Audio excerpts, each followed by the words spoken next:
Kendy was a mother of 2 adult children. Kendy was a grandmother. Kendy worked for Kendy Health for nearly 20 years. He was confused. That reaction As we were all standing out there in the Maitland's residence, he had shoved his hands in his front pants pockets and were shaking them, rubbing them back and forth in a very fast manner. She was looking at getting divorced.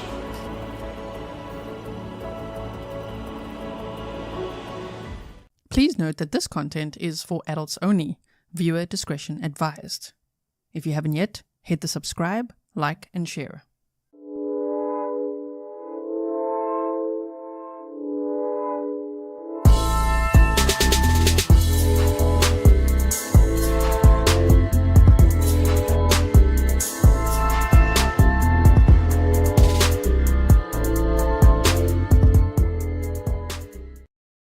Hello everyone and welcome back to another live stream with me, Grizzly. This is Grizzly True Crime, and today we are going to be watching day 8 of the trial together. The Daniel Howard trial is taking place in Idaho.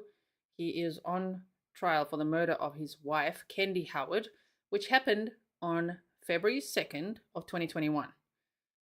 And no, he's currently out on bond, on a property bond, so he's not incarcerated right now.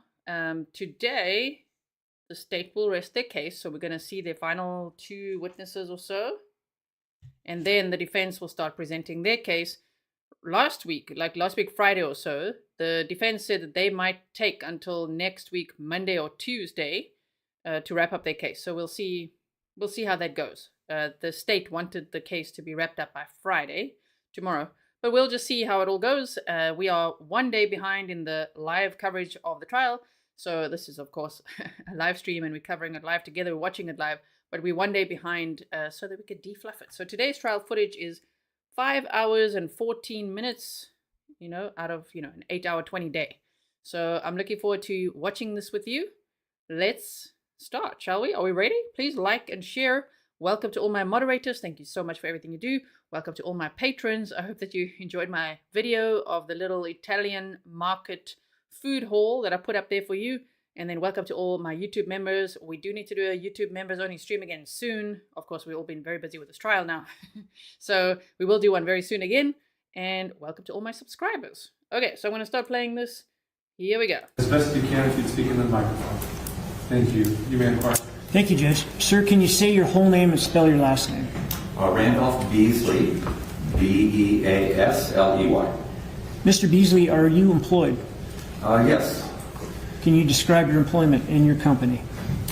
I have a forensic consulting business. It's called Seek First Forensic Consulting, and I've had that for over 10 years now. All right. Do you have any qualifications that enable you to have a company like that and a background like that?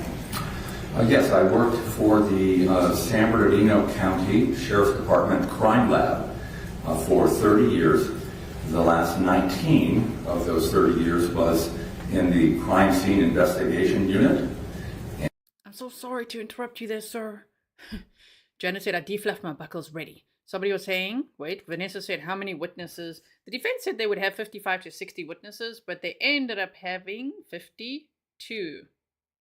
52, yes. So this is witness number 51. Okay.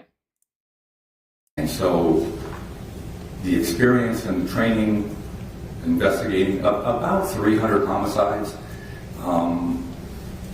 teaching classes and bloodstain pattern analysis. And so that training and education was hundreds of hours of specialized training in the forensic science field. So in terms of crime scene investigation, with the last 19 years being a part of that unit, did you actually go to crime scenes? Yes. All right. Did you actually take evidence at those crime scenes? Yes. Did you actually develop theories about what may have occurred at those crime scenes? Yes. During your career working for that department, did you eventually develop some expertise in terms of blood stain analysis? Yes. Can you walk us through that, please?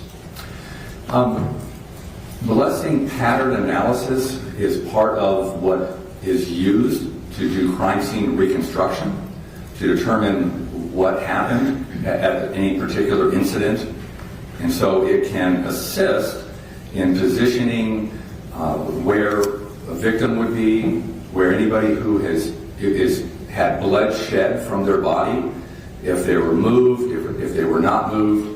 So a sequence of events sometimes can be occurred, or determined rather, and so it's an important part of crime scene reconstruction. All right. And can you describe for us the sequence of trainings that you had throughout your career that allows you to opine about bloodstain analysis? Yes, so in 1990, I believe, was my first bloodstain pattern analysis class, and at that time, the Sheriff's Crime Lab did their training in-house. So Cal State Long Beach was some of the basic training that covered a little bit of bloodstain pattern analysis, but our particular crime lab used several different criminalists to train the forensic specialists and crime scene specialists, which was my position, in the field. And so we would do other training for other departments in our regional training center as well. And then part of my training was to... Sorry, sir, to interrupt again. So many people are asking now, is this the state's last witness? Is this still the state's witness? So I just want to make sure that we all know, yes, this is still the state's witnesses, and they have two witnesses, this one and then one other guy, and it runs for about, if I remember correctly, 2 hours or so out of our footage today. Maybe even more, you know, because they testified all the way up to the lunch break. So, yeah, we're going to be a while with the state still presenting their case, and then the state will rest, and you'll see that moment, of course, as well. I even put in some applause for us, okay, when they rest their case, and then the defense will start presenting theirs. Attend conferences by the International Association for Identification, also just abbreviated IAI. And so I would attend conferences, specialized training with bloodstain pattern analysis, and then certain 40-hour classes. So a lot of training, which then really kind of got nailed down or reinforced with a 2-year mentorship program by our crime lab director at the time, specifically in bloodstain pattern analysis at actual crime scenes and then doing reports, etc.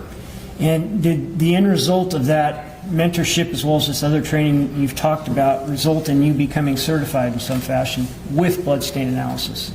Yes, the IAI has a bloodstain pattern examiner certification back, I think it was 93.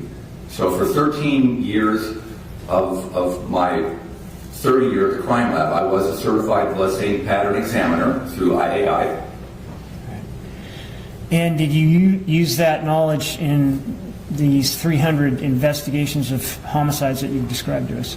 Yes. Have you also utilized that knowledge about bloodstain analysis in terms of presentations? Yes. I do a lot of presentations. I've done presentations back when I was working at the crime lab. The crime lab director and I did a specialized training for San Diego County Sheriff's Crime Lab on bloodstain pattern analysis and documentation. I've lectured at the IAI conferences now, and still do that even as I retired in 2007 as part of continuing education. Okay. Have you testified before on bloodstain? Forensic Fury says, my coffee is strong. If you guys are on Patreon, you would have seen this little video that I uploaded today when I went to this little Italian market, you know, and I bought this like coffee in a can. Oh my goodness, so that is strong. I've got a lot of energy today. I don't know it's going to be like that, but I'm like, woo, so much energy right now. So yeah, you don't see me with my big coffee cup now because I'm good for now. Bloodstain analysis. Yes. Whereabouts? I've testified San Bernardino County, Superior Court, Riverside County, Los Angeles County, here in Idaho, Ada County, and then here in, is it Kootenai? Kootenai. Kootenai, okay. So Kootenai County, as the locals say it, okay. And in Nebraska, I testified for the United States Air Force in South Korea, and as well on a bloodstain pattern analysis case. So in these different jurisdictions you've described to us, has that been, at least in part, in bloodstain analysis? Yes. And so you have testified before as an expert in that particular field? Yes. Okay. In terms of blood stain analysis, is there kind of a starting point when you're talking about directionality of blood flow? Yes. And can you just give us a summary of what that entails, please? Yes, there's a recommended list of terminology within the bloodstain pattern analyst community, and that's been changed over the years, but directionality is pretty much agreed that it's the direction of travel for any particular bloodstain. So when force is applied to blood, whether it's a blunt force trauma, whether it's a gunshot, that'll cause blood to be spattered into smaller stains as part of the overall pattern. And where you can determine, using directionality of small stains, you can determine where that area of origin occurred for the blood shedding event. And that's all using directionality. And he's going to do some really cool demonstrations later. You know, so I'm looking forward to watching that with you. Okay. And I think this is going to become evident as you talk a little bit further, but can gravity also play a role in directionality? Yes. Okay. I have a number of exhibits here. I'd like to show them to you. May I approach, Judge? You may. We can label them as 55A through G. And let me just go through these a little fast. And do you recognize those exhibits? Yes. Now, some of those exhibits are exhibits that would be demonstrative. In other words, exhibits that would help you with your testimony here today. Is that accurate? Yes. And then others are demonstrative and of Kendy Howard. Is that correct? Yes. Will these exhibits help you with your testimony here today? Yes. And are these exhibits accurate as it pertains to the evidence and the concepts you want to describe to us today? Yes. Move to amend 55A through G. Any objection? Yes, Your Honor, as to, no objection to demonstrative, but objection to amending into evidence. I love the witnesses' faces when Mr. Jason and Johnson objects. Sometimes they're like, wait, what? They look like, did I do something wrong? What? It's just like, Mr. Beasley here is like, what? Okay, objection. Hope and Fear says, Dexter has now entered the witness stand. That's what I was thinking as well. El Serduk, thank you so much. I really appreciate it. That's so sweet. Thank you. On all of them, or do you have specifics? Yes, may we approach? You may. Exhibits for demonstrative purposes, meaning the witness can use them for. So as you can see, there's these jump cuts, or because I've edited all that that fluff out for you. Also, Eliza says, is anyone here from Idaho? Do you pronounce it? So I know how, because locals have taught me before. It's Kootenai. Kootenai County. I was used to say Kootenai. Kootenai? No, they're like, no, Kootenai. Presentation to the jury. I'm reserving ruling on whether or not they'll ultimately go back to the jury as part of the incident. So at this point, approved for demonstrative purposes, and you may publish them as seems appropriate as part of this testimony. Thank you, Judge. So, Mr. Beasley, in terms of directionality and your explanation of blood flow as it pertains to that, let me show you 55B. Take a look at that and explain for us what that image shows. Sir, while we get that image up, I'll just tell you, if you need to step out into the well to look at it, please feel free to just speak up loudly because it won't be captured by the microphone. Or if you're able to see from right there, that's fine as well. You bet, thanks. I think the judge's suggestion would be a good thing for me to explain with, if there's a pointer or something.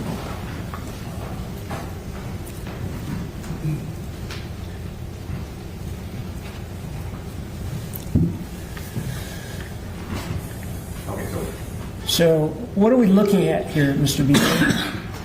So this is a slide from a blood stain pattern analysis class that I teach at a local college as part of their CSI program to demonstrate that when blood is in flight from gravity, It's CSI presentation time. We love that. And you create a drip stain. The drip stain, when it hits a target, will have a certain shape. And you can see this here, where the red arrows document that the stain is hitting this target, which is just a white piece of paper, as I recall, in a downward direction.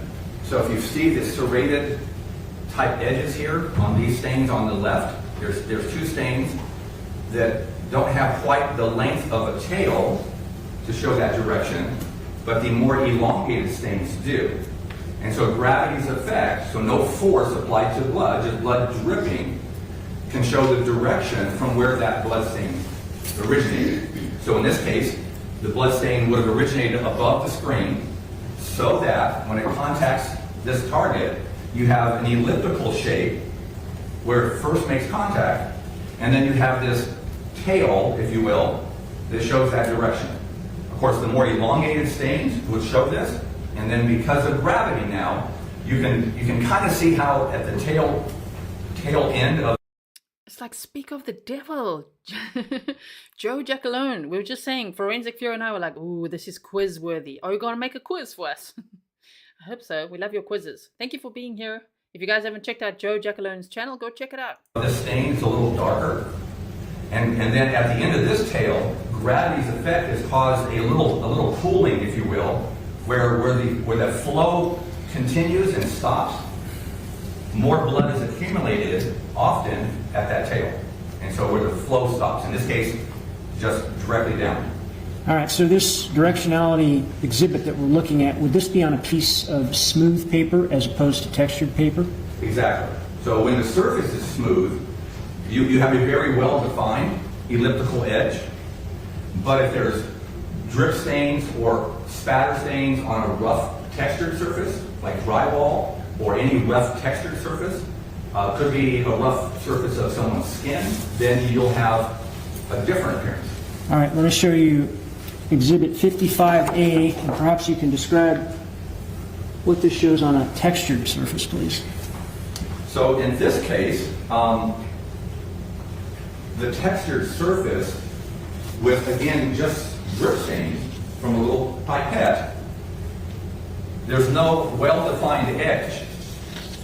It's the same directionality from top to bottom in this exhibit, but there's 4 different drips of a simulated blood source that are going from top to bottom on this textured surface. And you can see that sometimes it's based on the surface, like with stain number 2, it's just a little touch, several different smaller stains as contact with that, from gravity, that spatter going downward. All right. And so when you have a change of direction, is that obvious with directionality of flow of blood? Yes, and that change of direction, we call that a flow pattern. So if something is moved that has blood on it and the blood is still wet, then if that object or item is moved, then you can have, not always, but you can have a direction. It all depends on the volume of blood, a direction being changed. So in this case, I rotated. For the record, it's 55C. So 55C, this different exhibit, so when I rotated it 90 degrees, now you'll see in stain number 1, there was enough volume of blood, and this is just a by chance situation with the drop of blood. In these 3 drops, number 1, the gravity's effect caused that volume to then change direction. So when I moved that piece of plastic styrofoam type material, it then did a right turn, and gravity took it down toward the ground. All right. And are you able to show us how this change of flow pattern would change based on gravity using both a smooth piece of paper as well as a textured exhibit? Yes. Okay. And so I've got a smooth piece of paper here. It's been labeled as 55H. I think you brought with you a textured exhibit as well. With the court's permission, do you have the ability to show us how you could get a change of direction in terms of blood due to gravity with a blank piece of paper as to be illustrated by 55H? Yes. So Again, with the court's permission, what I'd like you to do is utilize what you need to utilize and show the jury how that principle works. Okay? Yes, okay. May I approach, Judge? Any objection? No, Your Honor. Okay, so Mr. Beasley, I'm going to approach with It's Mr. Beasley presentation, actually demonstration time. 55. And if you want to start with that first, which is our smooth piece of paper, Okay. and then move on to show the same thing with 55.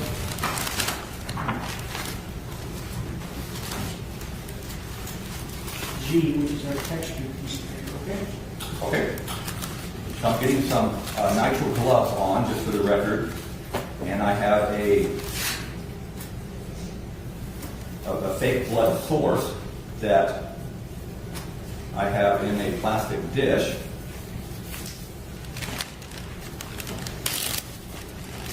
And I have a small plastic pipette that I use for experiments and demonstrations. And let's see, what would be the best spot? How about right here? Okay.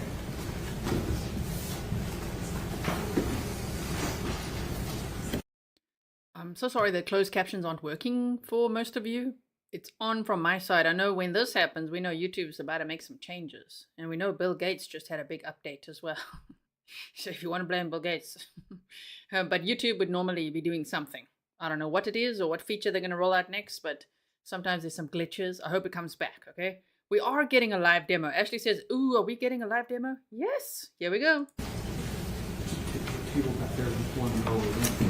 Oh, that'd be great. In front of the jury to see, that would be ideal.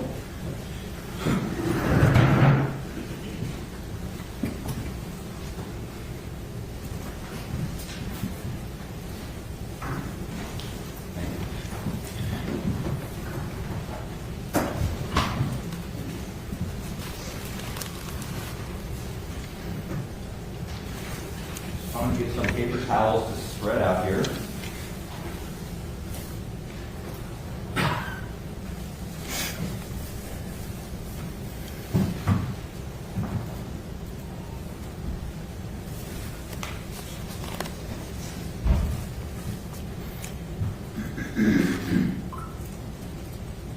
For anyone struggling with high blood sugar, do not drink cold water. Make sure that we silence phones. What? What was that little alert? It's like, click. For anyone struggling with high blood pressure. What? Is that like Alexa? Sort of, in the house, in the courtroom.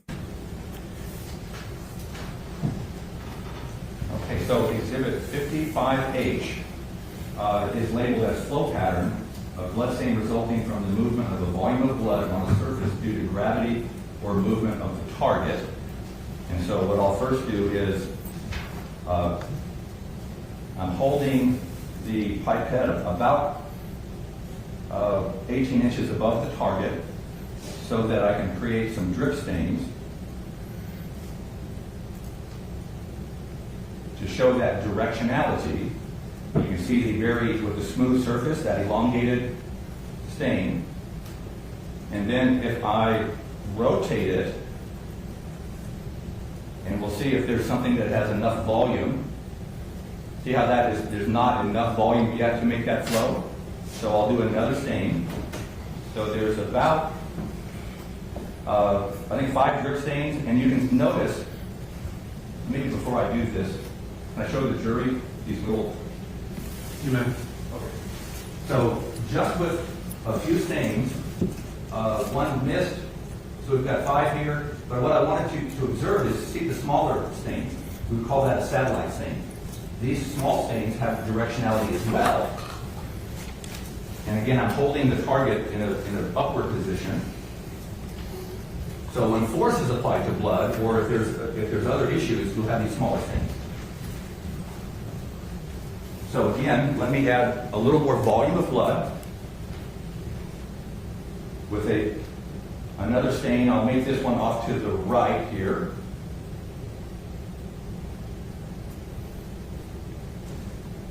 So I had another 5 stains, and as I rotate this, if I then move the target, rotate it clockwise, you'll notice that nothing's really flowing yet. So we'll get a little more volume. I think the paper is absorbing it a little bit. So if we do, well actually,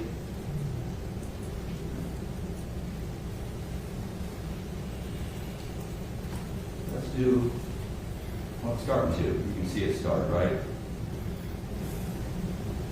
Let's add a flow of blood this way. So if someone is a source of blood from someone bleeding, let's say, and as the blood is coming out, and then it's turned, now you notice the gravity's effect, okay? So it all depends on the surface, how much volume, but the point is, for this flow pattern, is now you have a change of direction. And it's all confirming that something was moved. So I moved this target. When I first had it, it flowed downward to gravity. So now I rotated it, and you'll see that as you see this, you notice the larger or the increased volume at the end of that stain. See how it's darker? There's more blood there. And so when this dries, that will be a little darker because of the volume of blood, and it stops at the point where gravity is not affecting it. So we can let this sit and dry. Joe Jack Alone says future quiz questions. I knew it. So it's on Joe's channel. If you go to the community tab, he puts quizzes there, which I really like to do. I don't get them right a lot of the time. But then you learn, because then you learn what the answer is, and Joe even puts a link in for you to follow to learn even more. So we're going to look for future quiz questions there based on what they're saying here.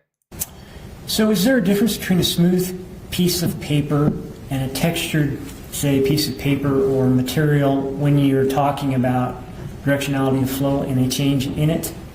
Yes, it'll have a different appearance.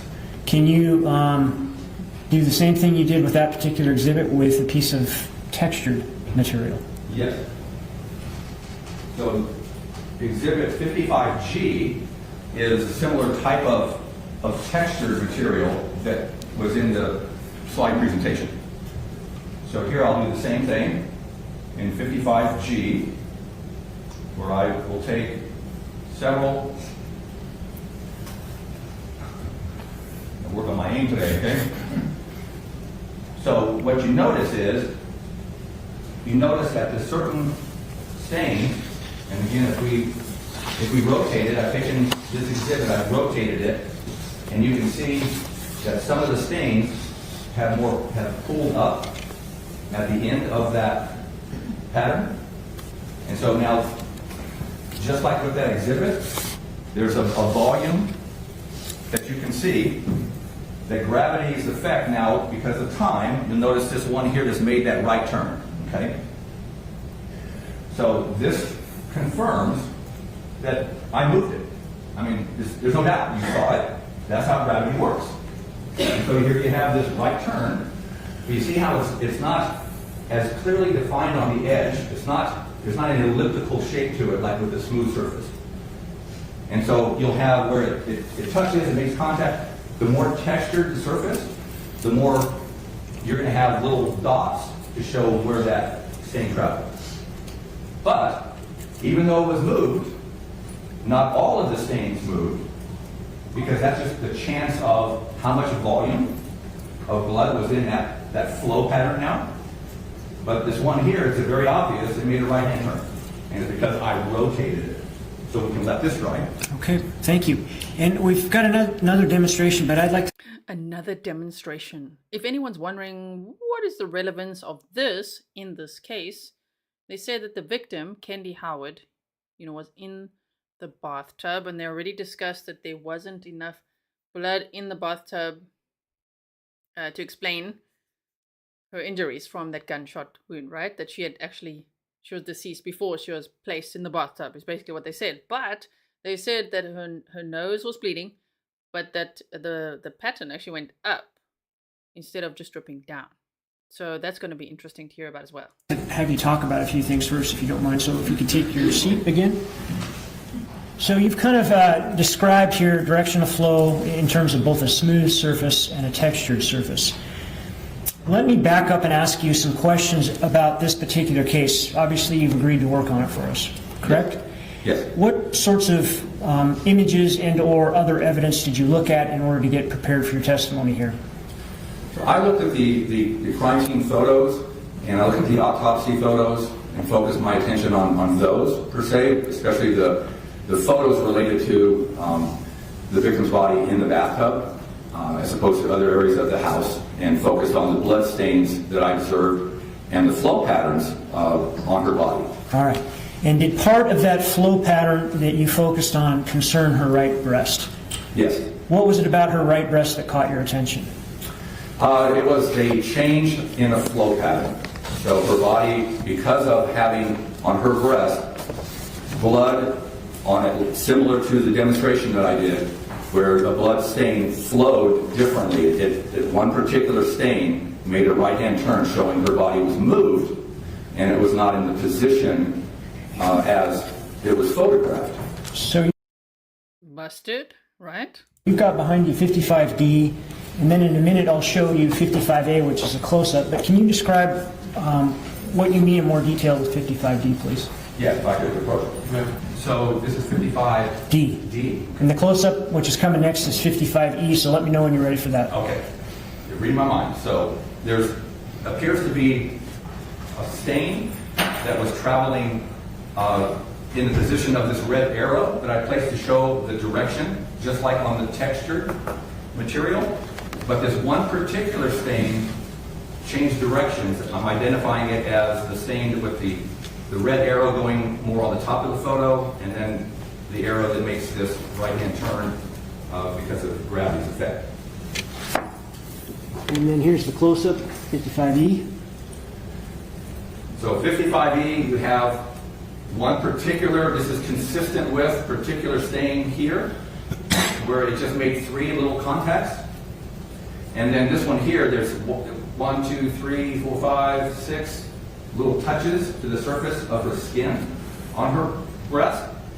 And then her body was moved after that stain, so that it's now did the right-hand turn, where you can see the more accumulation of the volume of blood again. At the end of that, where I'm indicating the darker, more concentrated area of blood on her breast. Perhaps using 55E, you can tell us why it was important for you to describe blood flow in terms of a smooth surface and then blood flow in terms of a textured surface. Exactly. Is that because the breast, the nipple area there is textured? Exactly. That's why I did the demonstration on the textured piece of styrofoam to simulate, in essence, a textured surface and what blood will do. And Quick pause. Joe Jackalone, have a great day in class. Teaching, Professor the Sarge. And also, wait, there was another comment that I had here. Here we go. Phoebe said, I think it happened on the bathroom floor. He picked her up, put her in the tub of warm water after cleaned it up with towels to put them in the washer with a robe. It could be. What I was also thinking is, maybe she already took a bath, you know? And maybe the mat and, you know, her towels were wet from her already having a bath. Maybe that's what he had even put in the dryer. Maybe he didn't need to wash them either. You know, there's so many possibilities there. We're just not too sure. But sure, these witnesses are good, right, for the state. This is still the state's case, state's witness, and they'll rest their case before lunch, which of course we teleport right through. But it's still about, I think it's about another hour and a half or so to go before they rest. how, if I can show this again. Please. And so, again, Exhibit 55G. So 55G, the stain that I'm indicating that has the right-hand turn to it, you see the volume at the end of that stain where it stopped, and it's going to dry. And probably by the time you get it to evaluate it, it probably will have flaked off maybe, but at least you can see that. And that's what you had on the exhibit with her right breast. So let me lay a little bit more foundation for this next part of your testimony, Mr. Beasley. Shouldn't take too long. You've described for us kind of the illustrative exhibits used to describe directionality and the texture as it pertained to Kendy's breast, right breast. Are you able to do the same with her face? Yes. And in terms of her face, did you notice a change in directionality in terms of the blood flow from her mouth and nose? Yes. Okay. Let me, I think we've got one of these exhibits. I'll admit 55I has previously been admitted. I'll just note the. Did you see that? Did you see that teleport? Whoosh. Also, I put in a little different effect there to remind me to tell you that when this witness, he got up and it was actually the prosecutor. He got up and took some photos to take to the judge to then approach the witness. Unfortunately, those photos were close-ups of Kendy's face, you know. So that was very graphic stuff, and so I just cut that little portion out there. So we just teleported through that. Thank you, Judge. Okay, so let me show you kind of the same thing that we did with the prior. To clarify, they showed it by mistake. They were holding it kind of like upside down. You know, if this was the graphic pictures, he was carrying it like upside down and the camera just caught that entire picture. Just to know. Okay. Photographs will show you one that's a little bit further away than one that's more of a close-up. The close-up, the one that's further away would be 55I. Take a look at that and, if you can, describe what you saw in terms of a change of direction in blood flow. So what I observed on her face was two flow patterns of blood. One that I initially thought was coming from her right nostril is actually coming from her left nostril, and the blood flowed across the bottom of her nose and then went upward against gravity in the position that she was found on the outside rim of her right nostril. The same thing from what appeared to have been blood originating from her mouth, that there was a flow pattern that flowed across from her mouth upward on her right cheek. And again, this would not be consistent with having been created in the position she was found. Her head would have been in a much different position, flopped backward, to create those two flow patterns, which again would be consistent with her body being moved for that flow pattern on her right breast as well. And then 55. Yeah. Same thing, just a little bit more close up. Can you see the same identifiers in that photograph as the previous one? Yes. And what's observed here is the dilution of this flow pattern that went from her mouth here toward her right cheek, and then to where it ultimately ended at the darker dry blood area above the water line. So what's visible here is that the water from the bathtub has diluted some of the stains on her cheek area, and has also started to dilute this heavier blood stain, the end of the flow pattern that you see here in between these red arrows. So the contact with water in the tub is starting to work this as well. And now you see gravity with the position that she's found is working so that that diluted blood is now going into the water. Okay, so you showed us with prior photographs of her breast how her body had to be moved in order to have that change of directionality of blood flow. Does this indicate to you or not whether or not her head had to be moved in order to create that change of flow? Absolutely, her head was moved to create that flow. Are you able to illustrate that using one more exhibit and show how that is possible and how that had to happen? Yes. And can you describe for us what you have there and what you tend to do with this exhibit? Yes, so what I have is a styrofoam head of a female that I have marked with a little Sharpie to show the basic flow from her left nostril and then from the corner of the right corner of her mouth toward the area of her right cheek, as depicted in the photographs that we've just looked at. Is your aim with your blood stopper up to reproducing how her head would have had to have been moved to show that change of flow? I will do my best about that. So with the court's permission, let me You can see he really loves his job, right? I mean, he's smiling and everything, which, some people say, is that not inappropriate? It's not inappropriate given that he's explaining things so well, and you can see he loves his job, and he's looking at the jury and like, okay. So he's going to demonstrate something else now as well. double check on that exhibit. It's on the bottom, but I bet you I got it wrong. 55. Yeah, so let's make it 55J. And do 55J. 55J, any objection? For demonstrative purposes, no, Your Honor. I'll allow 55J as a demonstration exhibit. Also called demonstrative exhibit.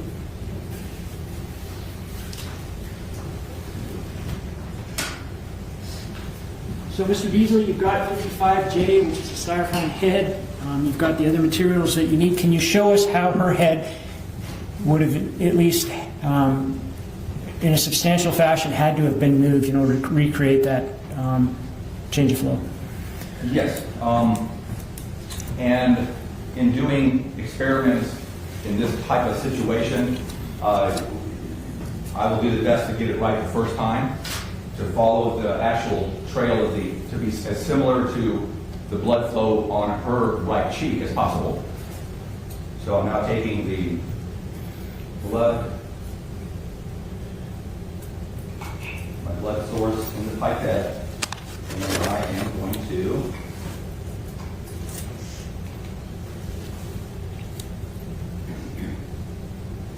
put some of the blood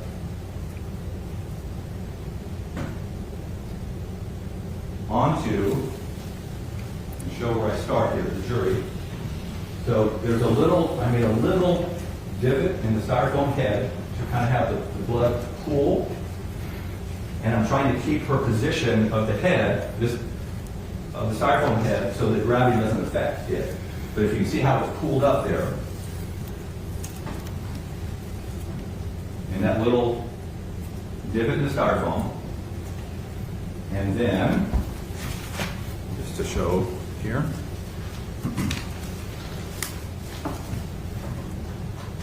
so again, if I were to put this styrofoam head in the position that she was found in the tub, it would run down her face toward her chin. But if her head is moved such that I'm now rotating it from a horizontal position, and I'm rotating it again, I'm flipping her head backwards, in position backwards. And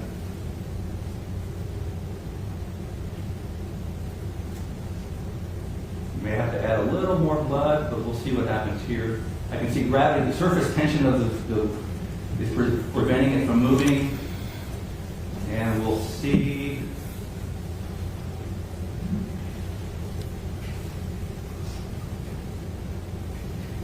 Okay, so I'm tipping her head back more.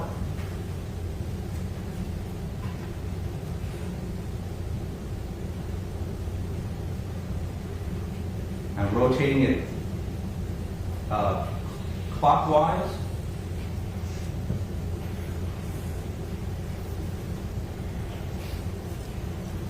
Okay, let me add one more drop.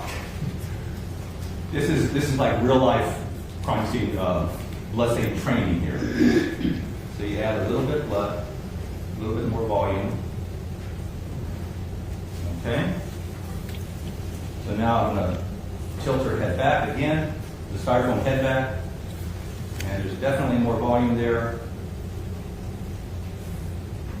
Okay, so I'll just do this. I'll continue that flow, and you notice the gravity. Okay, so now let me dab that.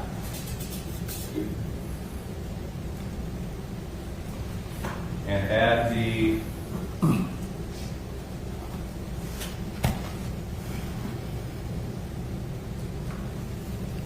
blood source again.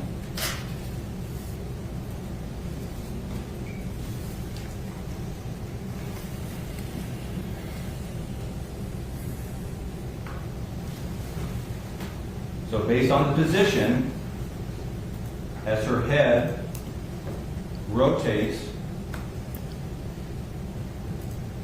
backwards to a point where gravity's effect, it has to be rotated a little bit back. And then now, this is what I want you to see. As her head then tilts more backwards, more up, that's what documented the position of the Sharpie pen on the styrofoam head to be in that position as the blood flow on Kendy's face. So it was a change of direction to allow first rotating and counterclockwise, but then her head had to flip way back for that stain to make that little turn to the right. It's like all the witnesses have been so good, and it's almost as if they get better and better and better. I mean, wow, and it's so amazing how this witness says Kendy's name. Like, Kendy would have had to be like this, and then she would have had to be moved like that, which really paints the picture for the jury, right? And so we'll let this dry. And again, it may flake off, but that's a position which would then be consistent with the evidence on her face. All right, thank you. I just have a few more questions for you. You could probably retake your seat while we let those things dry.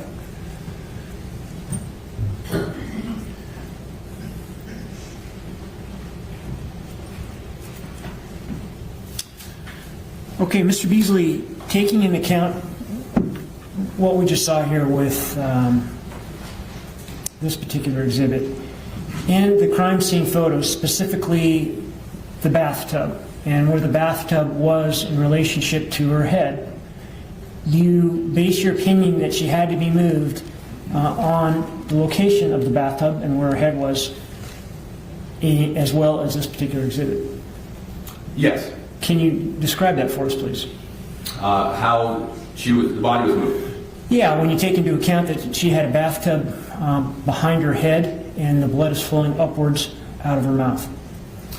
So for her body to be moved like that in such a way where the stains on her right breast were not disturbed, the best explanation would be in a way like picking her up by her arms to move her body up more in a position against the wall of the tub. And so her position of being picked up that way would allow her head to flop backwards. Objection, Your Honor. May we approach? You may. You can be seated. Objection, Mr. Johnson? Your Honor, foundation, and if I can explain. So this is now conversations outside of the presence of the jury. The defense attorney has objected, and they want to discuss this further without the jury present. This is, we have a list of what Mr. Beasley was provided. He was provided 2 photos from Officer Wheeler. That was taken roughly an hour or so after the 911 call. He was provided 5 photos from Northrop, which is what the basis of this opinion is on, which was 8 hours later when the tub has drained.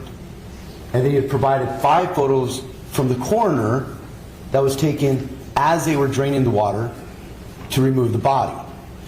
There has been no demonstration of the photos from Mr. Wheeler at the time that law enforcement arrived, from Deputy Wheeler, from the time law enforcement arrived, and explain the differences in water level and how that impact, which also shows, especially in Wheeler's photos, the interjection of the hair, to take photos as they're draining the tub and put them on and use an opinion to say this shows she must have been carried in this sort of way. There's not been foundation for that, and it's highly speculative and it should not be allowed without the proper foundation on what they relied on and comparing the photos from Wheeler to the coroner's photos. Response? Well, it seemed to me the objection was that her head flopped back. It wasn't based on anything that preceded that. What preceded that appeared to me to lay the foundation for the opinion that her head dropped. That was admitting photographs that have already been admitted in this photograph that simply had flow channels on them, on her face.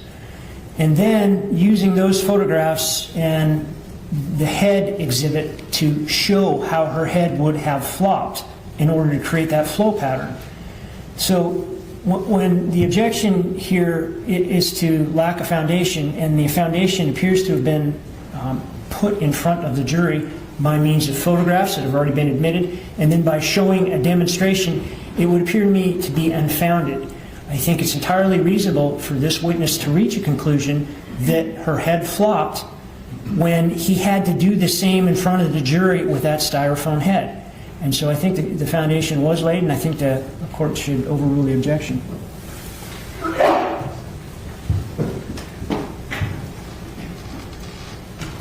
Excuse me.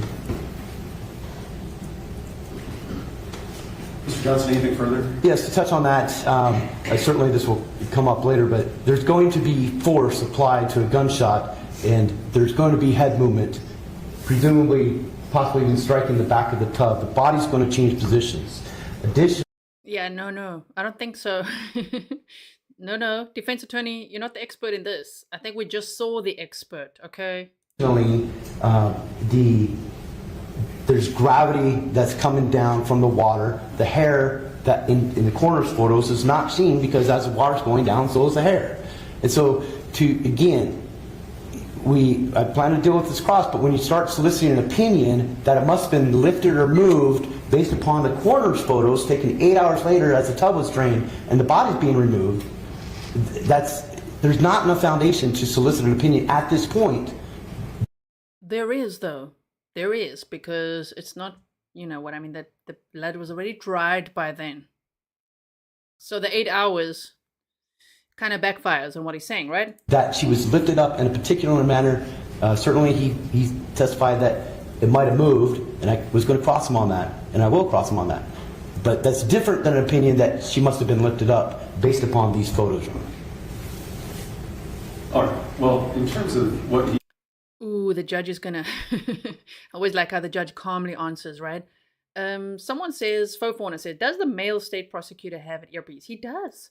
You know what I find odd is how annoyed he gets when people can't hear him. If he says, like, why do you think that? And they say, I'm sorry, what? And then he's like, why do you think that? Because I've had hearing problems in the past and major ear operations when I was a teenager and all that. And so I used to get so like anxious when people got irritated, you know, when I said, I'm sorry, I can't hear. What? So it's amazing to me how it's just a side note. That state prosecutor with the, you know, the hearing aid, it looks like, I think. I don't know if it's an earpiece or a hearing aid. Looks to me like a bit of a hearing aid. Damn. Like, it gets so annoyed when people can't hear him. Shame. He was testifying to, he was answering that for her body to be moved, you know, how would her body need to be moved to provide for that blood, that directional flow of her blood, or for those blood stains to appear the way they did. In terms of hearing his testimony, he's certainly provided foundation as an expert on blood stain pattern, flow patterns of blood, and he's demonstrated it for the jury. And the question, as I understood it, was then how would that body need to be moved in order to then account for the blood stain pattern, directional flow that he observed on the victim. And he was describing what, in his view, is probably the most likely or best explanation for how she would have been moved. That's foundationally, I find that he has established the foundation for his opinion and why. The objection raised is certainly fodder for cross-examination. It's certainly well within the defense's right to question him about. I didn't understand his opinion to be, this is precisely what happened to Ms. Howard. Rather, his opinion being, in viewing the blood directional flow, this is a explanation, in his opinion, he said best explanation for how you would move that body to accomplish this. I think foundation is sufficient for that. And so I'm going to overrule the objection. And again, noting that you more than welcome to cross-examination. I love how calmly he always overrules his objections. Just like, so let me just explain why. And then he's like, so I'm going to overrule the objection. Calmest judge we've ever seen.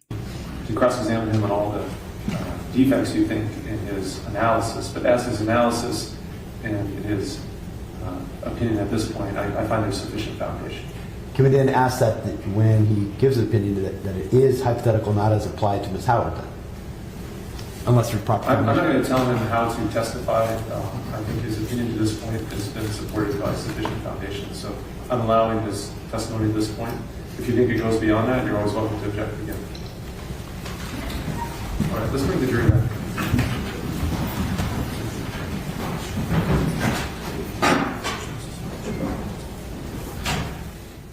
You may be seated. All right, I have overruled the objection. You may continue. Okay, so Mr. Beasley, you were talking about 55J and the explanation as to how blood could have gone up her face as opposed to down her face based on how she was found in the tub. You remember that? Yes. Is it your opinion or not that she had to be moved in order to create that blood directionality going up her face? Absolutely had to have been moved.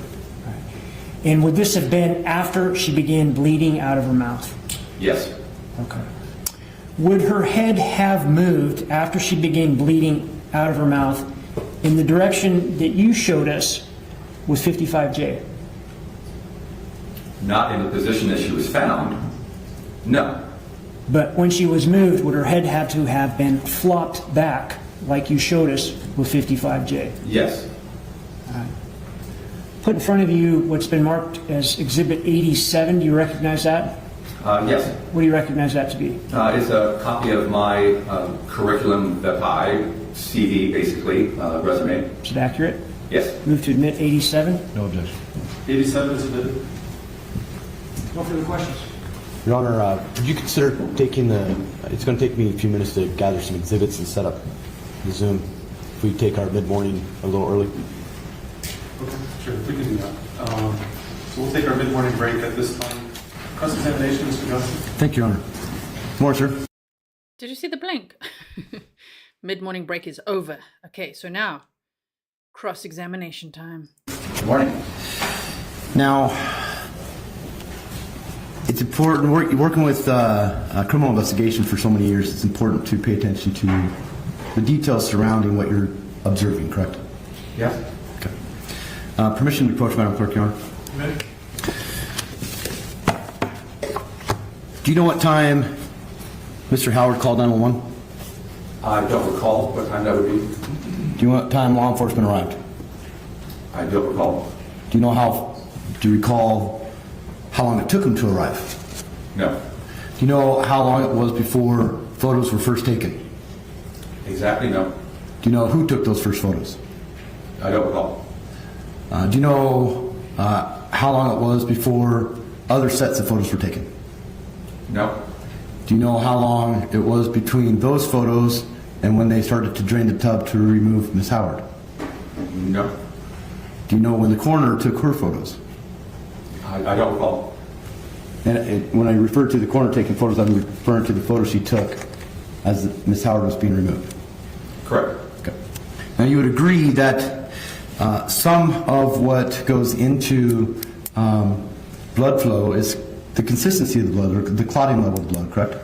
Correct. And that's an individual aspect, correct? Individual aspect? Meaning different people can clot at different levels, correct? Correct. Okay. Now, are you aware that once 911 was called, Mr. Howard was on the phone with them until law enforcement arrived? I do not know that. Okay. So, is it your opinion that the head would have had to been moved prior to calling 911? No, my opinion is the body was moved after there was blood present on her breast and her nose and her mouth. Do you know whether Mr. Howard checked Ms. Howard for a pulse? I don't know if he did that, no. I think he stated that he did, but that's all I know. Do you know if law enforcement checked Ms. Howard for a pulse? I do not. Now, there are a lot of pictures in this case, but you were only provided 15 photos, correct? No, I was provided more than that. I wonder if his eyebrow thing now that he's doing is like him getting agitated. He's just like, what? Well, let me rephrase. You testified previously at a hearing in this matter, correct? Yes, at the grand jury. At that time of your testimony, you were provided 15 photos, correct? I don't think that that's the case. As I recall, I was provided some initial photos, but then was given all of the crime scene photos and all of the autopsy photos. I may have referenced a few photos prior to the grand jury hearing or during what I was going to be testifying about. Okay. May we approach our defense requested knowledge of what was provided. Did you assist in helping the state fill out any of those documents? I'm going to object to counsel's first statement because it wasn't a question, it was a statement from counsel. I'll rephrase. Did you assist in having the state respond to any discovery? How do you mean assist? Withdrawn. I'm going to show you what's been marked as 17A. And I apologize in advance, Mr. Beasley, there is a little bit of a lag in the photos, or in the Zoom connection. Do you see this photo? Yes. Do you know when this is taken? Not specifically, prior to her being removed from the tub, of course. And when we look, I think we have another image that we'll examine earlier, but when we look into this area and this area, there's dark pools of blood, correct? Yes, there's areas you're referencing above her right shoulder and then near her face, her mouth. Okay.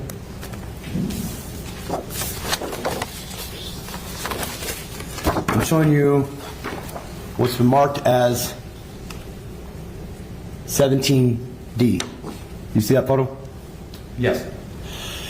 You see, again, do you see the dark pools of blood and or hair right here?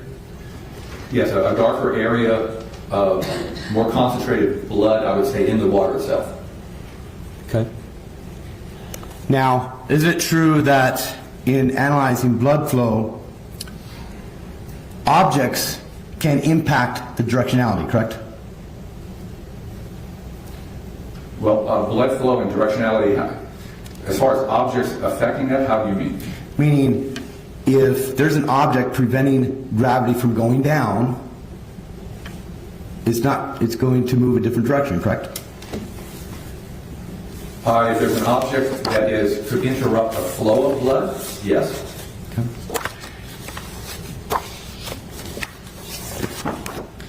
I'm going to come back to this one in a minute. I'm showing you what's been marked as 62D. Do you see that photo? Yes. Do you see that line around the leg? The line on her left thigh, it appears to be where the water receded from. Is that about the same distance as that line? Again, sorry about the leg.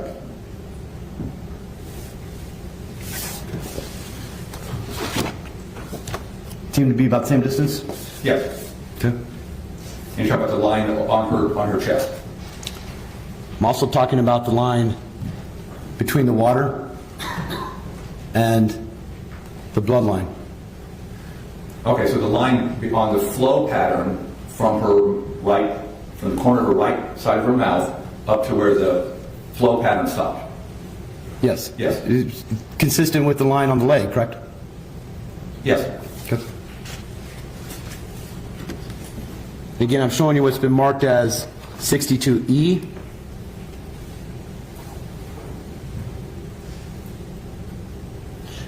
Is this where you see the pool of blood kind of coagulating down towards the bottom? Right here? I would describe it as a higher concentration of blood, not a pool per se. Okay.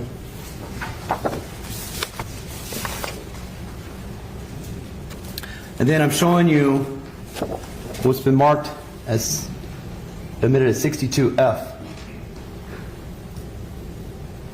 You see that photo? Yes. Now, move it over.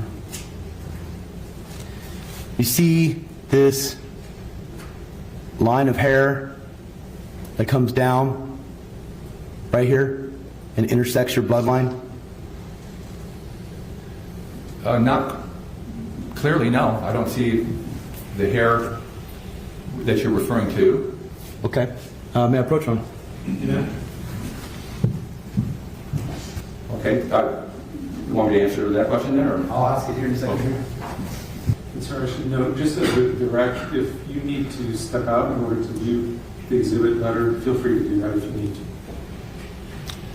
So, looking at going from the eyebrow right here, I'm going to draw to the, let me make sure I got all my lines off. Okay. I'm going to draw to the right side of it. See this hair coming down here? Yes, I think let me go ahead and. My question right now is if you see it. But yeah. I do see the hair that you're referencing, kind of close to her right eye. And if we go zoom closer, see how that hair intersects the bloodline? I don't see, I wouldn't confirm that it intersects from that position, that photograph. It may be in a direct line, but yet if from a different position, it would be better to determine if the hair actually makes contact with the blood flow or not. That's so awkward. He's like standing up, be like, okay, judge, it's better if I go there. And Mr. Johnson is like, no. The question I had was, can you see the photo right now? I was like kind of just standing in limbo here. Shame, man. Hair will darken if exposed to blood, correct?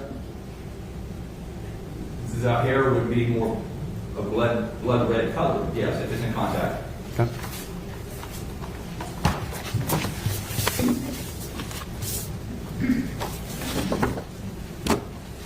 Now, again, this is a photo taken early on by law enforcement. Do you see this photo? I do, and that's what is exhibit? This is exhibit 16G. I see that. The camera person must be looking at the photos right now, because like, hello. Okay. And at this photo, the bubbles are still in the water. Yep. Okay. And her head is slumped over to the water, towards the right. Her head is tilted to the right. Yes. As that water drains, that hair is not going to stay in midair, correct? Objection, lack of foundation as to what hair was in midair. Wow. It's like as the water drains, that hair is not going to stay in midair, right? This expert is really struggling to answer these questions. One other question that Mr. Johnson had was something about stopping the gravity from going down. Yeah, I don't know. You can be specific what you're referring to. I'll stay in the judgment. How does, in general, if you put hair over, if your hair is resting on the water, I notice we don't have a wig on here, but if we imagine... Counsel's testimony yet again. I'll withdraw. If a person, if we put a wig on this demonstration, or have a lady with hair in water and it's floating, as that water goes, is the hair going to go down? The hair may go down, and that would be separate from the blood flow pattern on the face. So if hair is affecting directionality or any sort of direction, it would be important to know when those photos were taken, why they were taken, what the body position was taken, where the hair position was taken before making an analysis, correct? Objection, that is a compound question. Sustain us to the form of the question. It would be important to know when the photos were taken, correct?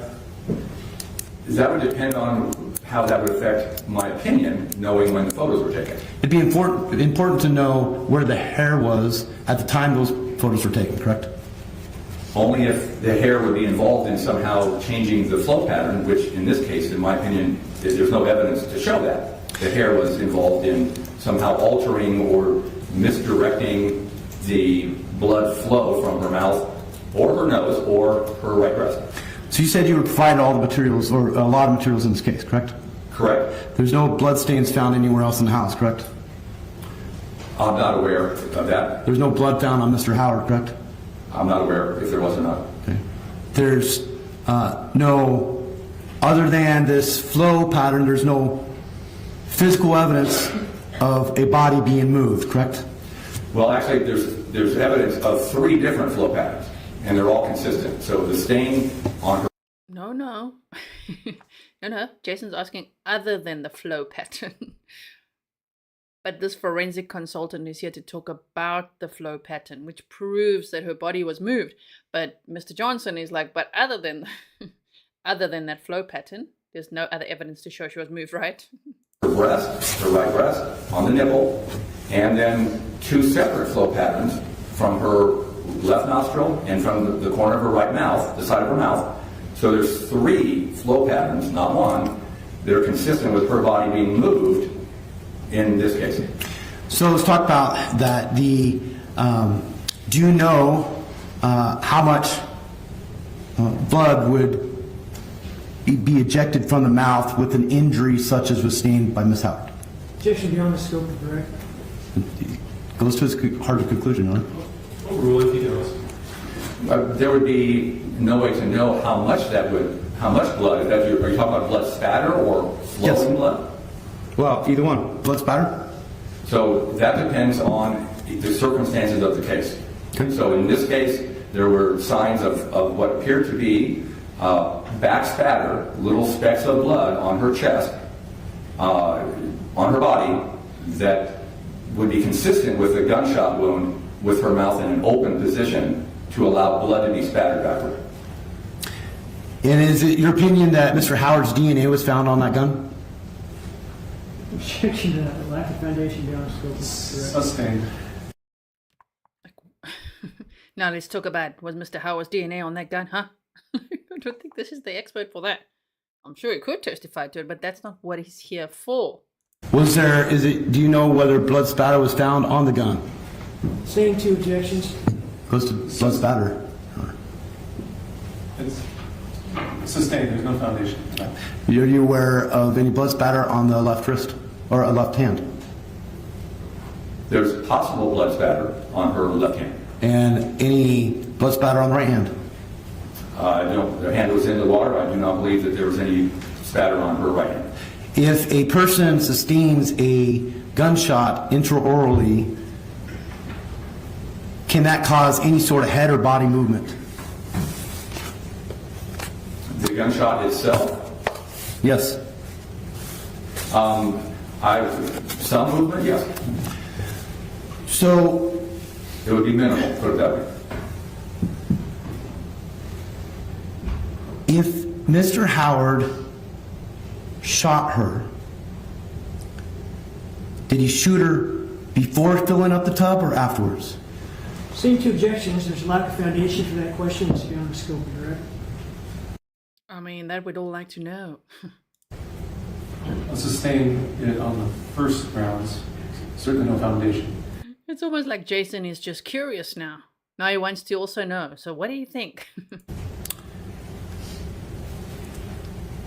Can we approach? Sure. I'll rephrase. Do you know if the body, your opinion is the body was moved, do you know if it was moved before water's put in the tub? No. Do you know if water was put in after the tub was filled? I don't know when the tub was filled.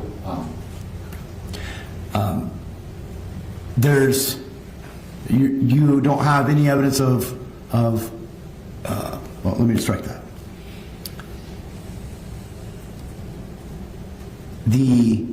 So you don't have an opinion as far as when it was moved? Now, it being, The head? okay. Well, my opinion would be that That was so good. He's like, sorry, it being what? When was it moved? Wow, that's very cold defense attorney question there. the head was moved in a position as demonstrated with the styrofoam head after blood was present in her nose and mouth. Do you have here with you the ability to model the same thing with a wig in a tub? As far as the Modeling for the jury? it wouldn't change the flow pattern if I had a wig on the styrofoam head. I have no further questions. He would like, look at his face where I put it. He would like this expert to please put a wig on that styrofoam, model. Okay. But it's like, that would not change the flow pattern, and there were 3. Permission to I'm sorry, you can approach the exhibit stuff.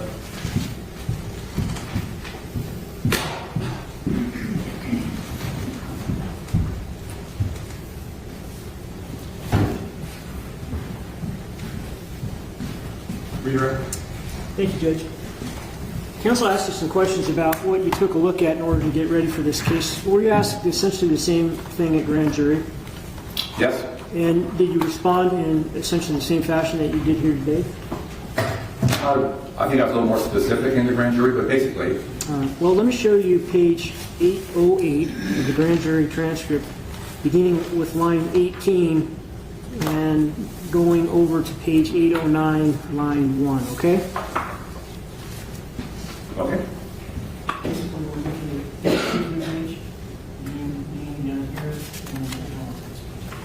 Okay. Okay. You remember what you were providing with in terms of this particular case? Yes, so it was police reports, crime scene photographs, autopsy photographs, basically everything related to the incident specific to her in the bathtub. Okay. Essentially the same thing she testified to on direct here today? Yes. You weren't just given a limited number of photographs then, were you? No, I always ask for all of the photos that they have.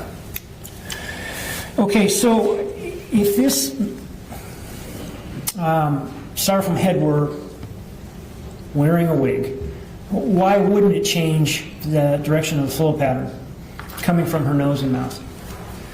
Because, it could affect the flow pattern, but as the actual evidence, I didn't see anything with her hair. Her hair had a lot of brown highlights and other highlights in her hair. I did not see hair in stuck or in a position to affect the flow pattern at all. What I saw was the dilution of a flow pattern that flowed from her mouth along to her right cheek that then was partially diluted from the water level, but yet the water level did not totally cover the very end of that flow pattern, either flow pattern. Counsel asked you a question about whether or not the gunshot itself would contribute to a change in blow pattern. What's your opinion on that? No, absolutely would not change it at all. The gunshot wound was in her mouth, and so the blood flow is from gravity after she was shot. Would not have an effect. Any muzzle gases related from the gunshot. In speaking with counsel, you and he discussed why there was not one or just two, but three different distinct flow patterns that were all consistent with each other in terms of her body being moved. Can you elaborate on that, please? Yeah, so the position that she was found is such that those flow patterns are all consistent with her body being significantly moved, lifted from that position, let's say, so that her head would flop backward for gravity to create those flow patterns. And so any other manipulation or checking pulse or whatever of the body would not do that unless her body was lifted up. Thank you. No further questions. Thank you, sir. You may step down, and if you want to retrieve your thing. That made it really nice and clear, right? Pistol Amy says, can someone in the courtroom let us know if the jurors look as perplexed as the rest of us with these whack questions? I wonder, I don't know who's in the courtroom there. No one has emailed to say that they're there. You know, sometimes there are grizzlies in the courtroom, which is always nice to have that inside info as well. But here as well, I'm going to, you know, this fluff is out, okay? We're just going to teleport right through this where, you know, it collects all his exhibits. Other than the head and the two, the paper and the styrofoam, I think those are demonstrative exhibits.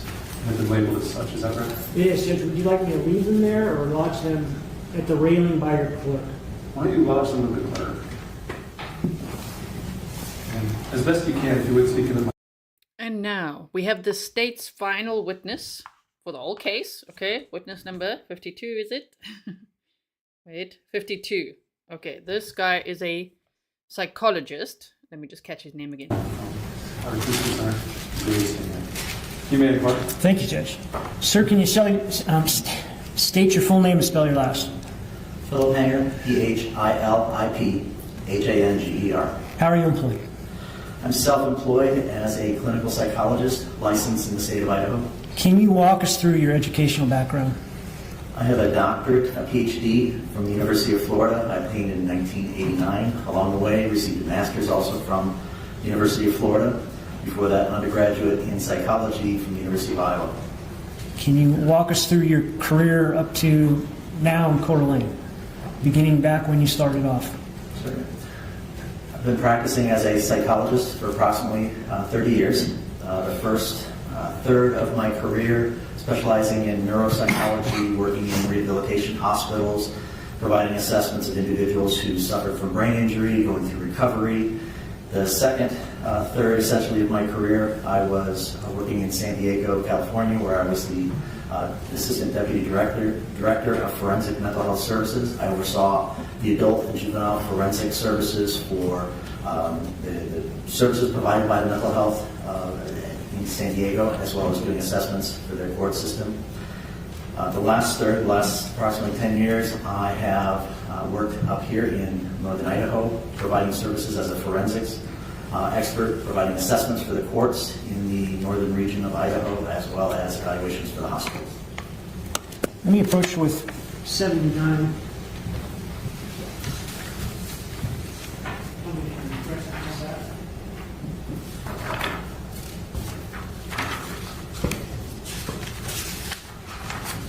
Yes, I do. It is a copy of my vita, my resume. Yes. 79? No objection. 79 is admitted. Okay, so working up here in Idaho for the last 10 years, have you become a designated examiner? Yes, in approximately 2015, I was appointed by the state of Idaho as a senior designated examiner. That position is to perform independent evaluations for individuals who are under an involuntary mental health hold, either in the hospitals or the courts, providing a probabilistic determination, a estimate of imminent risk of harm to self or ability to care for self, and whether or not that hold needs to be continued. How often have you done that? In the past 10 years, over 1,200, so about well over 100 a year. And so essentially what you're doing is determining the likelihood of whether or not someone is going to sometimes commit suicide. Is that accurate? That includes it's a danger to harming self, harming others, or grave disability, inability to take care of themselves because of a mental health condition. And it is through the process of being directed by the court, essentially being asked under court order to complete the senior designated exam to determine whether or not there is still a risk. Is there a process you follow? Yes, it is a process of available records, so reviewing records from either previous hospitalizations, current hospitalizations, talking with staff, talking with family when I can, and then a direct examination of the patient. Can you indicate to us what a forensic mental health record review is? Well, depending on the question, sometimes I'm performing evaluations that are for the court in criminal matters and sometimes in civil matters, a commitment hearing or an involuntary commitment. So it's looking for indications of a mental health condition, cognitive impairment, serious mental illness, such as something that might be diagnosed, or a set of symptoms that might not have been diagnosed yet, but shows an indication of significant distress. Looking at the risk factors that increase the likelihood, the probability of an individual based on history, whether or not they're going to harm themselves or be unable to take care of themselves. And looking at what's called mitigating factors, because an individual may have certain risk factors, but they're coping, they're adjusting. The mitigating factors, how does that lessen the likelihood? And then from that, making a clinical determination, again, as a senior designated examiner, based on my 30 years experience, putting all of that together to determine what is the risk. Is it at a level of risk that there might be imminent harm? Did you put together a PowerPoint that kind of illustrates those points?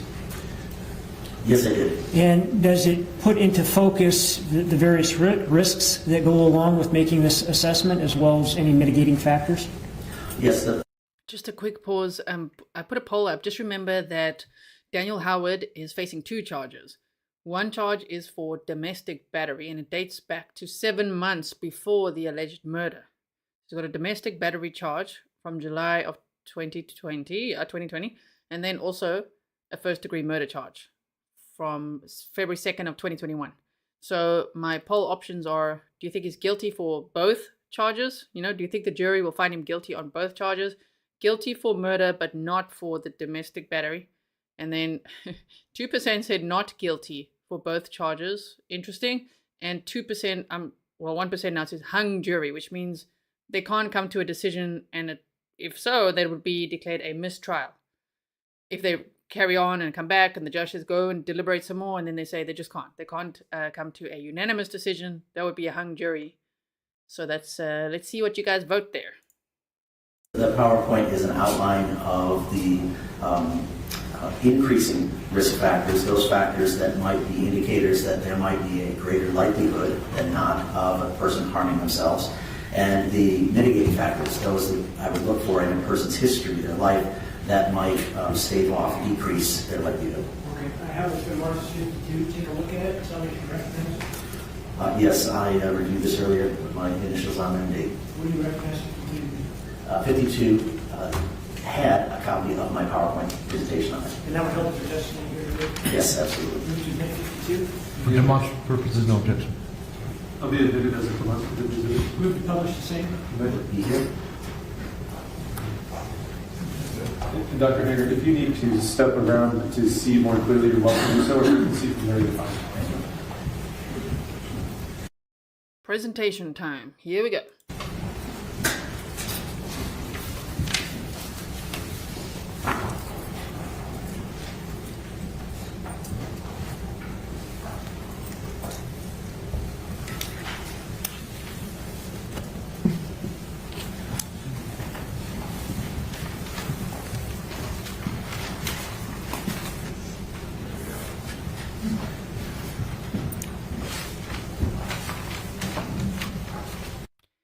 Coco and Kitten says, I think Jason is doing the best he can with what he's got.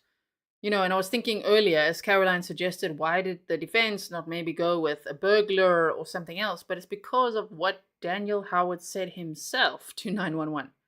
He himself said, she killed herself, you know, she shot herself. That's the problem for the defense attorney. It's like, oh man, how am I going to help you now?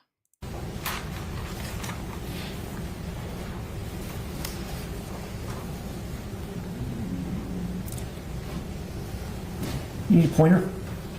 Clicker, or advance.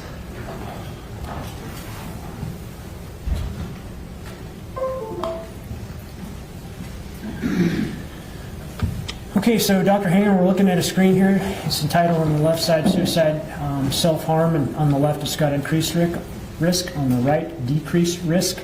Can you explain your thoughts on this in terms of your assessment about risks of self-inflicted harm as well as decreased risks of the same? So when considering either in a situation where I'm examining a patient directly for risk, and in this case risk of self-harm, or posthumously after the fact reviewing records to determine if a person had exhibited a risk, I'll look at those that increase, those factors which may contribute, may be causally, may be correlated, not necessarily causally. These are increased factors, and then the decreased risk factors or mitigating factors. So go ahead, please. Under the factors that increase risk, the presence of a mental health, a mental illness, and this is one of the highest correlates with self-harm, suicide.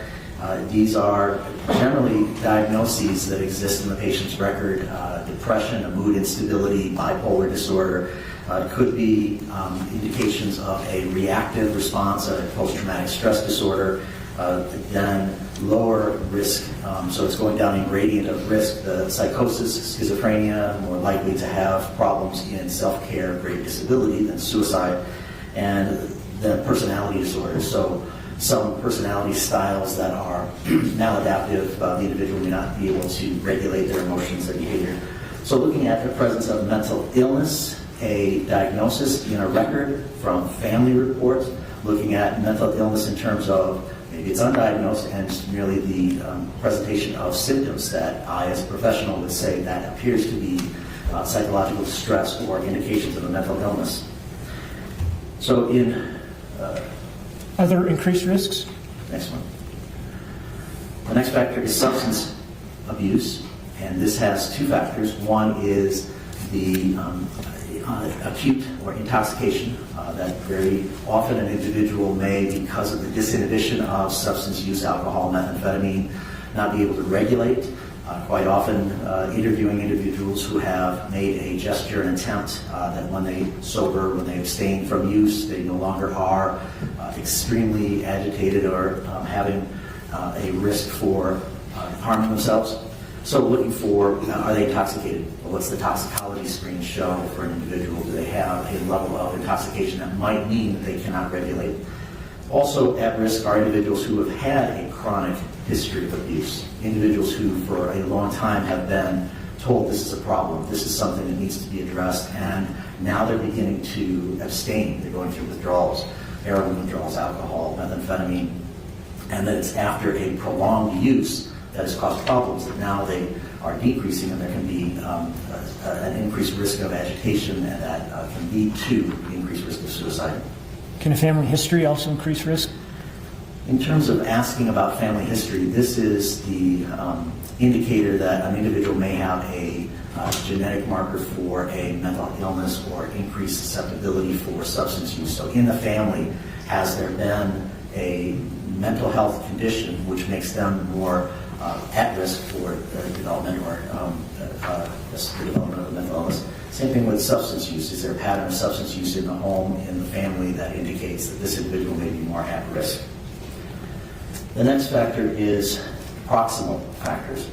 These are a large category and much broader focus on the individual's stressors, their life stressors.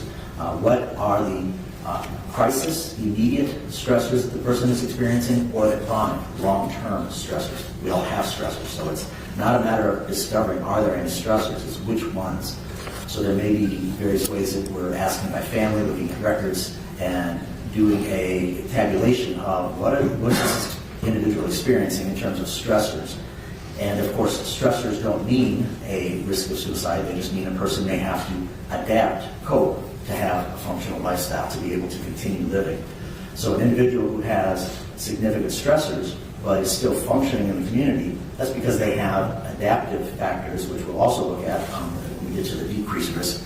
Those factors which show that they're coping, how do they adjust, how are they dealing with the stressors? So a person who has effective, high level of coping, they're going to continue to function in the community. Those who are having a lower level of adaptive functioning can't respond to the stressors, and they show signs that others would begin to see are stress-related malfunction difficulties. The extreme, an individual who has high stressors but doesn't have a perception of any adaptive, that they're trapped, there's no way out, those are individuals who may be more likely to be at significant risk for suicide. So I'm looking at the proximal factors, the life stressors, and it also can include the environment. Where are they in terms of access to weapons? Is there a handgun? Is there medication?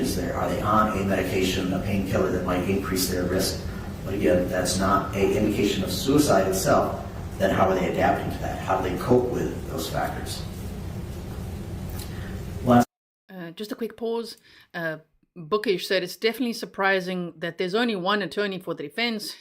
Jason's mental load is definitely higher than if he had a team. I'm sure he wishes that he had at least somebody else there with him, right? Because if it was public defenders, it would have at least two, I would assume. So the thing is, though, we know how stingy Daniel Howard is. We've heard lots of evidence of that. So he was probably adamant that he's going to find his own private attorney, and he only wanted to pay for one.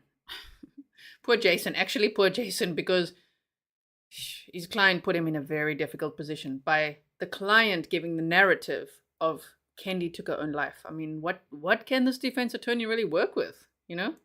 Very difficult. Lastly is the distal factors. These are the stable: age, gender. Men are more likely to commit suicide. Non-Hispanic white, more likely to commit suicide. These are less often an indicator that I take into consideration in weighing, but it may give an indication in terms of how likely or giving some kind of a question to, is this a population that might be more at risk? These are not changeable, whereas the adaptive, the coping to the proximal factors, your stress, that is changeable. That is how somebody can take control of their life. That is how friends and family can do something to help them. That's how mental health professionals address the suicide risk. How are you coping with these? The distal factors, your age, not so much, but it may be an indication of, well, as a person's getting older, increased risk of suicide in terms of the probability, the statistical probability, that might be something that family begin to look for or look at in that population. So, as I mentioned, that the coping abilities, those are what decrease the risk factors. The strongest is social contact. How involved, how connected a person is. Do they maintain regular contact with family, with friends? How engaged are they? How open are they to express themselves? The expression often heard is that, well, it came out of the blue. We didn't expect this self-harm, this suicide comes from, and that's an indication that there was diminished contact. They socially isolated, they pulled back. So you didn't hear from them, or that person was not expressing themselves. So yeah, it was something that came out of the blue. But that, again, is an indication that as the person is decreasing, expressing themselves, family, friends can step in. Hey, let's talk, let's visit with you. Or if the person is open and is an open book, then it certainly is not going to be a concern that this is a person who family, friends can read this person, they're in regular contact. It diminishes the risk of their having difficulty coping with those life stressors. The next is a significant category. We look at their future focus, their hopefulness. How much are they able to look to the future, plan for the future? Are they still seeing there's a possibility? Are they seeing the light at the end of the tunnel? A lot. Kendy saw a lot of that. You know, buying a new house, getting her nails done, buying the hot tub, new boyfriend, so excited for a new life, communicating that to everyone she knew. As opposed to feeling that they're trapped, there's no option, that the only option is self-harm. So someone who is telling me that here's my plans for the future, immediate, a few days, few weeks, long-term, here's what I'd like to do next year. Somebody who is expressing their future focus in positive terms. I'm looking forward to, I have plans, this is what I want to do. That decreases the risk of the weight of how much do these increased factors give me concern that this individual might commit suicide. They're hopeful. They're seeing that there might be still some options, that they have things to look forward to. They have plans, and they've made plans. The next is similar to social contact. That's their community engagement. So in isolation, a person may still take phone calls, may still be reaching out. Community engagement is a person's involvement, as it says, in the community. They're still traveling to work. They're still going shopping. They're still leaving the house. They're not secluding themselves. So a person who is still going about that, functioning in the community successfully, they're coping with the stressors. So they've got significant stressors, but they get out in the community and they continue to meet their needs, which demonstrates they are adjusting, they are coping with those stressors. The last question, or the last focus, is on self-care. An individual who is at greater risk for harm is one who decreases their focus on their self-care. May not be bathing, grooming, may not care how they look. They're isolating, they're withdrawn from the community. Literally, self-care on the last day. Getting nails done, making appointments for her glasses, for the plastic surgeon. Apparently having a bubble bath, I'm just saying, according to Dan's narrative, right? So, yeah. They're not hopeful, and you can see the physical signs in terms of their grooming, in terms of their interest in grooming and future grooming activities. Are there imminent risks of suicide or self-harm? Well, we generally look at the likelihood of self-harm as being increased when a person is in acute distress. Depression, most common, but it can be other forms of agitation, extreme distress. The individuals who are at imminent risk, meaning without intervention, without us maintaining an involuntary hold, they are likely to commit suicide. So this is one of the significant red flags or the concerns that I would have if somebody presents with an acute depression or a significant acute serious mental illness.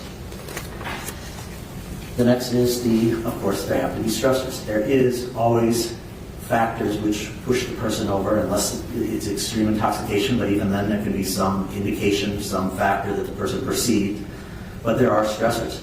It's not a completely undetectable. Oftentimes it is, moving forward, difficult to see through what is the person experiencing, but looking for what are the major factors, major stressors in their lives, those we can then begin to add up and look for. What is the reason, what is the difficulty this person is having in adjusting that led them to say, I'm trapped, there's nowhere out, I cannot cope. Most significant is hopefulness, that future focus. When a person has attempted suicide, I have the opportunity oftentimes to interview them afterwards, and it's a misunderstanding to say that completed suicide is different from attempted suicide. It's really a distinction of those who are talking, contemplating it, versus those who take action. So if you take action, if you attempt suicide, you expect it, and quite often when I'm interviewing these people who have attempted but did not complete an incomplete suicide, they still give that expression of, I did that because I felt there was no other option. I was trapped. I had no hopes, no plans. I couldn't see this was the best option. So we as psychologists quite often get to talk to individuals that have had that level of distress where they literally have seen individuals who shot themselves and then survived. Hanging, poisoned, overdoses. And they expected, as I'm interviewing afterwards, I wasn't expecting I would be alive, and now I can tell you what led to that. Let's go through the major stressors. I can talk over with family members what are the major stressors. Let's examine how hopeful they were. What were they planning? What were they looking forward to? And again, helping to direct so that the families of the individual can overcome, so they can build up this coping, this adjustment capacity, so that they don't feel that they're unable to face these life stressors. There's not always a suicide note, there's not always an expression, but that certainly is a significant red flag. The person who has a plan, who has access to, they've got medication, they have talked about, well, if I was going to do it, here's what I would do. Or literally have gone out and purchased some lethal device that might likely end their life. So having that targeted, specific plan, that's something that I'm looking for as well. What a great final witness to have, right? Sure, if this doesn't prove the case, I don't know what will. This is the opposite of what Kendy's life was like. And also for Daniel Howard to think that she's not going to leave a note, express anything to anyone, just impulsively basically go. Yeah, right. The social withdrawal. Significant adjustment to stressors are the therapeutic benefit of being with people, being in communication with people, continuing to engage with individuals. The population that I see that are at elevated risk for suicide are those that have pulled back, don't have, unfortunately sometimes, family or friends that are in the area, that increases the risk. That's some of the questions that I have for them or looking through the records. If they return to the community, leaving the hospital, who else is going to be in their lives?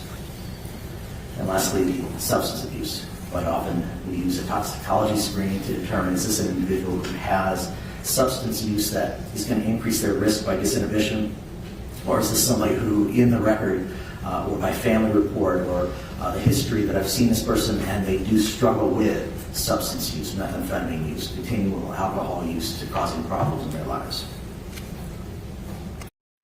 Michelle Dunn says, I done the sign for DV to each of my daughters yesterday and none of them knew that hand signal and my 4 daughters are all over 30. I was shocked. That's the thing. I mean, I didn't know it before either, but it was only created by the Canadian Women's Foundation in 2020, I believe it was. The DV distress signal, which some people have used in distressing situations, like if they get abducted or something, you know, and you see someone do this, it means they're in distress. This is normally a DV distress signal, but could be any. If you see that, you got to call the police, okay? If you see someone in a car driving past you and doing that, call the police, take note of the number plate. You could save someone's life. So in making these assessments, can you do it with a person who's deceased? Yes. All right. And in terms of a person that's deceased as well as someone that's alive, either way, are you relying on a particular process? The process I described with the obvious exclusion of being unable to do a direct examination of the decedent, I will rely on the medical records that are available, the family members, the friends that give testimony in the hospital. So on many occasions when I was working in rehabilitation facilities, an individual who then subsequently succumbed to their injuries, their self-harm, talking with family members and unable to examine them other than their history, other than their medical history that we have documented from before they came in injured, and their family members, being able to review that and looking for, here are the factors, here's what helps explain for the families that they may have missed in their leading up to, here's what they could in terms of explaining why is this person at higher risk, why did they do this. And I take it by using these factors, you can reach opinions and conclusions? Yes, I can. In fact, I'm called on, as I mentioned before, 100 times a year by the state of Idaho, under court order, to do this determination. This individual, how likely are they? Are they at imminent risk for harming themselves, others, or being unable to take care of themselves? Using medical records, talking to family, talking to friends, are all these things experts in your field rely upon in order to reach these types of opinions? Yes, they are, as well as direct examination when available. So, in this particular case, what did you look at in order to come to a conclusion or opinion about Kendy Howard? I was provided a significant number of records for review that included, if I may just read them slowly for you, the pharmacy records from Ms. Howard, a police report, agency assist record, a crime lab report, the transcript of interviews post-event with Wyatt Howard, son, Michelle Lampert, friend, Kim Mock, friend, Dan Prado, friend, a prescription optometric eyeglasses prescription, police report and a welfare check earlier in that year, a police report and supplemental reports from the incident offense, Ms. Howard's post-falls family medicine records, coroner report, autopsy reports, a significant number of Facebook messaging dialogues between Ms. Howard and several friends and family, Zach Goodwin, Wyatt Howard, Kendall Wilkins, Tom Myers, Roy Fitting, Michelle Lampert, Mark Santo, Jill Pacala, Janie Nichols, Dan Prado, Dan Howard, Courtney Lampert, Chris Sapansky, Chantel Souther, Carly Maitland, Brooke Wilkins, Brian Wilkins. I also had the opportunity to look at several folders with evidence photos, crime scene photos, the evidence photos that were also obtained from items photographed in the home. Okay, so backing up to her medical records, her prescription records, could you draw any conclusions there? With the first risk factor, I was looking for presence of mental illness. And with the exception of a reference in April of 2019 when Ms. Howard expressed to her treating professional that she had some distress about a medical condition, at that point it was recommended that she could consider being on anti-anxiety medication, which she subsequently declined. 3 months later, in July, those records indicate that she had resolved that anxiety, and subsequent records using both her statements of her mood as well as her responses to some screening questions, the patient health questionnaire, which asks directly, are you having feelings of distress or significant emotional discomfort, depression? Are you feeling hopeless? Do you have plans for the future? Those consistently in her records show that there was no indication of the serious level, a serious mental illness that would be identified with a diagnosis. Also didn't show a consistent pattern of significant emotional distress that would cause concern that this is a person who's undiagnosed with a mental health condition. And so that also talking about the DV distress signal, Kelly K said, also ask for an angel shot if you're in a bar, or an angel haircut if you're out at a salon, etc. And the thing is, if the salon or the bar person is like, what, we don't have an angel shot, because it's not an actual shot, right? Going to the bar and ordering an angel shot is like a signal for, I need help. I need you to call the police, or I need you to get me away from, this guy or whoever. So if they don't know what it is, maybe somehow you could say, just Google it. Just Google it. Google what it is. If they Google it, then we'll tell them an angel shot isn't a shot or a drink. It's a code that sends a signal to the bar staff that you need assistance. Okay, let's hope that they know. I hope they're educating bar people all over the world, managers at restaurants, everyone everywhere. That's why we must share as much as we can. Teach everyone you know about that. About the DV, distress signal, or general distress signal. It is actually a DV one. I keep clarifying that, but people do use it as a distress signal if they need help, right? Or, asking for an angel shot. Things like that. That incident in 2019 where she had some anxiety, that was due to a scare over possible breast cancer. Does that sound correct? That's correct, yes. Okay. What about her prescription medication history? Anything about that you could draw any conclusions from?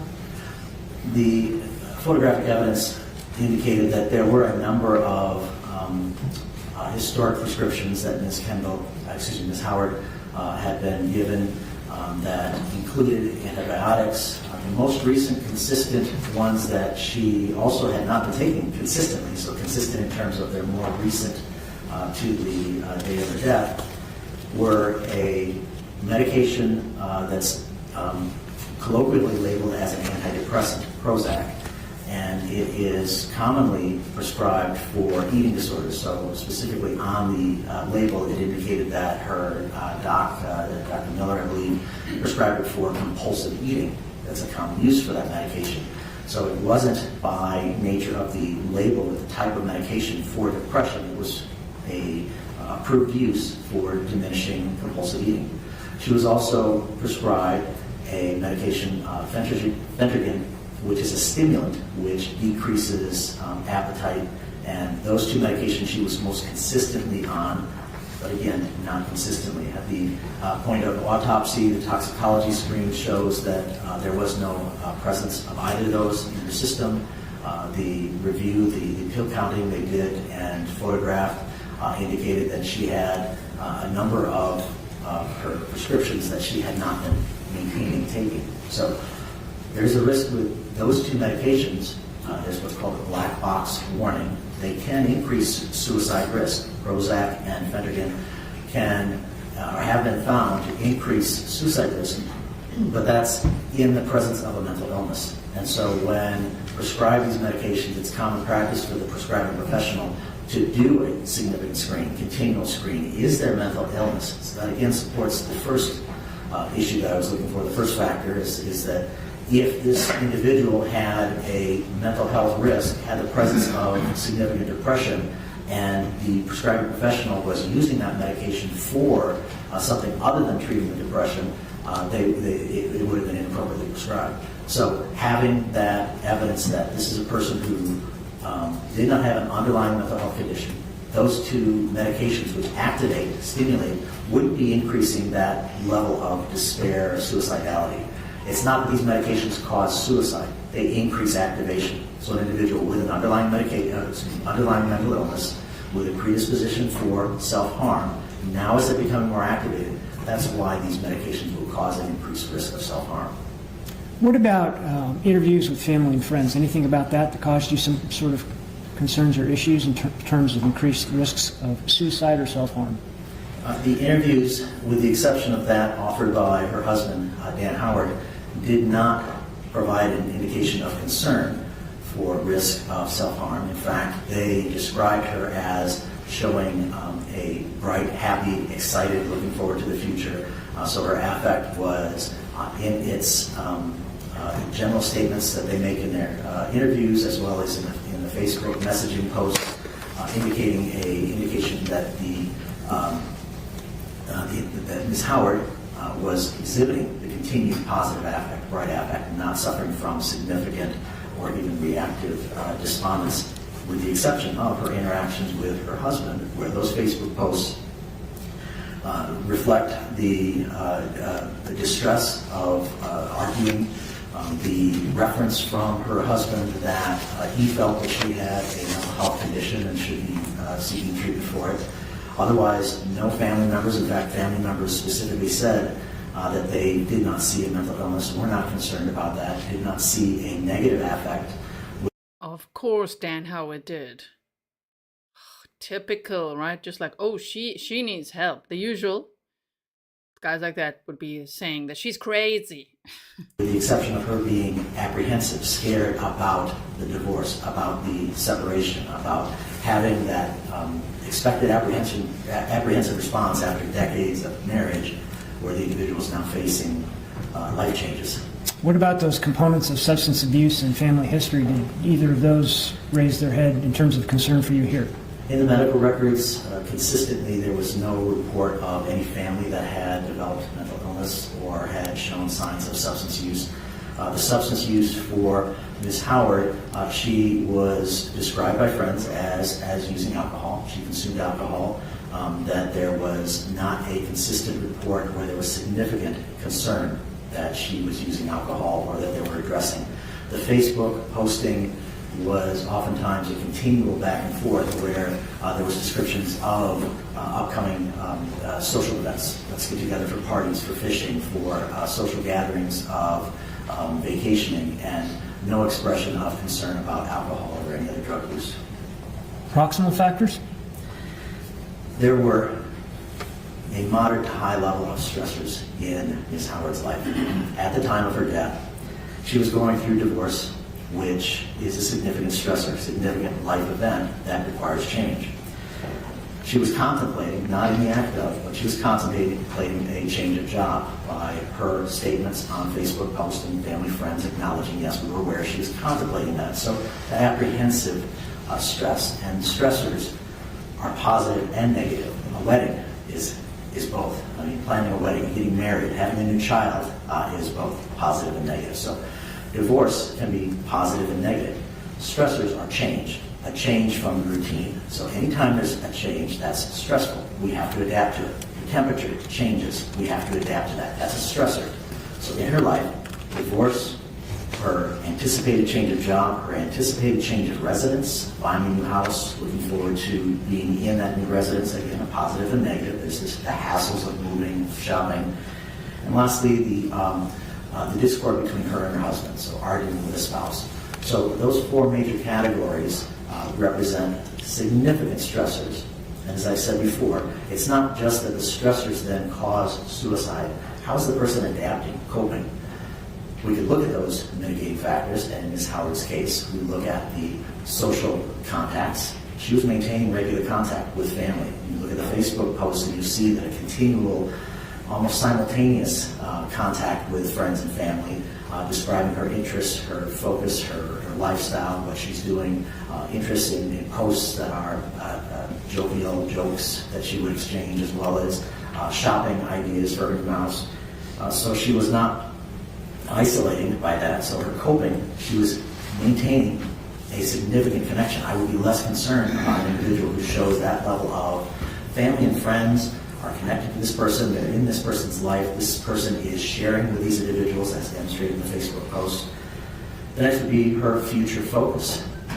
That's another coping indicator. That person who, significant stressors, divorce, arguing with the husband, but yet not seeing it as I'm trapped. Having here's my plan, here's my goal, she says in one of her Facebook posts. Here's what I plan to do in the future. Here's what I'm looking forward to.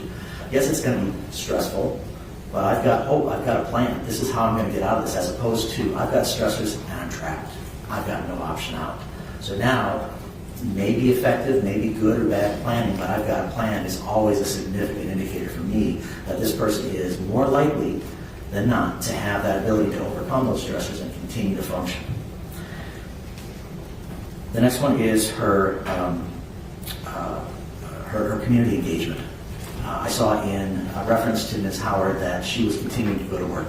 She was continuing to go shopping, picked up cat food, went to the eye doctor, made appointments, kept her appointments with the house inspector that she was going through. So she's not disconnecting, but she's also not secluding herself into her home. She's out and engaged in the community. And again, a question that I would ask an individual on an interview. So what is in your future? What do you plan to do? What have you been doing? What is your day like? What's your daily routine? I go to work. I've got this appointment tomorrow. I've got these next few things. I've got an appointment for body augmentation. I'm looking forward to being able to have this change in my life. And here's how things are going to be different. Here's how I'm going to address the stressors. And she was coping so well with that.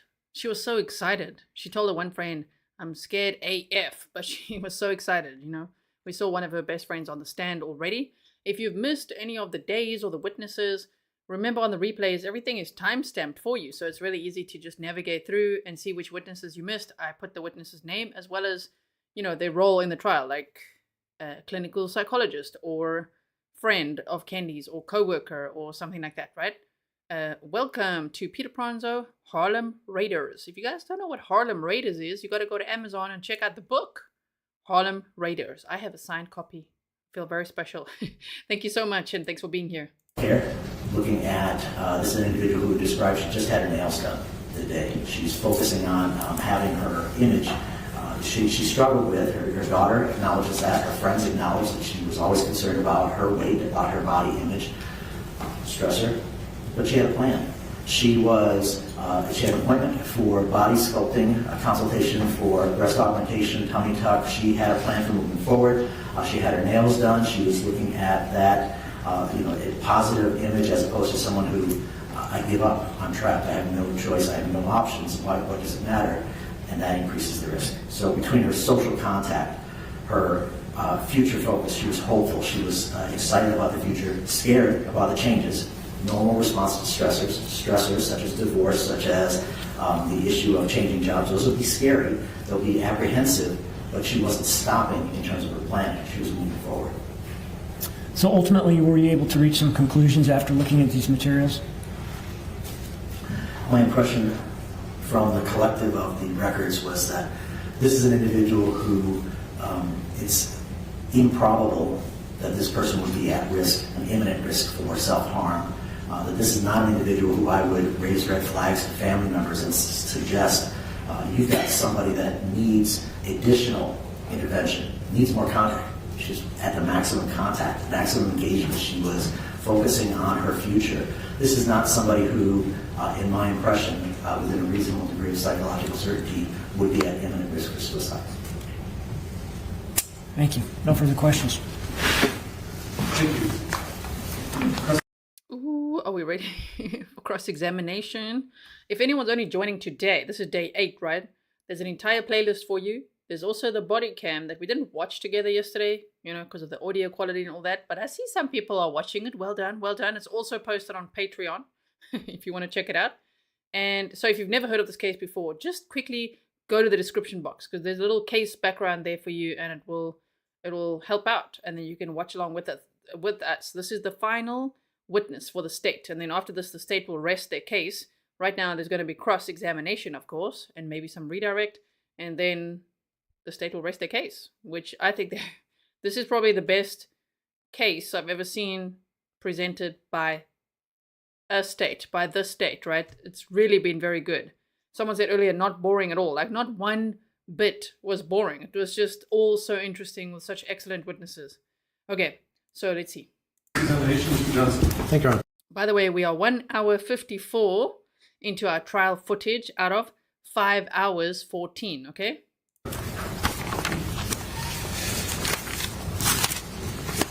Good morning, Doctor. Now, in your record review, did you make any phone calls to any of the individuals? No. Okay. So, for instance, the messages, I think there's, do you know how many pages of Facebook messages there were? A great deal. Okay. And when were you contacted by the state? I was originally contacted, I believe, January 2022 to review the records. Following that, in April 2023, I provided testimony to the grand jury. Okay. Now, it's true that the bulk of your practice revolves around testifying for the court system? That's correct. Okay. And you would agree that it is not possible to provide an absolute predictive determination of societality from a records review? I believe that's a misleading question. The possibility is improved with more information. It is possible to give a probabilistic determination from the records. Adding more information increases the strength of that probability determination. So a record review can A misleading question. and give an indication. It's not a desired closed system, but having that information from medical records, adding family records, ideally adding the decedent interview, but in this case not possible. In a decedent or in a normal interview, when someone comes into your office, does an evaluation, you're relying on what they report to you, correct? In fact, no. The difference between a forensic psychologist and a therapeutic psychologist, as a forensic psychologist, I'm looking at the truth, whereas a clinical psychologist doing treatment takes the patient where they are. The patient walks in saying that they have this history, saying they have this distress. The treating clinical psychologist follows that patient. As a forensic psychologist, I'm looking at trying to determine, I'm looking for inconsistencies, looking for patterns across. So it's not that I'm doubting, but I'm more skeptical. I am more interested in trying to find evidence to support or discredit that statement. Let me just go a different direction here. There are tools that you can use as a forensic evaluator in psychology to help assess a person's risk, correct? Yes. One of those tools is the Home Rule Life Stress Inventory, correct? Yes. It considers such things as divorce, right? That's correct. Change to a different line of work? Yes. Major change in a number of arguments with the spouse? Yes. Major changes in living conditions? Yes. And you, in looking at that, the life stressors placed Ms. Howard above the threshold of 150, correct? Yes. She had a moderate to high level of stressors in her life. And at moderate to high degree of experiencing difficulty coping, correct? Not necessarily. That is more often than not an individual with that high level of stressors. We would expect that they may have difficulty. A person may still be coping with a significant high level of stress, a chronic high level of stress. They're still coping. So it's not a scale of suicidality. It's not a scale of whether they're coping or not. It's a scale of what stressors, what changes are in their life, and now let's look at how are they coping? How are they by the outcome, their functioning? How are they in terms of those mitigating factors? What are in place? What is she doing to address, deal with that high level of stress? All right, doctor, you filled out a report in this matter? I'm sorry? You filled out an opinion in this matter? Yes, I have. And I'd ask just so, so we can get through it. If I need an explanation, I'll ask you, and if counsel wants to get an explanation, we'll ask. But if you can just answer the questions, we'll try to move through this here. In your report, you indicated that above the threshold of 150, identified her as being a moderate high degree of experiencing difficulty coping, correct? It puts her at that more likely than not risk category. It doesn't mean that she is experiencing. And additionally, resulting in mental and or physical health challenges, correct? As defined by stressors, meaning the requirement to adapt to deal with changes, that individual will be more actively applying those coping strategies. And the failure to do so may lead to emotional distress, but it doesn't necessarily mean that they are experiencing emotional distress. They may find an effective coping strategy. They may have the ability to cope. Here we approach on. Sure. So, doctor, you indicated that you conducted that Holmes Row life stress inventory. Yes or no? Objection asked and answered. It's foundational for the next question. Remember, you asked him that and he answered. Yes. Yes.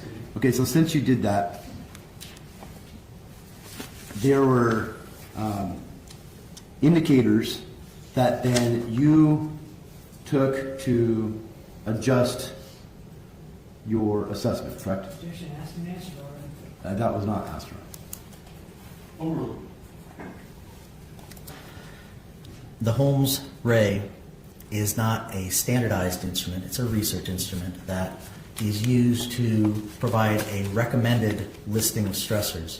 From that recommended list, the clinician, myself, are at liberty to either add, augment, look at the circumstances of an individual's life, or include those in considering the questions that I may ask a patient or the records that I may look for. So it is a guideline. It's not a standardized, statistically a consistent measure. An individual who is going through divorce here is not experiencing the same stress level as an individual over here going through divorce. Whereas the scale provides a numeric value to give an indication. Let's give a ranking, a relative ranking, in terms of historic complaints of stressors related to divorce. But an individual's response to divorce may vary significantly based on their history, based on their emotional condition, based on their family support, all the mitigating factors. So it's not a hard and fast measure as much as a guideline. COVID is These witnesses are just too brilliant. The defense attorney can get nowhere with any of them, right? Joelle, thank you so much. You said, thank you, G and Mars. I'm grateful for all the defluffing. I'm glad. You said it's so much better watching with all of you. And thank you for watching with us. impacted depression rates, correct? There are research studies that suggest there's a higher incident of mental disturbance, distress following COVID and during COVID.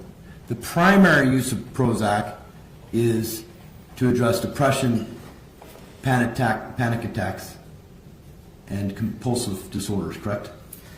That's a misappropriation of using the term primary. It is a list of uses which includes compulsive eating. So it was originally described as an antidepressant medication, but it has more recently been significantly prescribed for eating disorders, for individuals who want to control their weight. Nurse Miller is a psychiatric nurse practitioner, correct? I'm familiar that, yes, that's who she is. The side effects of Prozac can be mental and mood changes, correct? In some cases, yes. And thoughts of suicide, correct? Increase with underlying mental health condition. That's the research shows that that's the rule out is that in individuals who have an underlying mental health diagnosis, Prozac, with the absence of mental health condition, does not cause suicidal thoughts. You're aware of Miss Howard being excited about getting her guns, correct? No, I was not aware that she was, quote, excited. I was aware that she had been provided, that she had shared with family friends that she had been given a handgun that had been kept in storage because she did not want to, she was not, as daughter and friend described her, not a gun person. So I wouldn't qualify it as excited. Like, how would that be? That's why I'm like, what? The defense attorney's going to say that she was excited to have that handgun. No, she really wasn't. You know, she told her family and friends, we heard them on the stand saying that Dan, that was about 5 or 6 years before the alleged murder. That's what they said. Dan bought her a handgun and she was very upset by that. Doesn't like guns. Doesn't want it, and he stored it in his gun safe. I don't know where the defense attorney got that she was excited about it. No, she wasn't. And these interviews that you relied on were conducted fairly early on in the investigation, correct? Prior to January 2022. It is difficult for family members to accept the thought that someone would take their own life, correct? I'm assuming you can answer that. Can you repeat the question, please? It is difficult sometimes for family members to accept the possibility that a loved one committed suicide, correct? Yes. Substance abuse, you talked about that trying to refrain from the use of a substance can increase risk, correct? Not quite. Refraining from chronic problematic use causes distress. An individual who's a social drinker who has use of alcohol that has not been diagnosed as a chronic problem, then refraining from alcohol use would not be a significant increase in risk. You said that prior ideations of suicide, either planned or attempted, is an imminent risk, correct? Immediately prior. Historically is significant. An individual who maybe a year, 2 years, 3 years has made that statement, but it's the imminent, the individual who has presented at the hospital or who family are aware, they're talking of suicide. They've mentioned that they're feeling hopeless, trapped, no way out. That imminent ideation is the concern. You referred to a one possible attempt that, or ideation, that you were made aware of through the records, correct? It was asked on the record. He specifically referred to it. When did he specifically refer? May we approach?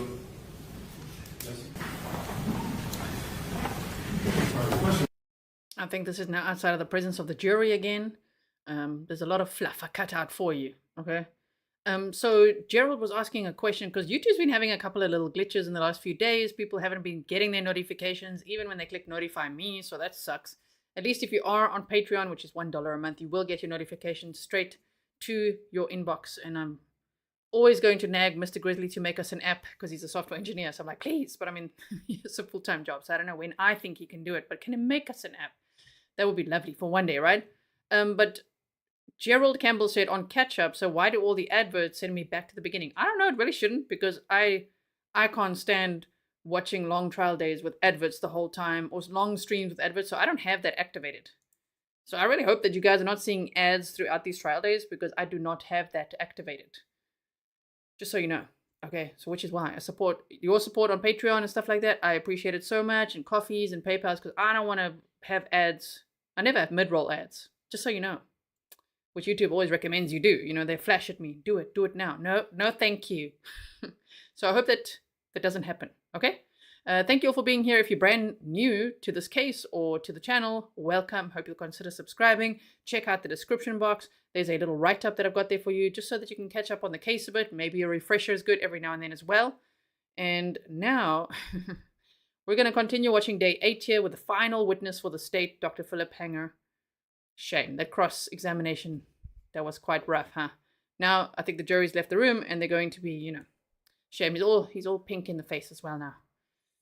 Let's hear the arguments and see when they're back. We're 2 hours, 6 minutes into our footage out of 5 hours and 14 minutes. There was a lack of foundation in the scope of direct. You said it was passed on direct, and that he specifically referred to it. What are you referring to, Mr. Johnson? Dr. Hangar specifically made reference, and I think the exact words are, other than a one attempt referred to by her husband or Mr. Howard, I don't know which one he said, I did not find any other evidence. So he specifically referred to that. I want to ask him questions about that. So it is within the scope of direct and fair to cross on. Mr. Herring, your objection? I don't recall that coming into the record, Judge.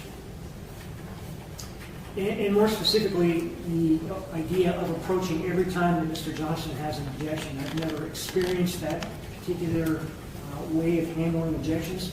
I think in this case, if there's going to be objections, they should be lodged with the court at the time they're going to be made, rather than approach and talk about it in whispers in front of the jury. I think the more appropriate approach is for the court to make an ascertain whether or not that objection needs to be held outside the presence. And that we should do away with every time that Mr. Johnson wants to lodge an objection, that we have a huddle with the court and we talk it over. I don't think that's the proper way to proceed with a trial. I think Just getting so snarky in here. Damn, shame. Poor Jason. I'm starting to feel sorry for him. Oh my goodness. Shame. I have to pause because I'm like, no, this is so, look at him. He's so defeated. He's like, listen, we can't every time he's got an objection have a little huddle outside of the presence of the jury. Like, what is this? Mallory says, no ads here. Amazing. You are amazing, G. Oh, thank you so much. Yeah, we defluff even the ads. None of those. None of those. Okay, whoa. we need to do things on the record in an open format. And you know, I'm going to respond to that. Okay. So we're adhering to number one, no speaking objections. And in a case like this, where a lot of it is emotional and passions, the jury should not hear, for instance, just this. This would be a proper conversation outside the presence. It is way easier than having them go out every time an objection goes to approach. And then the things that we need to put on the record we do, you always indicate whether you sustain or deny the objection. So the record is preserved. But I don't think this conversation was appropriate to have in front of the jury prior to. All right, well, it's certainly highly unusual, rather irregular, to have these continued huddles. To the extent there are sometimes objections made, and then you come here and discuss it with me and with the prosecutor, and then I make a ruling. I've always given you the opportunity, if you want to know, put on the record the nature of your objection. You may. A few times you have. Most of the time you haven't. So I've considered that's your prerogative. You most likely waive most of those objections because you're not putting any basis on the record for them. And many of our discussions here at the bench haven't been truly formal objections as much as you raising concerns about witnesses, responses and things like that. I agree with Mr. Herron that the record should be clear on what the objections are, reasons for it, and what the rulings are. And so when there's been just simply an objection and then we conference and we don't follow up with that, I figure that's on you.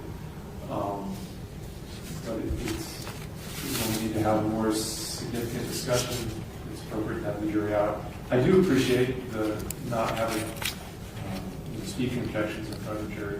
When I say no speaking objections, I typically think I want the objection, the rule, the reason, the response. It doesn't mean you can't say anything by objection, of course. I just don't want lengthy argument in front of the jury that would be used to influence the jury. So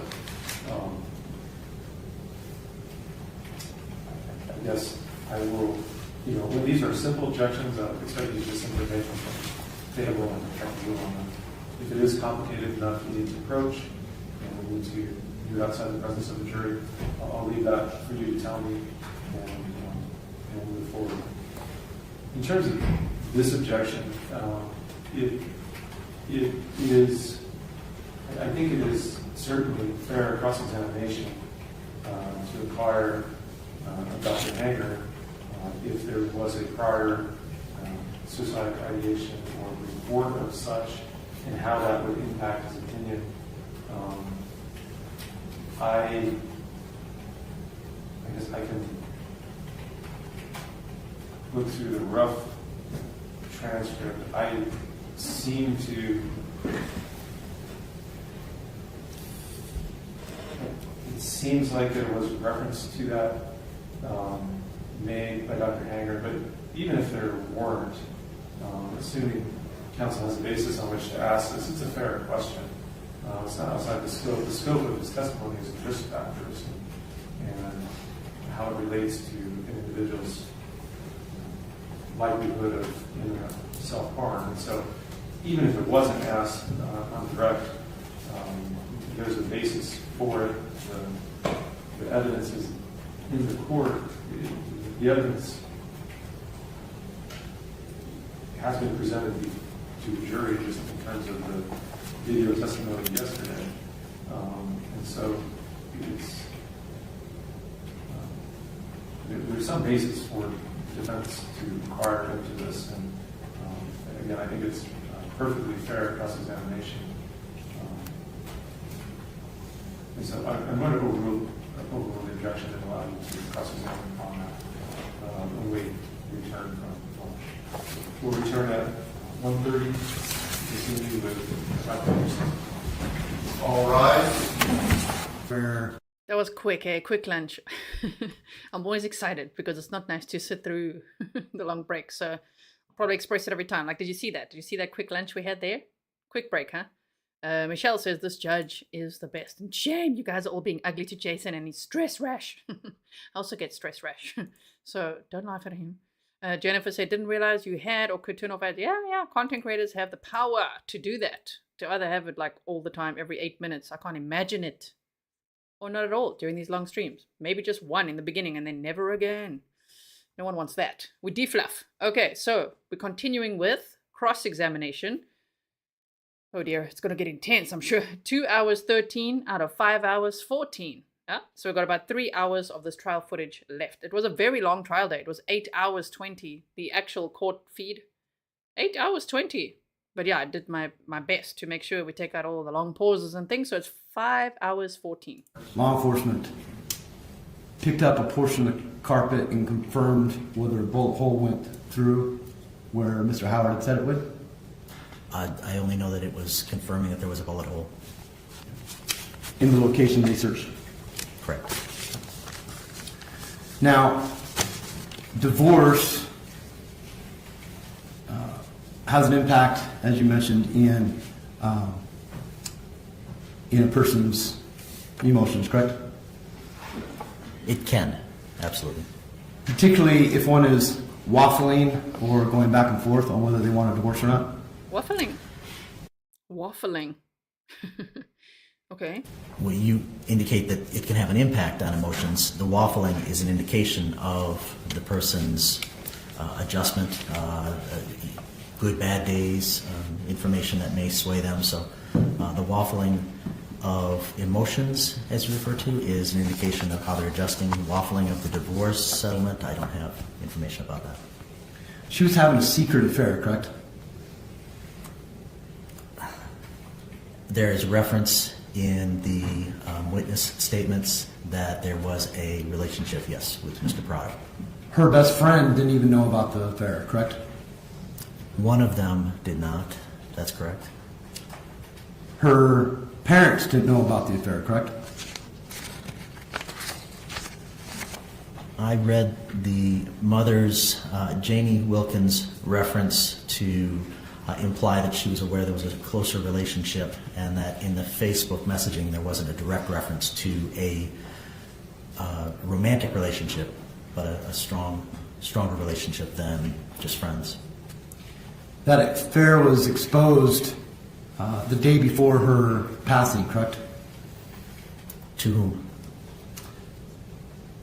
There was an argument between her brother Brian and Kendy regarding the affair, correct? There was a Facebook exchange where she, the victim, expressed her concern that her brother may have shared information with the defendant about her having a relationship with Mr. Prado. And in that that conversation, Brian blocked Kendy, correct? She had stated that as her belief. I can't tell for certain if he did. In fact, the last text message she sent that night, around just before 9 o'clock on the 2nd, was about her brother blocking her, correct? One of the last, yes. She did not have a job lined up in Kamloops, did she? Not to my knowledge, no. She had considered, as I understood, asking for, she'd been given some resources, so asking about jobs, but she was not set on her employment yet. But we heard from her manager, and he said, yeah, sure, I can contact someone over there. It was like in the work. So what is Mr. Johnson trying to say? She talked to Mr. Prado specifically about not being able to get the job at the healthcare center down in Kamloops, correct? I recall that she did not have a job set up. I don't know that she said that she failed to secure that one. She would not be able to close on a house without a steady stream of income, correct? Foundation. No scope of direct. Sustained. You mentioned in your report, is it correct that 31.4% of females that commit suicide use violent means, correct? Do you have a page number? 7? 31.4% use firearm. Now, that's taking from the general population of male versus female, correct? Correct. That percentage goes up when compared to households that have firearms, correct? In fact, that percentage is skewed because of the the greater number of males that commit suicide with use of handgun, and the increase in deaths in general increase when there is a gun in the home. Is it true that constant misspellings can be an indicator of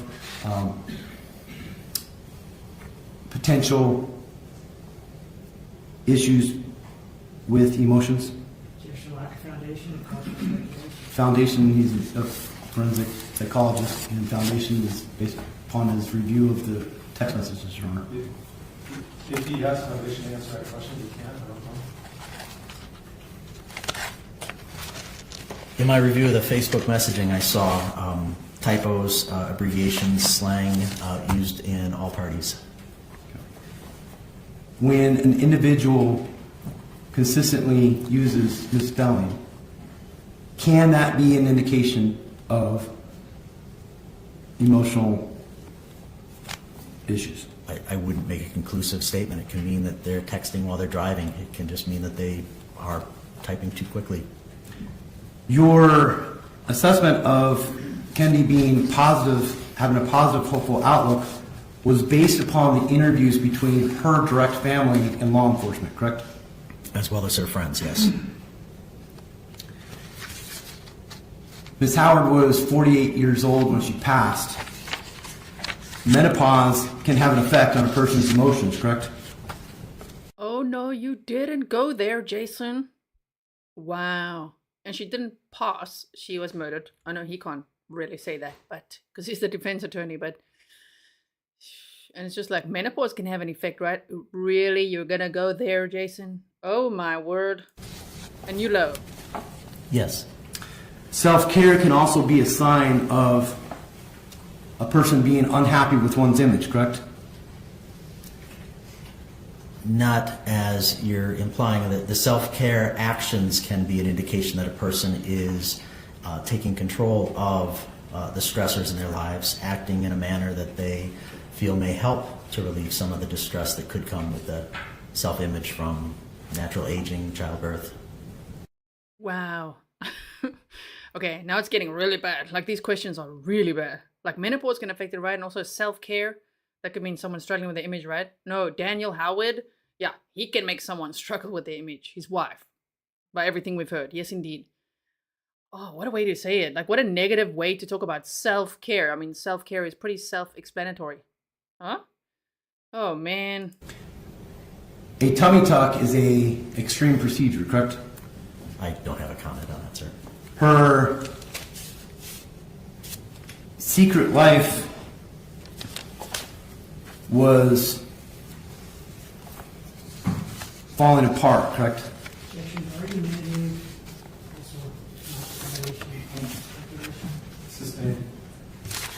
Her secret life was falling apart. No, I think it was being built.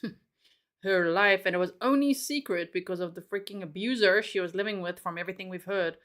The controlling guy that was so freaking cheapskate. So she first had to make her plans, like, I'm definitely going to leave this guy after 27 years of being with him. And eventually being like, I can't anymore with this guy. Making those plans. Putting an offer on the house. You know, rekindling a relationship. Someone who was actually very nice to her. Daniel Prado. No, she was building these future secret plans. Wow.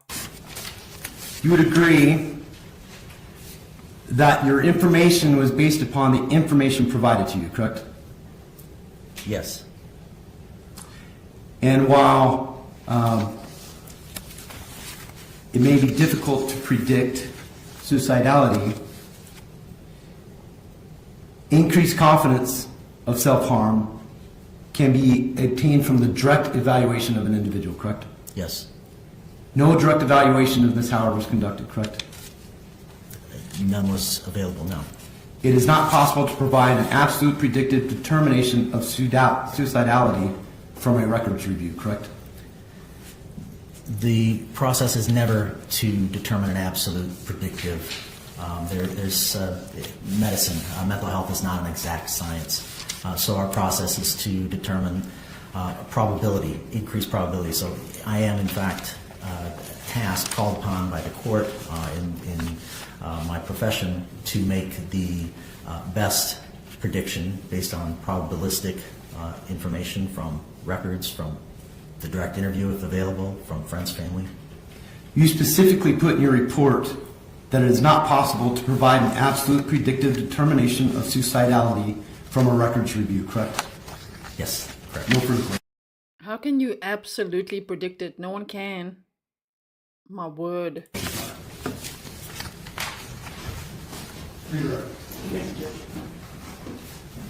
There was no direct evaluation of Kendy because Kendy was deceased by the time that you were involved in the case, correct? That's correct. Yes, sir.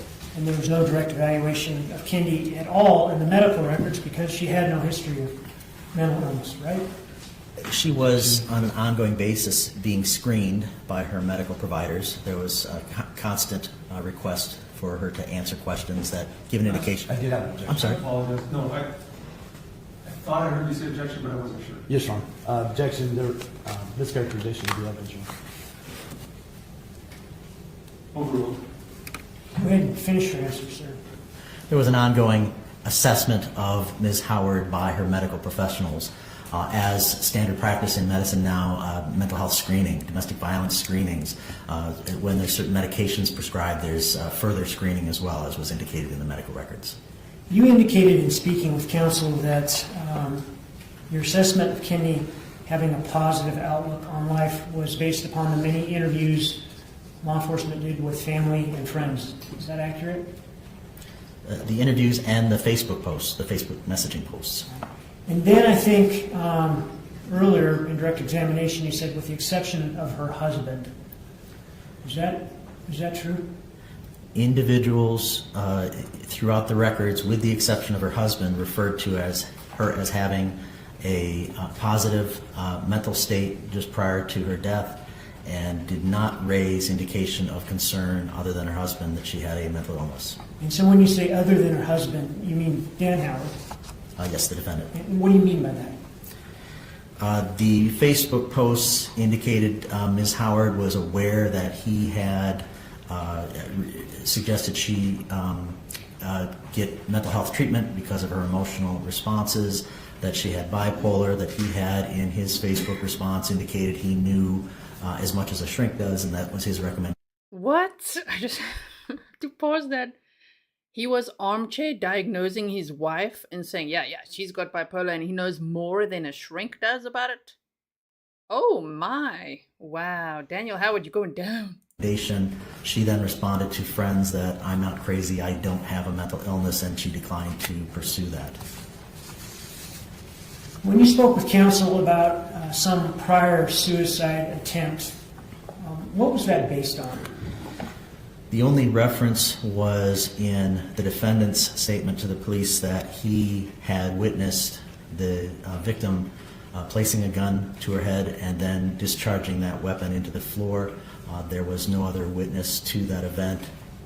So it was the statement of Dan Howard standing alone that she had done this that basically gave any sort of support to that idea whatsoever? That's as far as I could see in the record. And that would be the same person that had the only concern about her mental health as opposed to all of her family and friends? That, yes. Counsel named a number of life stressors that Kendy was going through.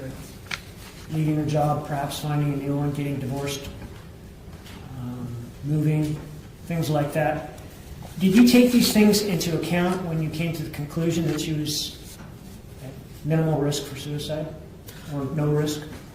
Yes, as part of my assessment, that is the initial process, looking for mental illness, looking at stressors, looking at her hopefulness. And so I did take into account all of those stressors that clearly for Ms. Kendall, she was experiencing a significant level of stress in her life at that time.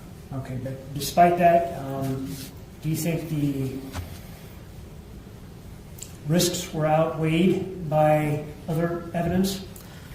I would use the term mitigated, reduced, addressed, and it's not a matter of, does it remove that? She was still likely going to go through a divorce. It appears that she was in the process of closing on a house, so it's not the control of the stressors, but it's how she copes with those. So what her mitigating factors, her social contact, her outward activities in life, the socialization she had, her ability to adapt to those stressors, that was what helped me to reduce the consideration that, okay, with these stressors, because not everyone who has stresses in their lives, not everyone going through a divorce, buying a new house, is going to contemplate suicide. But if an individual is forward-focused, looking at what is in my future, is still functioning, then these stressors don't have that negative outcome. Like she was. Exactly. No further questions. Thank you, sir. Any further witnesses from the state? Your Honor, the state just finished with its last witness, and at this point, the state would like to wrap. All right. State having rested, I need to take up some matters outside. 2.5 hours in. Okay, to this trial footage today, we've got 5 hours and 14 minutes of footage to watch. And the state has just rested.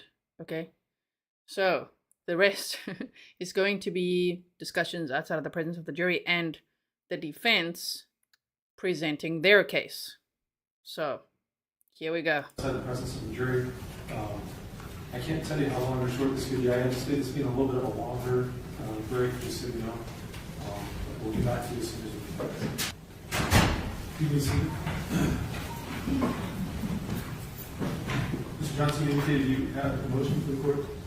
Yes, Your Honor. Just would the court want to take up Dr. Howard's issue? I'll take your motions first. Okay. Your Honor, I'll keep this brief, but we would ask for a directed verdict at this time. In summary, short summary, the state's case relies solely on what they quote-unquote call lack of blood. However, there's ample evidence in the record and exhibits to show that there is blood pooled, coagulated, down in the tub, matted in the hair, caked on the back, and not one witness has addressed the differences between, one witness, Dr. Ramron, his only explanation for the blood there was that, basically if you go, and this was how he held his hand, if you go transport to the medical center through the Rockies, then liquids might or fluids might escape the body. The whole theory of the case relies specifically on the lack of blood. And specifically, I'm not saying that had the state kept its original theory of asphyxiation and or gunshot, that I would be able to make this argument. But the state having changed its theory to by asphyxiation, there is no evidence before the jury to show what accounts for the matted hair, what accounts for the caked blood. The alleged domestic violence, whether it's lividity, and Dr. Schwach talked about that, that's not related to the cause of death. Cause of death is by asphyxiation according to the state, according to the charge. They have not met their burden of death by asphyxiation. And I believe that a court would find that if they had kept their original theory, it's probably more likely than not that their stronger theory would have been death by gunshot. But based upon that, we would ask for a direct verdict. Response? Yes, Your Honor. First, I interpret the defense's motion as only applying to count 2. Take it, Stanley. Show him how it's done. Okay, here we go. Count 1. So I won't make any argument in support of count 1, other than I believe there's sufficient evidence to support the charge. Regarding count 2, Your Honor, this court and the jury has heard competent and credible evidence supporting the charge that Dan Howard murdered Kendy Howard in the first degree. Your Honor, that evidence is that on February 2nd, in Kootenai County, Idaho, Dan Howard caused the death of Kendy. Evidence showed that this was not a suicide. Kendy had future plans. Kendy was leaving Dan. Medical and expert testimony demonstrated to the jury that this was not a suicide. Among the many things the jury heard was the fact that there was an extreme lack of blood at the crime scene. From everything that you've heard, if you've been watching this trial with us, do you think that there's any chance that Kendy took her own life? Because from everything I've heard, there's no chance of that. Also, Forensic Fury says, this is, you remember, Mr. Johnson, the defense attorney, wanted it sounded like he said direct verdict, but directed verdict, which is a ruling entered by a trial judge after determining that there is no legally sufficient evidentiary basis for a reasonable jury to reach a different conclusion. Oh no, I think what's going on in this case is the opposite of that. I know the defense attorney is just doing his job, he's trying his best for his client, of course, but no, I think not. Okay, so let's hear what the state continues to say about this. And that lack of blood was explained through a degree of medical certainty by more than one doctor that the gunshot that Kendy suffered happened post-mortem. So therefore, this was not a suicide. The jury also heard competent and credible evidence that this was a homicide.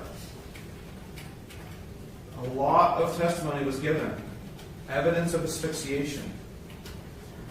And that is the state's theory, Your Honor. The state's theory and the evidence shows that Dan Howard, the only person in the house when Kendy died, had the knowledge, opportunity, and ability to strangle his wife. And he had the motive. She had just told him days before that she wanted a divorce. Mr. Howard's premeditation happened on January 29th or even before that. After telling Dan Howard that she wanted a divorce, Kendy went to bed. She woke up in the early morning hours to Mr. Howard standing over her. And Kendy was convinced that Dan was about to kill her. And so between the 29th of January and the 2nd of February, Mr. Howard is planning and plotting her death. And finally, on February 2nd, his plan is executed. He caused Kendy Howard's death. Her body was riddled from head to toe in bruises and some lacerations. Competent and credible evidence, Your Honor, that this was with malice, that it was a forethought, that it was a premeditation. Mr. and Mrs. Howard were married. They were household members. They had a child in common. This is, again, sufficient, more than sufficient evidence upon every element of the state's charges, Your Honor. This was not a suicide. This was a murder. The jury has more than enough evidence to make that decision for themselves. This is not a case where the jury should be deprived of the ability to consider the evidence that was given. And so I can't object any stronger than that to the defense's motion, Your Honor. Thank you. Thank you. Final word, Mr. Nelson? Thank you, Your Honor. Your Honor, to be clear, this isn't about alleged batteries or bruises and whether the bruises were lividity or not. This is about asphyxiation. Dr. Smock specifically testified that the only way you can be asphyxiated and not show signs of petechia is to do a chokehold in a manner that officers are not trained on. That's assuming that there is a lack of blood. Because the issue is, where's the blood? There's evidence. The state submitted the evidence in the photos of again, the body coming onto the gurney table, hair matted with blood, which is consistent with the photos showing the blood pooling in dark pools above the shoulders going to the hair. The state has not posited a theory on where that blood went, why there's so much blood, and why there's no petechiae from the carotid restraint that law enforcement is trained on. Because the testimony from Dr. Scott, I was thinking that as well. Was Jason listening to the same testimony as all of us? I'm like, what? Did he not take notes? Smock is a carotid restraint would cut off 80% of the blood flow. But you need 100% cut off. You need to do like a rear naked choke to asphyxiate without petechiae. Again, this is technical as far as the state just chose at the last minute to do what they did and just do asphyxiation. They have not met their burden that there isn't enough blood and that Mr. Howard did a stranglehold that he wasn't trained on, and we don't have any training records at all that he even learned it. So, again, I do think that while technical... You literally had a co-worker of his on the stand, that the state did, who said she was there that day with him, training. But okay, maybe he wants documents to prove that. I don't know if they documented that back then. Certainly it doesn't address the first charge, but I do think it addresses the state's. I don't think it addresses, we can take it up later, but I don't think it addresses the alternative of second degree harm as well. Thank you. Well, under the Rule 29 motion for... Yay, let's hear what the judge says. Always so calm. And also the alternative of second degree. No, this is first degree. Premeditated with malice aforethought murder. That's the charge. There's no alternate right now. Acquittal, the courts to independently evaluate the evidence and testimony and determine whether or not a reasonable juror could find the defendant's guilt beyond a reasonable doubt. I do find that to be the case. While this is a circumstantial case, the evidence presented by the state is substantial, and I certainly think a reasonable juror could come to the conclusion that Mr. Howard is guilty beyond a reasonable doubt. And so I'm denying the Rule 29 motion this time. Sorry, what? Does he think the jury's going to say guilty without a reasonable doubt? Well, the motion was denied. So continuing on now, the state has rested, okay, as you can see on top there. These were now motions, objections outside of the presence of the jury. And now it's up to the state to present their case. So they tried to draw a line here and be like, let's just end this here. Just get, a directed verdict, meaning it's okay, judge. The jury won't be able to come to a decision. No, they will. They will. And now, defense, it's your turn to present your case. Did you have any other motions, Mr. Johnson? Not at this time, Your Honor. All right. And then the state had a motion to exclude Dr. Howard. I'll hear you on that motion.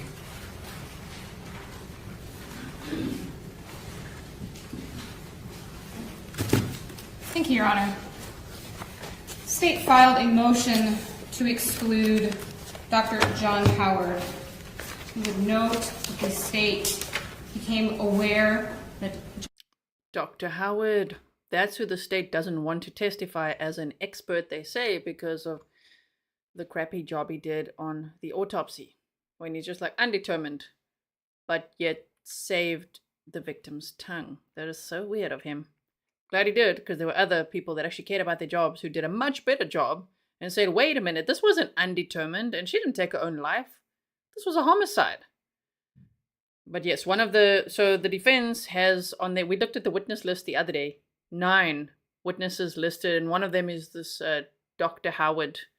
Okay, and yeah, let's hear what the state says about this motion, yes. John Howard was going to be called as a witness during trial when Mr. Johnson issued a subpoena for him. Mr. Johnson, in his response to the state's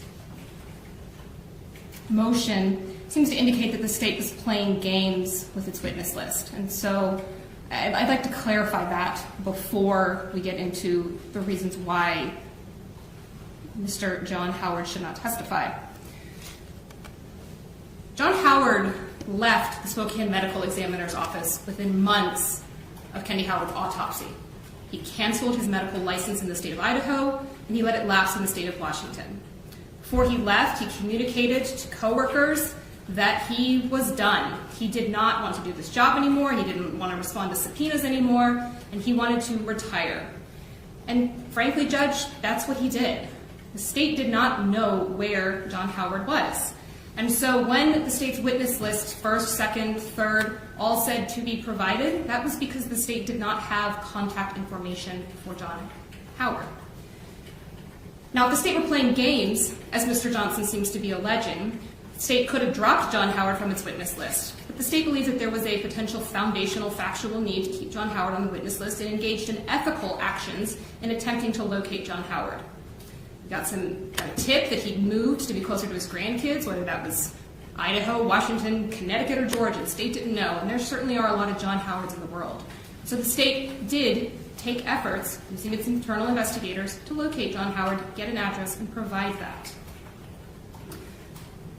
But what wasn't happening while the state was making those efforts is that Mr. Johnson was not complying with the basic principles of ICR 16.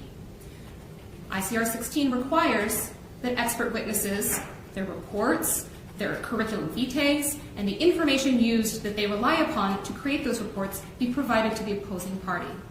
Even more so, Your Honor, in this particular case, there were scheduling orders in place, not once but twice by this court, providing deadlines for the parties to provide that information to one another. At no point did the state provide to Mr. Johnson a CV for John Howard. At no point did the state indicate that it was going to call John Howard as an expert witness with a notice, as it typically does. John Howard was not called at the grand jury, and there was nothing in the record to indicate that the state was going to be utilizing him as an expert. Likewise, Mr. Johnson filed a witness list in, I believe it was June of 23. On that witness list, in his lay witness section, he indicated that he reserved the right to call any witness on the state's witness list. Certainly. And then his expert witness section, he listed 2 experts, Dr. Jeffrey Desmoulin and another individual, I think by the last name of Liorda. Ultimately, in concordance with the deadlines provided by the court, Mr. Johnson did provide an expert witness report for Dr. Desmoulin. That is the only expert witness report that the state received from the defense. John Howard cannot come into this court and make expert conclusions. John Howard cannot come into this court and make expert opinions. John Howard authored a report one day after Kendy Howard's death. He did so by making an examination of her body, and certainly if he were necessary as a factual witness, I think that an argument could be made that he would come in and make factual statements about what he observed, what he saw. But what he could not do, Judge, would be to go beyond that, to make conclusions. The state has received no notice as to what the defense has provided to John Howard about, did he review the grand jury transcript? Does he know the state's theory of the case? Was he provided Dr. Desmoulin's report? Was he provided the coroner's photographs? We don't know. We don't know what his opinion is going to be on those things. We don't know what his opinion is going to be on anything related to anything beyond day 2 of this case. That is not providing the state with sufficient notice of his expert opinion. And Judge, whether or not John Howard could testify as a fact witness, the photographs are in evidence. The examination of the body is in evidence. That came in through Jennifer Nara, and Mr. Johnson had every opportunity to talk about that with Jennifer Nara. To now bring John Howard in and to say, this is the same photograph, this is the same photograph, this is the same photograph, is cumulative, Judge. It's irrelevant and it's cumulative. And so, Judge, for those reasons, we ask that the court exclude John Howard.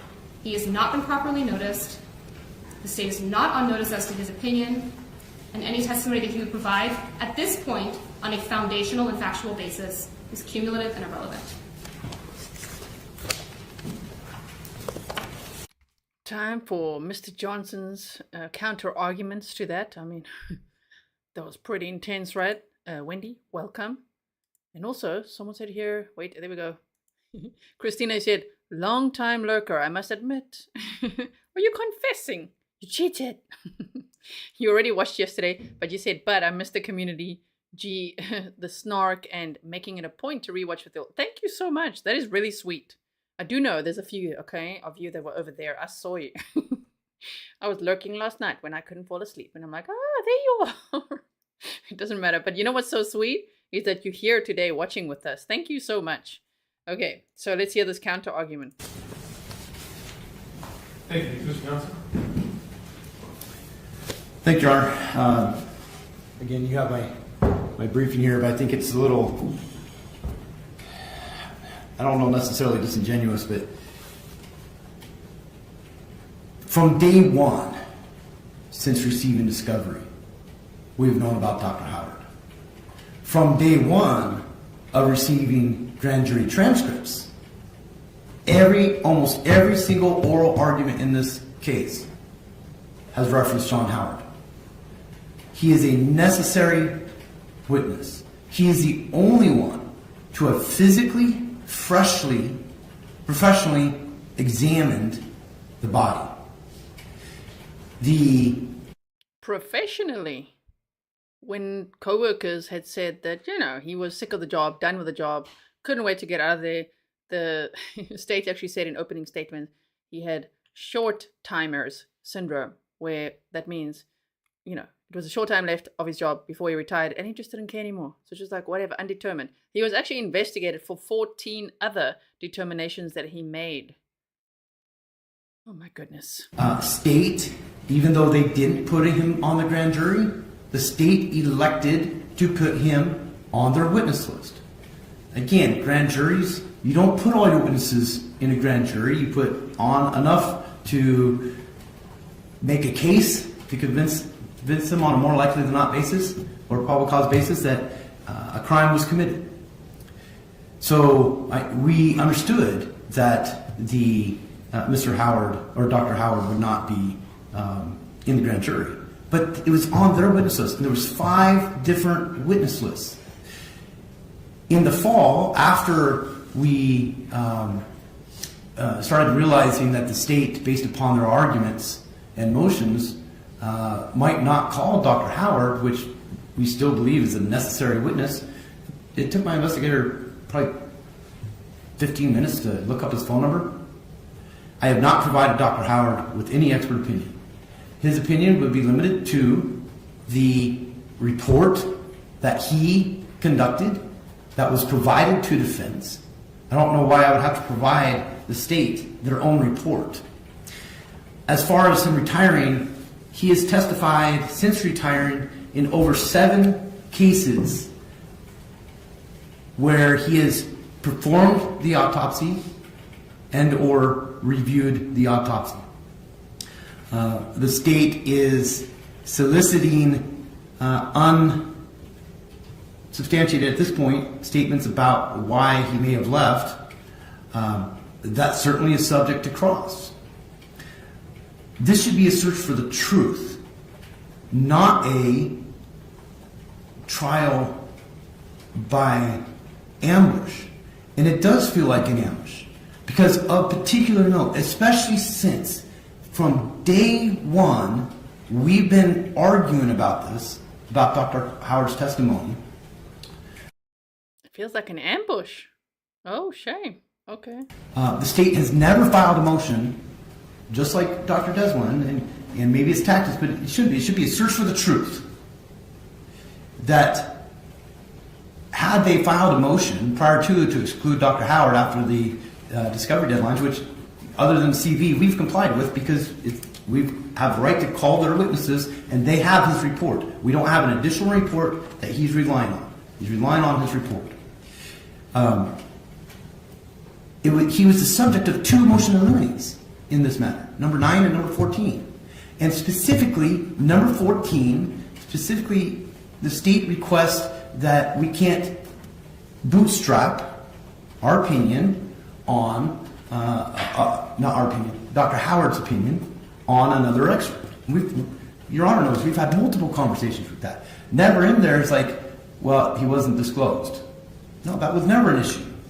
But to wait until Dr. Smock and Dr. Nara testify, then file this motion is a trial by ambush. Procedurally, we're not going to submit a CV. I'll ask him about training experience, but I'm not going to submit an exhibit that he didn't provide to the state. That would be improper. They have his opinion. He's a necessary witness, the only one who touched that body fresh as far as autopsy forensically. And it's never... Please don't talk about a victim that way. Touch that body fresh. No. No, we don't talk like that. My goodness. Who's not being professional now? Okay, all along. But you know what I mean. Touch that body fresh. Did he just say those words? My word. Necessary for the jury to get to the truth of what happened. And if he would be excluded, we would be asking for the necessary jury instruction, which was the subject of the motions eliminated. And so we do think procedurally we have complied. It's not our obligation. And in 3 years of this, the state has not reached out to him one time. It was not hiding. It didn't take long to find. It didn't take an active investigation.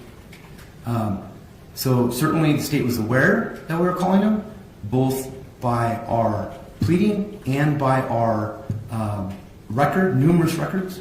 And he's a necessary witness, and the state is at no surprise, Your Honor. And frankly, every single expert has relied on his opinion. He's a necessary witness to offer that opinion. So if you understand... See, using those kinds of words or phrases is what makes some attorneys just so, especially defense attorneys, so unlikable. I mean, I'm not going to unhear that now. Touch that body fresh. No, sorry. No empathy for you. Had it for a moment, like, shame, he has such a tough job. No. He just undid that. I hope if there's any attorneys watching or if he rewatches, don't say things like that. Show respect to the victim because the jury also cares about that. Well, I know now the jury's not there, but you know what I mean. Why didn't you list him as an expert witness? It seems like he's your number one expert witness. Why didn't you list him as an expert witness and provide his opinion to the state? So the state has his opinion. Well, have you talked to him since? I've confirmed that I got a hold of him, confirmed. I confirmed that he'd be willing to testify. I have not subpoenaed him. I started to, but I have not subpoenaed him. He is going to be here tomorrow. Have you discussed his opinion with him? I discussed his opinion with him. I have not shared any other experts' reports. I have not talked to him about Dr. Morrow. I have not talked to him about Dr. Desmond. You didn't think you had an obligation to tell the state what his opinion was going to be, pursuant to the scheduling order and the rules of discovery that require expert witness disclosure? His opinion is the autopsy report, Your Honor. That's his opinion. That autopsy report is his opinion. That's what they provided to us. So it hasn't changed. You've told the state he's going to be an expert and his opinion will be the same as it was? That's what it is, Your Honor. I mean it's the same as telling you that right now, but the whole point of having discovery and pretrial discovery orders and disclosure orders is that the state's not, neither side is surprised. If we look at it in reverse, Your Honor, as mentioned in my motion, if I were to be up here right now making the same motion, the state would be saying, hey, look, he was on 5 witnesses lists, even though we didn't call him for the grand jury, even though we had these motions, he's on 5 witness lists and you have his opinion. I would have no legal basis to object to... You mean if the state didn't disclose him as an expert? No, if the state called him as a witness. Because he's listed, they didn't separate out. I separated out in my pleadings the additional witnesses. In their pleading, they do not separate out expert versus lay. It is one long list. I assume people are experts based upon reading the grand jury, or they have a, like Mr. Beasley, he's not a doctor, but based upon the grand jury, I knew that he was an expert. They don't separate. I, for convenience, separate out potential experts that I am calling.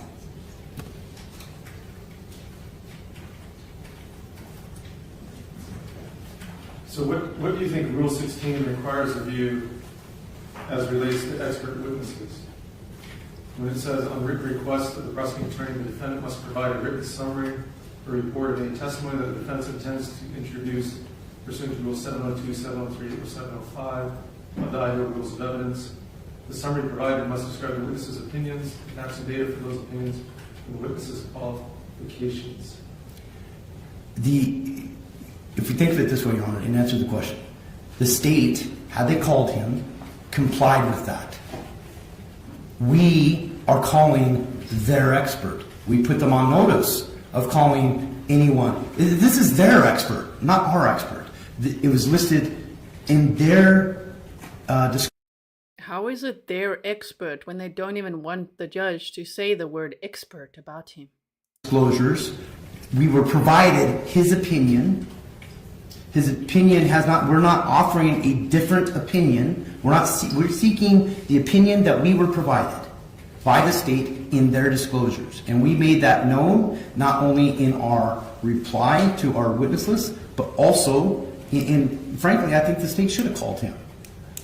But that's neither here nor there. If their pleadings conformed with Rule 16, and it's their expert, their opinion that was provided to us, it'd be like if I were to provide them Desmond's opinion, and for some reason they got wind that I wasn't going to call him, and they put me on notice that they have the right to call any of my witnesses, they certainly can call him and use the opinion that was provided. I said that's what we're doing, Your Honor. I doubt that, but okay. Anything else you want to say? Even if he's not. Oh, I just love the very calm snark. I doubt that, but okay. That's what the judge is like. That's all we're doing, Your Honor. I doubt that, but okay. Not allowed to, even if he's not allowed to give an opinion as to overall cause of death, I think that's the issue that the state has. He is a necessary fact witness, having done the autopsy. All right, thank you. Ms. Shostall? Thank you, Judge. I would refer the court to the I-Court's record, wherein the state filed 18 separate supplemental responses to discovery regarding expert witness for each and every one of our expert witnesses. That would be separate and distinct from our witness lists. So expert witness Bryant Gunderson, expert witness Dean Livingston, Morgan Ford, Dr. Nara, Philip Hangar, Dr. Raber, who was not used, Dr. Rambaran, Dr. Smock, Dr. Stewart, Gary Tollison, Jen Ayers. I can go on, Judge. The point is that the state absolutely complied with Rule 16. The witness list is not intended as an expert disclosure. The witness list does not comply with Rule 16. The state filed 18 separate notices of intent to use expert opinions, which all included a curriculum vitae and either a separate written opinion or a reference to the grand jury transcript for those witnesses that testified at grand jury. Again, nowhere in those 18 separate filings did the state indicate Dr. Howard. Judge, my concern with John Howard coming in to testify as a, quote, foundational witness is that Mr. Johnson is not going to stop short of the cause of death. Mr. Johnson repeatedly attempted to get John Howard's opinion as to cause of death in through other witnesses throughout this trial, and ultimately the state acquiesced to that as a tactical decision. However, what I anticipate Mr. Johnson doing is bringing him in and saying, isn't this lividity, or is this a bruise? Those are opinions, Judge. Those are medical opinions that John Howard is going to be questioned about and ultimately cross-examined about. And to say that there's been no conversation about what he's expected to testify to, Judge, it's baffling. And so, Judge, the risk of Dr. Howard coming in testifying, it's going to go into expert opinions that he should not be allowed to testify to. It's going to go into areas that the state is not on notice about, and it is beyond that cumulative. Thank you. Thank you.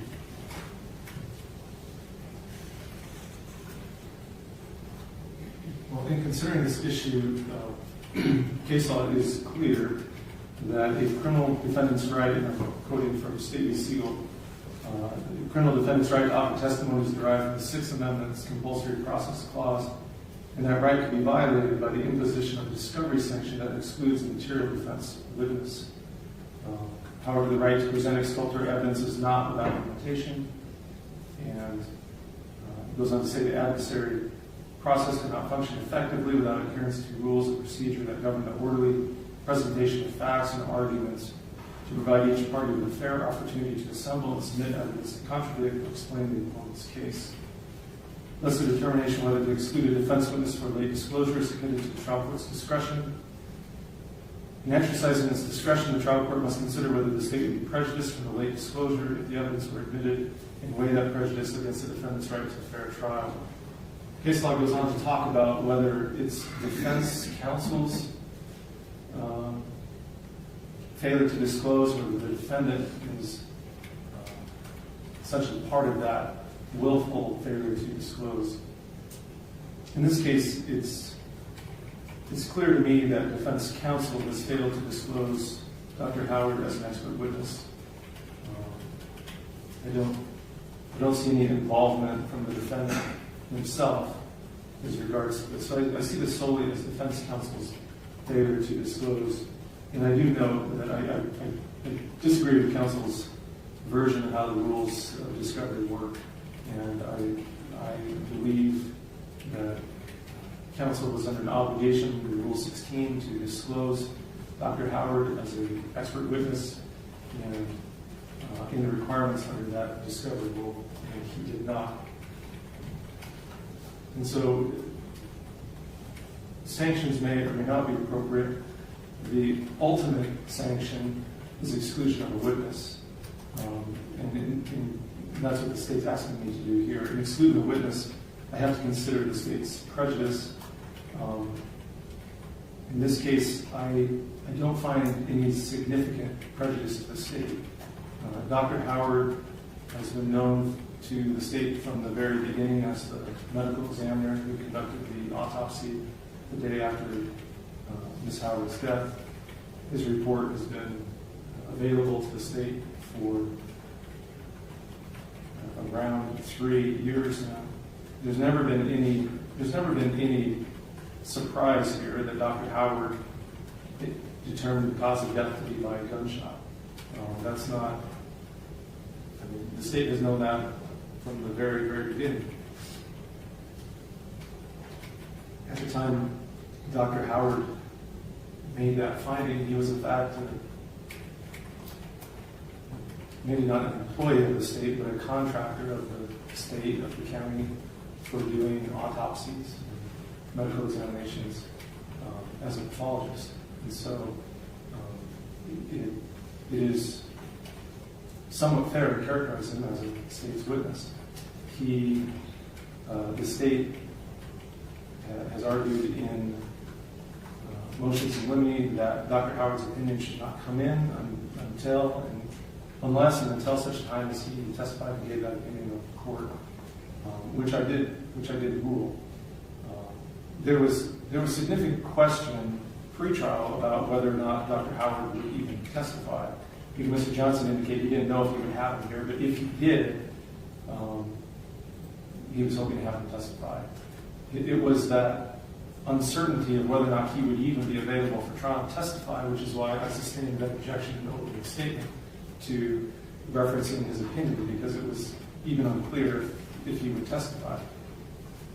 But if he did, there was never any surprise about what his testimony would be. And to the extent, as an officer of the court, Mr. Johnson, I'll accept your representation that he hasn't reviewed other experts' reports, testimony, etc., that he has developed no new opinions. He's simply being called to testify consistent with his opinion in his initial report some 3 years ago. Given that, I don't find sufficient prejudice to the state that would permit the exclusion of what is possibly one of the defendant's most important witnesses, which is almost his only witness to contradict the state's medical witnesses. I'm not saying he's going to successfully do that one way or the other, but the defendant has a due process right to present his defense, and to exclude that, I think, would be... Judge has to be, obviously, always fair. Daniel Howard has to have a fair trial. If the witness has to testify, he has to testify, at least. He said her death was undetermined rather than saying it was her taking her own life, right? At least. Okay, silver lining. He said undetermined and then for some reason saved the victim's tongue for other medical examiners to later analyze. Interesting. Abuse of discretion and extremely harmful to the defendant's right to a fair trial, where I don't find the defendant himself had any role in this late disclosure. In Idaho, one of the cases I reviewed, they approved a monetary sanction on defense counsel to impress counsel with the importance of following the rules of procedure and discovery. And I may do that. I may impose a monetary sanction on defense counsel for not complying with discovery, but I'm going to reserve my judgment on that for this moment. But ultimately, I'm not going to exclude as the ultimate sanction Dr. Howard. Now, should the state, I'll allow the state to continue to, if they can demonstrate some prejudice after his testimony that would require a short continuance or a short delay in the trial for them to respond, I would consider that. I do think this is a surprise to the state, given that Dr. Howard was not listed as an expert witness by defense, and I think the state anticipated him not being called, which wouldn't be the case had defense counsel just simply taken the very easy step of listing him as an expert witness. We wouldn't be in this situation. So, should the state need extra time to respond, I would consider that request down the line. But I think exclusion would be an extreme remedy, and it's not warranted in the circumstances. Also, as to it being cumulative, I don't find this to be. It's not that cumulative alone is the issue. It's unduly, cumulative to the point where it's unnecessary, distracting, or confusing to the jury. It's certainly not. I don't think his opinion is. I have not allowed much discussion of his opinion for the very reason that I ordered and ruled in motions in limine that his opinion can't be bootstrapped by other experts. And so his opinion has been very, very limited any discussion of it before the jury. I think it may be just almost solely in the death certificate that was admitted. And so the defendant's ability to present Dr. Howard's observations, performance of the autopsy, and his conclusion, I don't find that to be unduly cumulative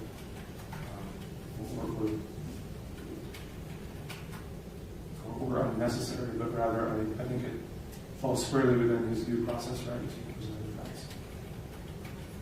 I'm not further limiting his testimony other than it has to be within the confines of his report. So with that, I'm going to deny the motion to exclude. So, denying the motion to exclude that expert witness, so they're going to have Dr. Howard on the stand, not related to Daniel Howard or Kendy Howard, just similar, well, same surname. So it's going to be interesting. All right. Are you prepared to call your first witness? Yes, sir. Especially cross-examination, because now cross-examination will be by the state, right? So from this moment, right, the state has rested. Now it's the defense presenting their case. So when I say cross-examination, I always type it out there for you though. Cross-examination, it'll be the state asking. Direct examination will be the defense asking. Okay. Just one thing before we move off that issue. Yes, ma'am. Would the court consider requiring defense counsel to turn over John Howard's phone number to the state so that the state could prepare? Absolutely. Thank you. You may be seated. That was a nice little side profile of the defendant there, Daniel Howard, okay, who, if you're new here, is on trial for the murder of his wife, Kendy Howard, which happened on February 2nd of 2021. He's also facing domestic battery charges. So far, I think the state has done, well, they rested their case. I think in total, their case, they really presented it so well. Now let's see who the defense, well, we've seen the list of names. The defense should have 9 witnesses in total, is what they listed. And Dr. Howard will be allowed to take the stand. Members of the jury, the state having rested, it's now the defense's opportunity to present their case. Mr. Johnson, you can call your first witness. We call Mr. John Howard. Have a seat right there at the witness stand. Thank you.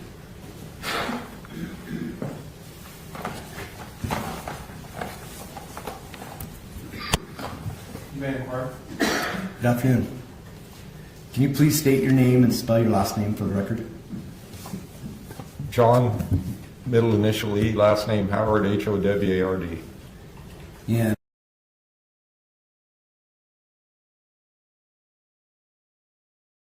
I'm muted. This is his dad.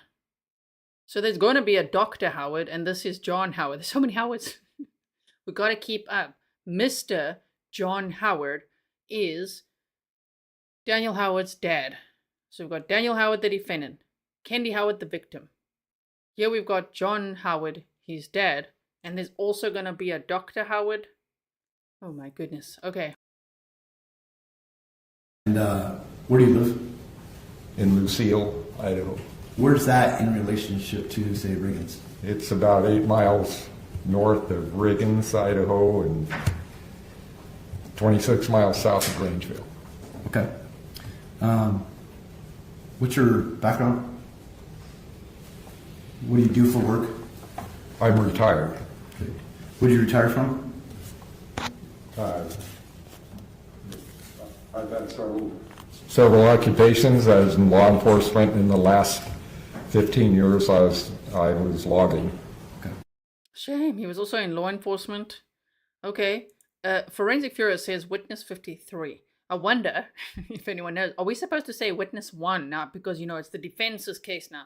Defense witness number 1, John Howard. Total witness in the trial, 53.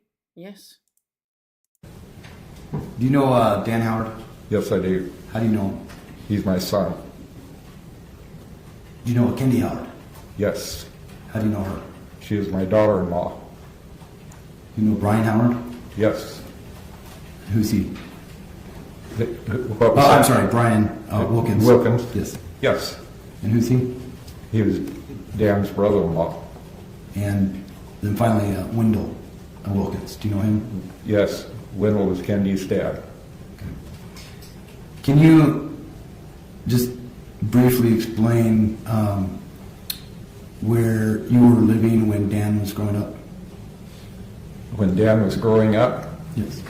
and when Dan was growing up, we were living in Hayfork, California, and I worked for the sheriff's office. He went to school. Hayfork's a little logging town. It was all supported from the logging. Okay. At some point, did you move up to Idaho? Yes, And when was that? that was when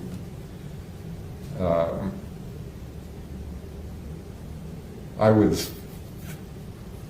was 40 years old, and about 40 years old, and I went took a job with the state brand inspector's office in the state of Idaho. Is that where? Just so you know, we got 2 hours left, okay, of this trial footage. For this testimony, I'm just gonna speed it up a little bit. We had 1.1. I'm gonna put it at 1.2, okay? Dan graduated high school? Yes, Dan went to school in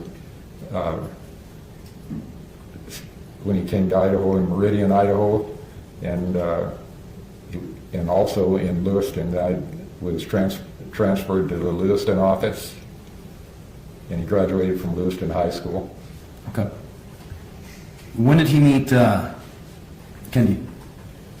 He met Kendy after he was had gotten out of the Marine Corps, and at that time was working for the Idaho County Sheriff's Office. Do you know when they were married? I beg your pardon? Do you know when they were married? Yes, now it's been, I can't remember the exact date, but now it's been about 30 years ago. And When, after they were married, did they live in the Lewiston area? did what? Did they live in the Lewiston area? They, yes, he lived in Idaho County, and then they moved to Lewiston when he went to work for the state. At some point, did they move up to Athol? But they did, and he'd been employed by the state for,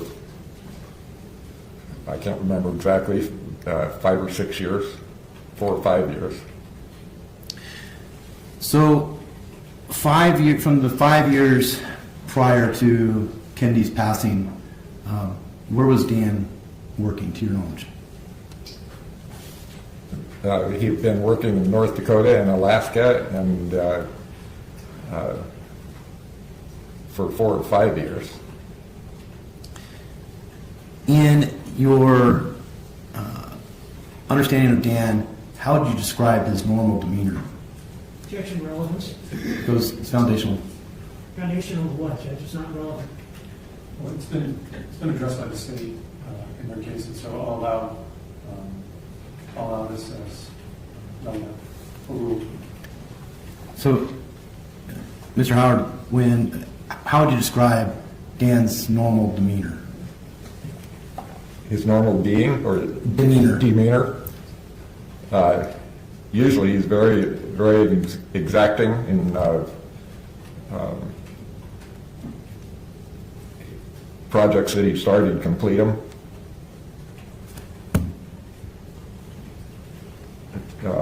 Pretty much family man, and Objection.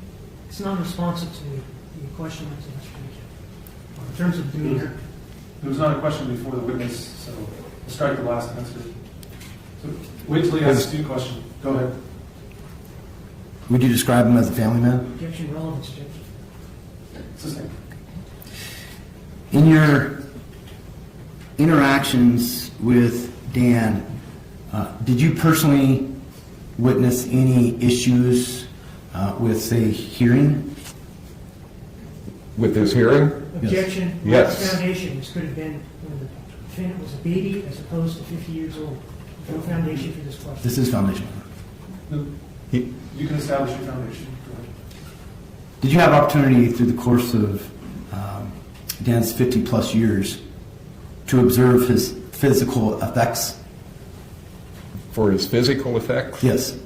Well, he's maintains himself in good shape, except for he can't hear out of his left ear. And do you know that from personal experience? Yes. Can you explain? About 10 years ago, he had a ear infection that, for a while, it affected his equilibrium. And it's also common to the hearsay answer. Let me rephrase your answer. Shame. This poor dad on the stand. Oh my word. He's just like, what? But at least he said he couldn't, that Daniel Howard could not hear out of his left ear, because remember, the defense wants us to believe, Daniel Howard's hearing is compromised because he said he heard a thud, because everyone was wondering how could he not hear a gunshot. He said he heard a thud. So they're like, yeah, but he's hard of hearing. Well, now his dad just said, well, in his left ear, which means he can hear perfectly fine in his right ear. We can assume, right? Because he said in his left ear. Okay. No, I agree. From your personal experience, I don't want to get into what, doctors or anything, but from your personal experience, have you witnessed this hearing? Yes, when you talk to him, he pretty much has to be looking at you and see your lips move to understand you. Around the end of 2020 and 21, were you aware of a possible pending divorce between Kendy and Dan? Yes. Okay. Were you aware of that prior to or after February 1st of 2021? Yes. Which one? Was it before or after? That was before, a couple days before. Did Dan come down to your place on February 1st, 2021? He did. Okay. Why did he come down? He came down to visit. Dan and Brian Wilkins both came down to visit. Okay. So Brian was with him? Yes. Can you describe, did they stay with you that night? What was that? Did they stay with you that night? Yes, they did. I had company. A friend of mine was, I just brought another load. I was still moving in. So there was 4 of us there, and they came down, and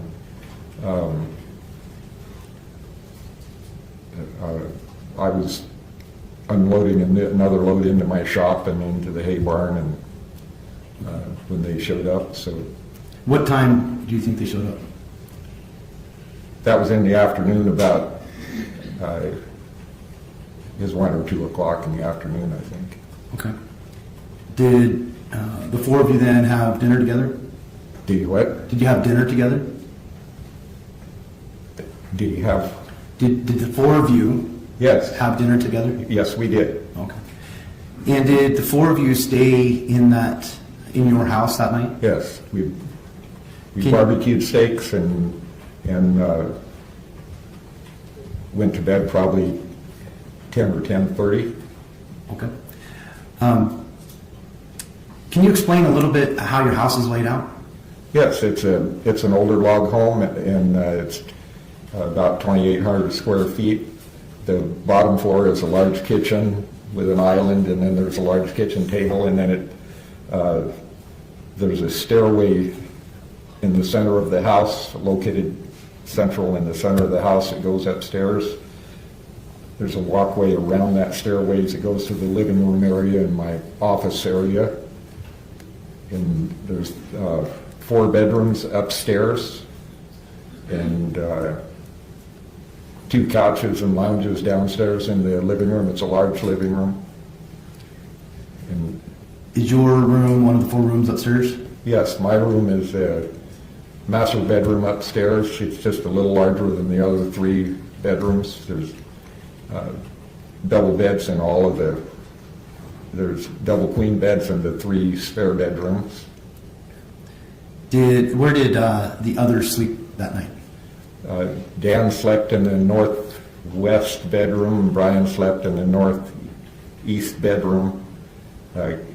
Ken White had an old back injury, so he sleeps downstairs in a recliner to facilitate his breathing better. Okay. Now, do you have any animals that sleep with you?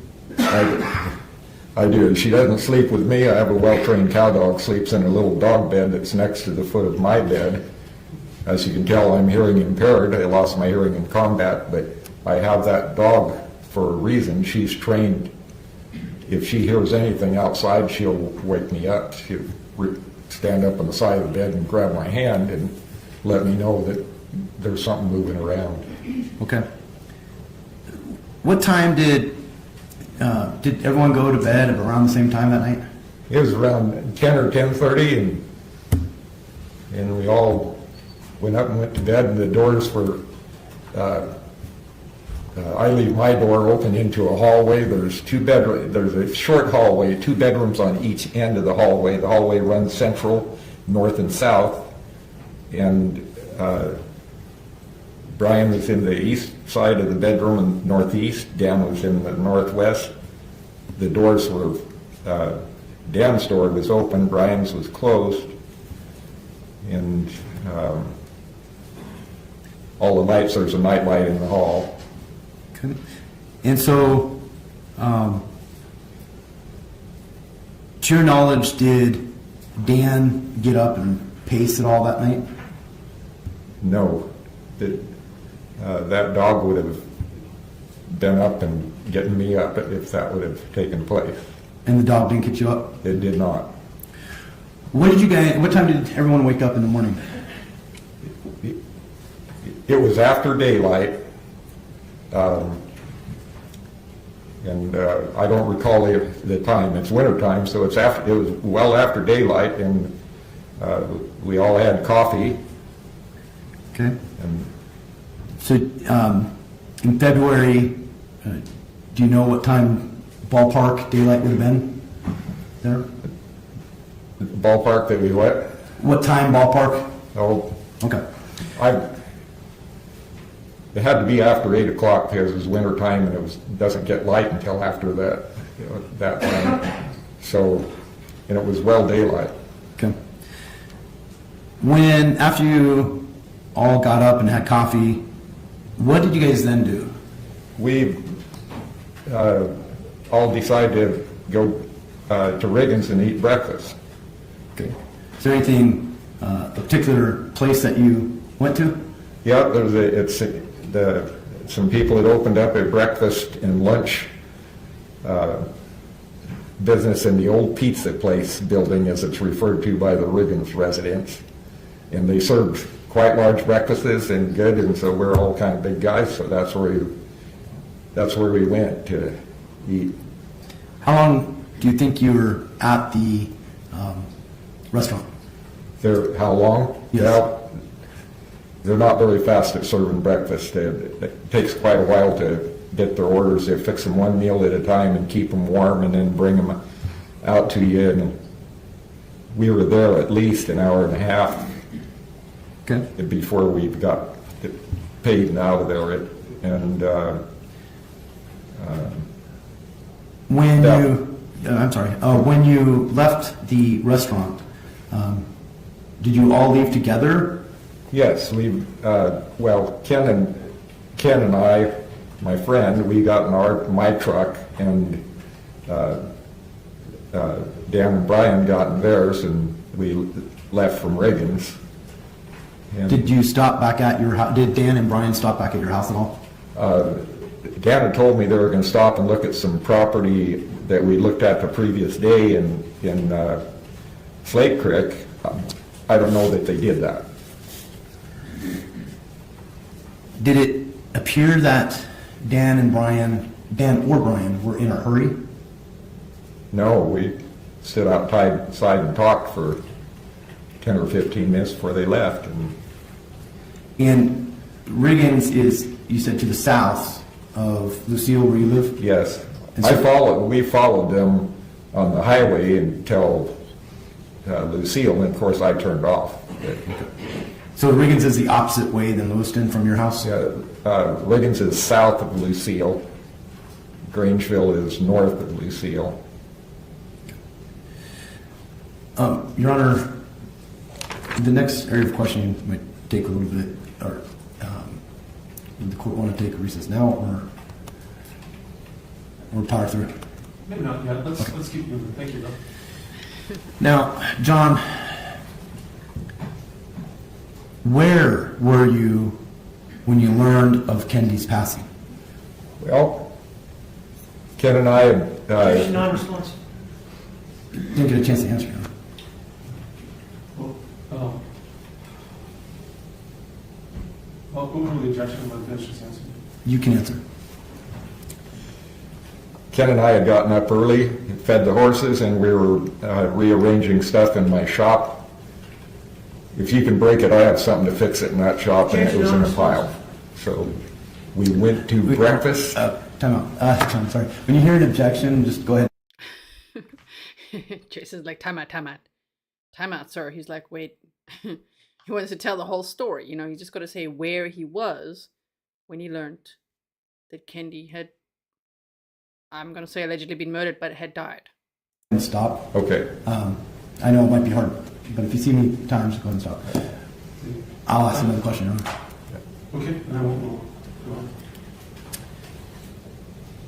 When did you, or how did you learn of Kendy's passing? By a phone call. Who was the phone call from? Dan. Is anyone with you? Was anyone with me? Yes. Yes.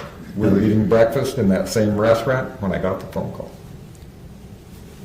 Could you, can you describe that process of what you did when you received that phone call? Yes.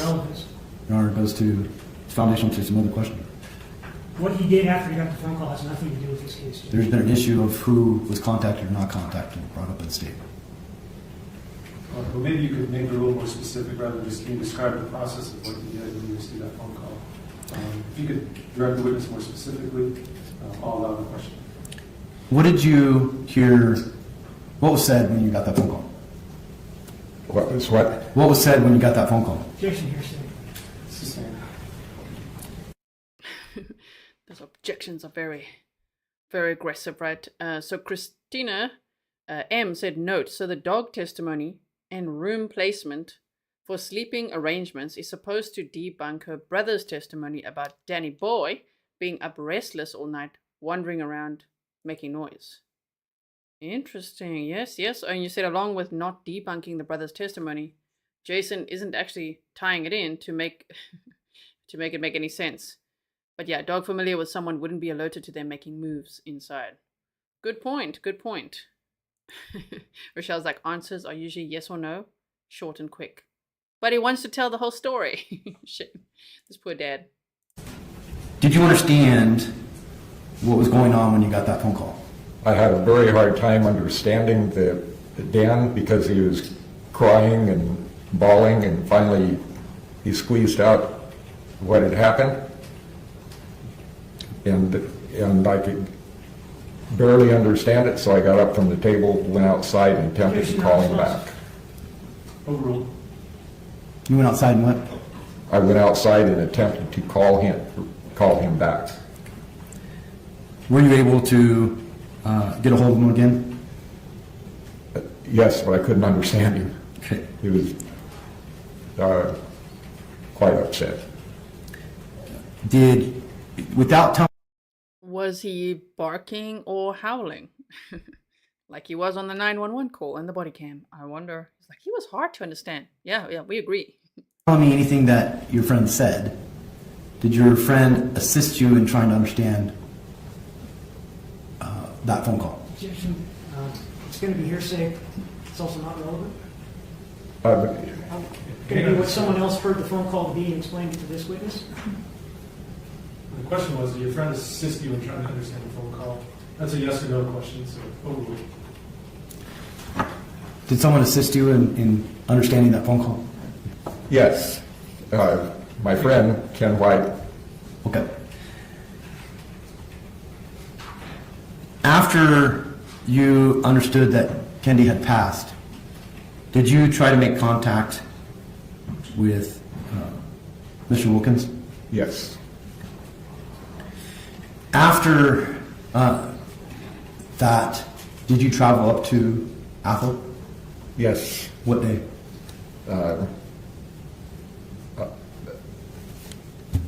I took care of things and I got to Athol at about 1 o'clock or 1:30, I think, or somewhere between 1 and 2 o'clock. And that was on the 3rd of February? Yes, Did you see Dan? I did. When I Can you describe his mannerism? described his what, His mannerism?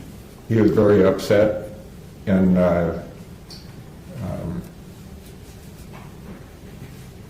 Wyatt was there. Okay. And so at first there was hugging and crying. Objection, no response. Well, overall, this is not your witness, so it's not your objection to make. Nonetheless, counsel, you can't just testify in the narrative, so I'll ask you to ask questions of your witness. Later on,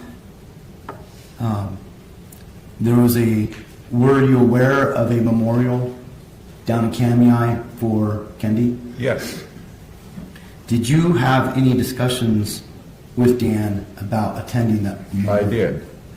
What did you tell Dan about that memorial? Objection, hearsay. It's his statement, Your Honor. But it's an out-of-court statement offered for the truth of the matter asserted, so that's hearsay. What he told Dan? Correct? Okay.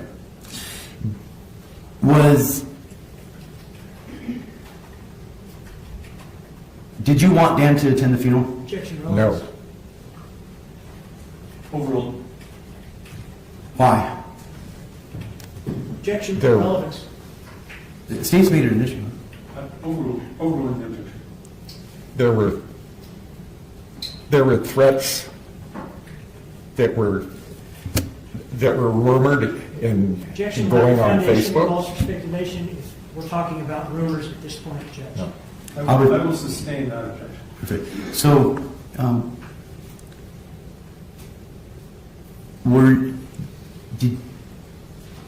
you didn't want him to go? Objection, leading. Overruled. I told Dan, don't go. It is not worth the confrontation. He wanted to go very bad. Judge, I'm going to object again to the narrative form of the answer. Understood. I mean, we understand why the state is objecting, right? It's just like, shame. This poor dad. Oh, we don't want Dan to go. We heard about a rumor there that it sounded like there were threats, and he also was like, nope, it's not worth the confrontation. Wow. Yeah. Pernille says, why doesn't the defense move closer so the dad actually has a chance to hear the questions? Right? Shame. We're 3 hours and 35 minutes into our trial footage out of 5 hours and 14 minutes. Mr. Howard, I need you to wait until Mr. Johnson asks you a question and just answer that question alone. Yes, sir. Okay, thank you. I don't have any further questions, but I'm sure this gentleman does. Okay. Thank you, Mr. Johnson. Any cross-examination? Thank you, Judge.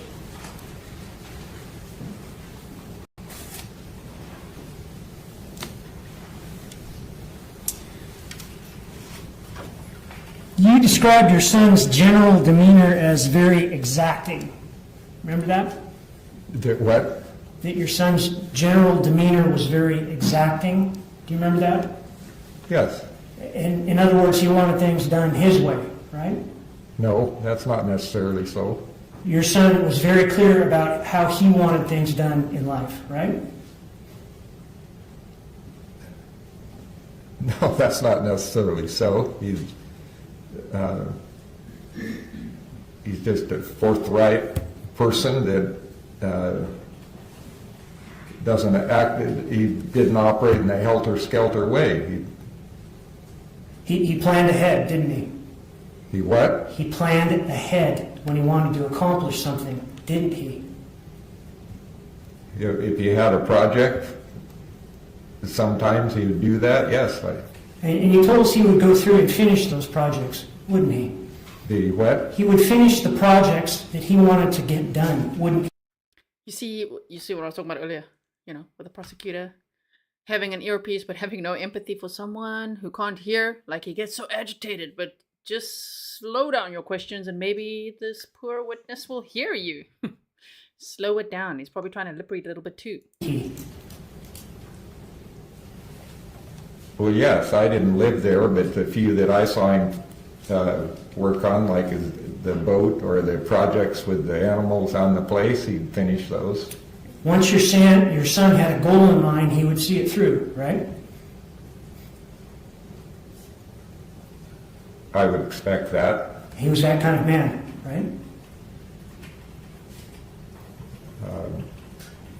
Like I said, I didn't live there. I didn't see it all the time. The few times that I visit, I was pleased to see the shape the place was in.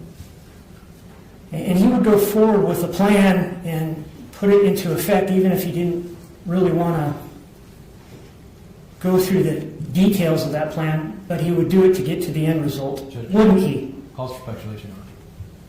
Overruled.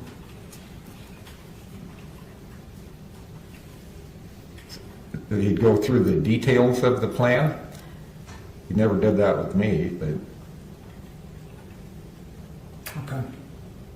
Your son had was quick to anger, wasn't he?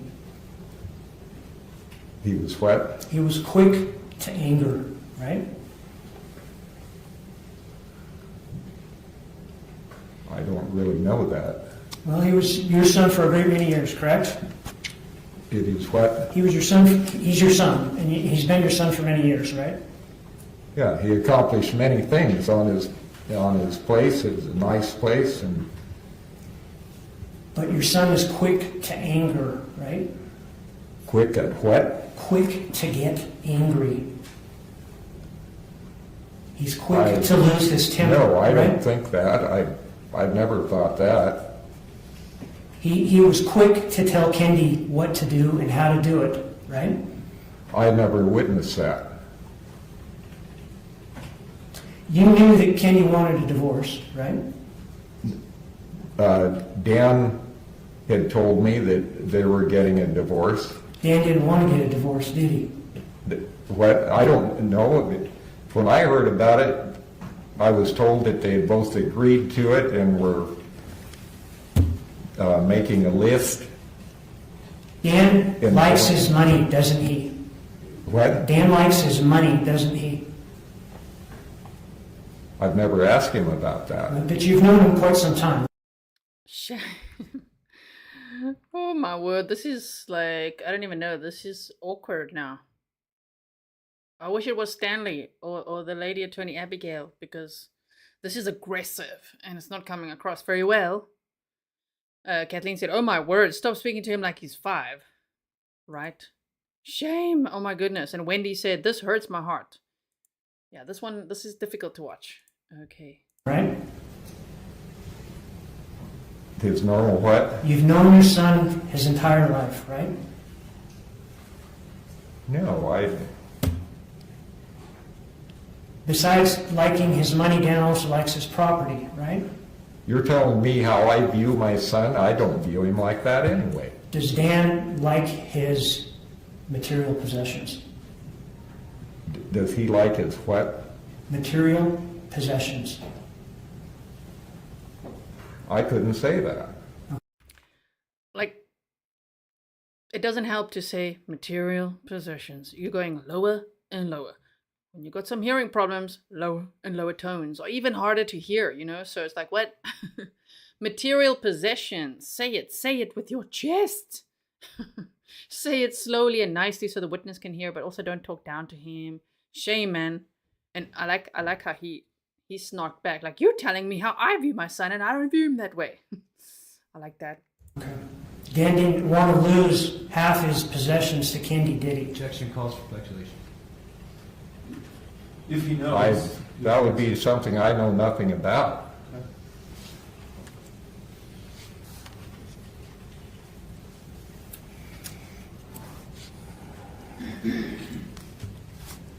So in terms of hearing, you've told us that Dan can't hear out of one ear, right? He can't what? Hear out of one ear, right? That's correct. But he can hear out of the other ear? Yes. Okay, so you can talk to Dan and he can hear what you have to say, right? Yes. I'm usually make sure I'm close enough so we don't have a problem. He hears me quite well. Dan can hear loud noises, right? I would think. Dan knows what the sound of a gunshot is like, right? I would think. And Dan can recognize the sound of a gunshot even though he doesn't have hearing in one ear, correct? Well, I guess that would depend how far away the gunshot is and which side is turned to it. So the closer the better. Would that be accurate? It's what? The closer the shot was, the more he could hear it? It would be to me, the closer it was, the louder it would be.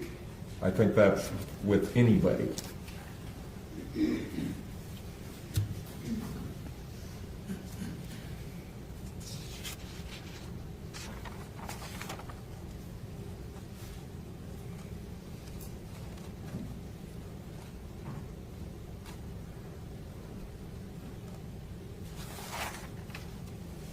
No further questions. Thank you. Redirect, Mr. Johnson.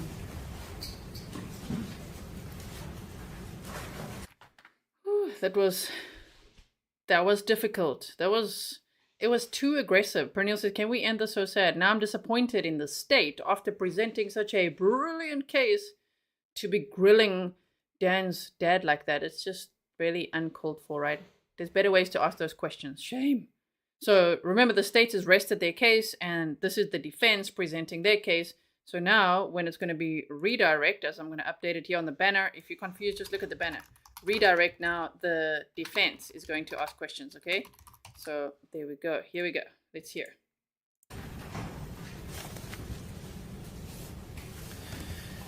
Did you teach your son how to be responsible with money? He was always responsible with money. If you look at their place, both of them were good savers. They got their animals together. They're both really responsible. And the projects you were referring to earlier, you're referring to projects on their property, correct? That's correct. They have animals. He was leading, but I'm going to let the answer stand, so but I'll advise counsel not to be leading. Thank you. Which ear is the ear that Dan has problems with? His left ear. Okay. I have no further questions. Thank you, sir. Thank you. You can step down. Thank you.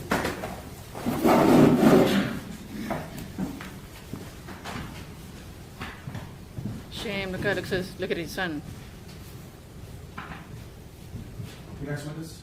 So as you know, normally, I take that, I shorten that, I edit it out when it's like, the one witness getting off the stand and the next one joining. But there, I just wanted you to see him walk away because he's like looking at his son, which must be so difficult to be like, hey, okay, so you're on trial for murder. Like, wow, that was quite something.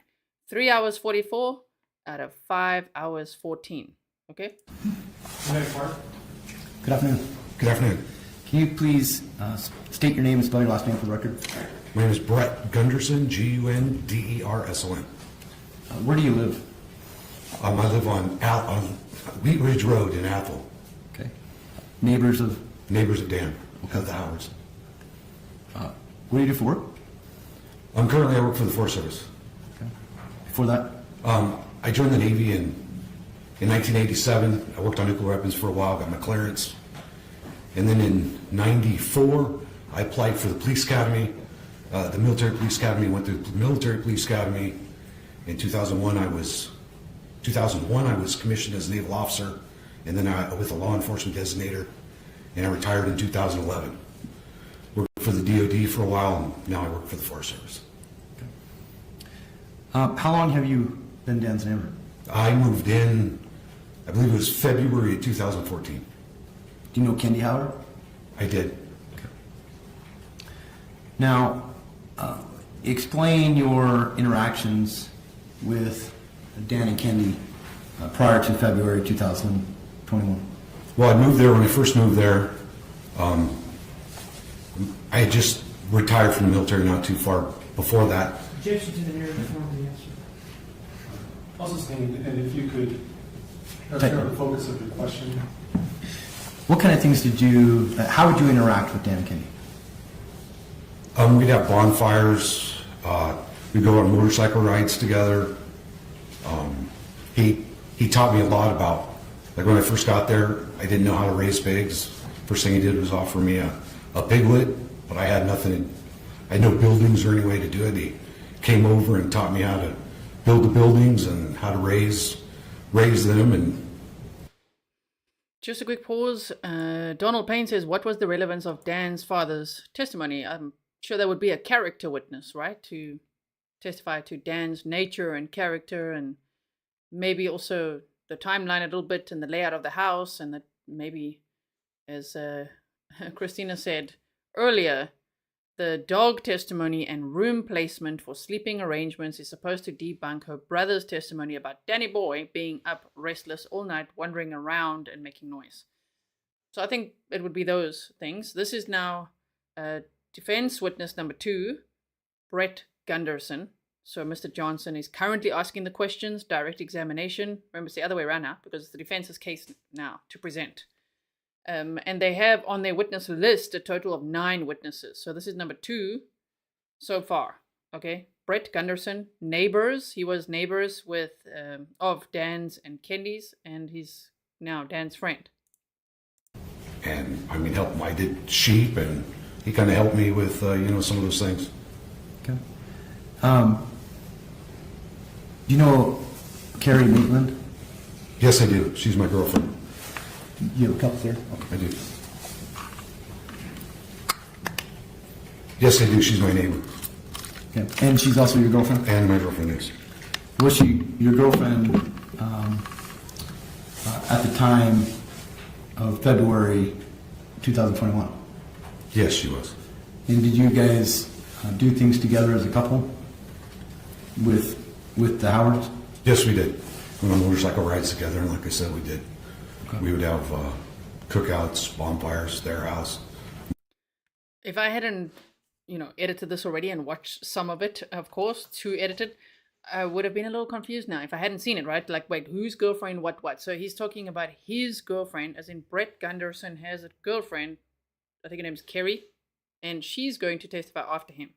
Okay, that'll be the last witness for today.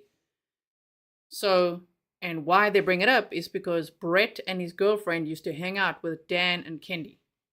So, okay, just hope you understand. My house, we'd watch sporting events, stuff like that. How often or frequently would the barbecues be? Would the what? Barbecues? Well, it wasn't always a barbecue. It could be just a bonfire. I would hate to try to guess the frequency, but mostly in the summer, obviously, and I don't know, at least maybe once a month. Who all would attend these bonfires? Wyatt, Dan's son, my girlfriend and I, and then Dan, Kendy, and then some of their friends, sometimes my friends from up north in Naples. And there was a lot of people there that I didn't know that were Dan's friends. You ever see, do you know who Dean Lampert is? I know the name. I think I maybe met him once, twice at the most. You ever see him there? I believe I saw him there. That's where I would have met him. That would have been the only place I would have seen him.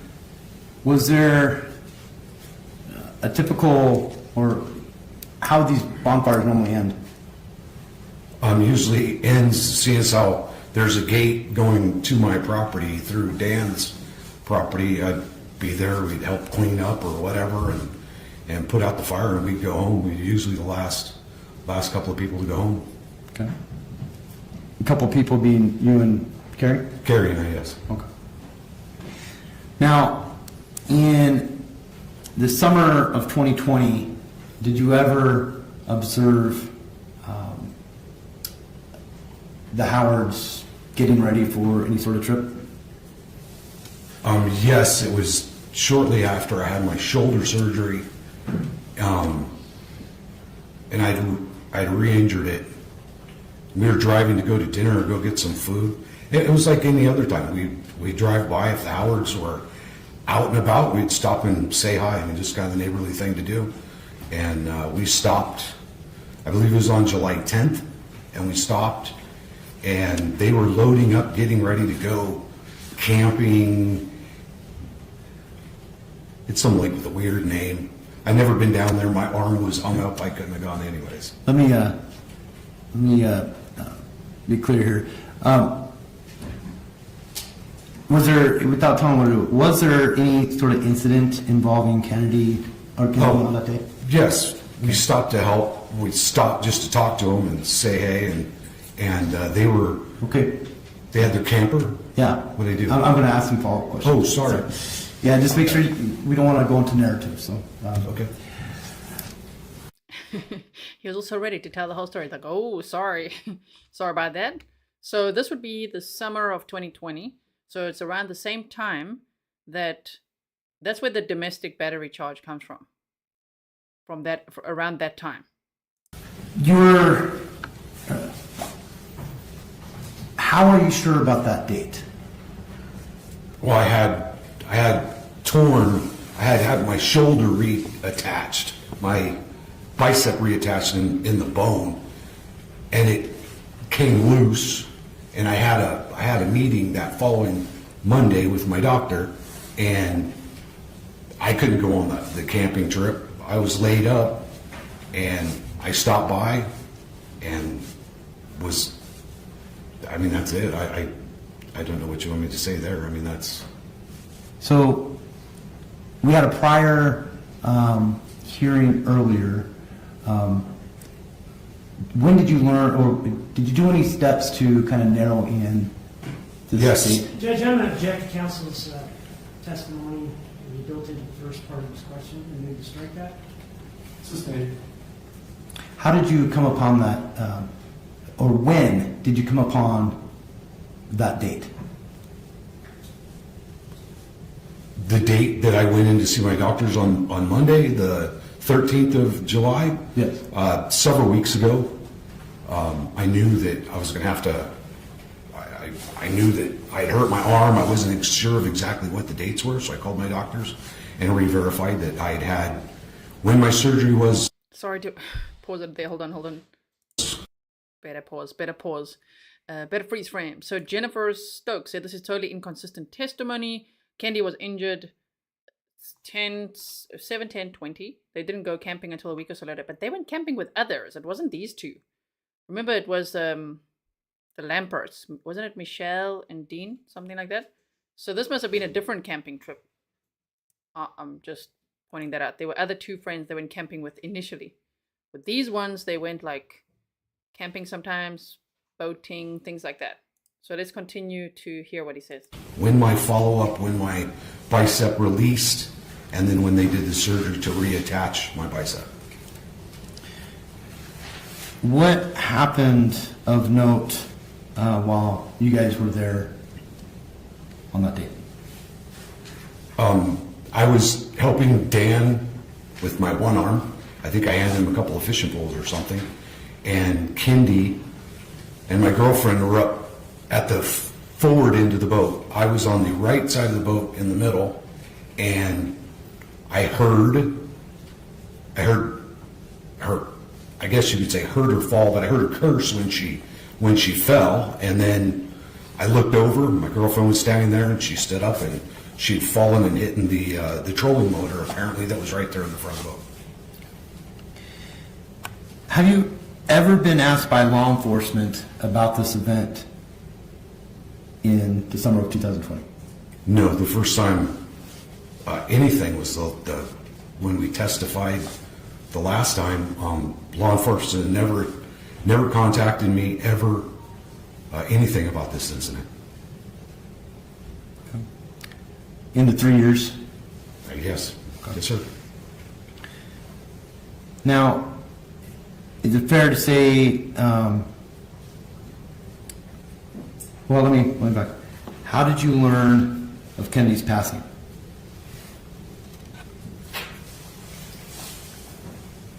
Oh, wow. I don't, I would imagine It would have had to been from Dan. I don't. I'm I not remember objecting. we were driving. He obviously doesn't know how he learned. We were. Hang on just a second.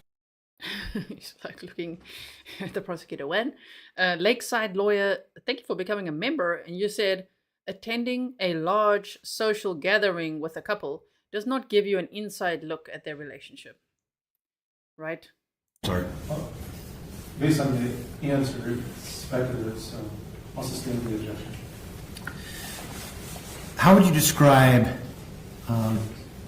Kendy and Dan's demeanors when they were together, when you spent time together?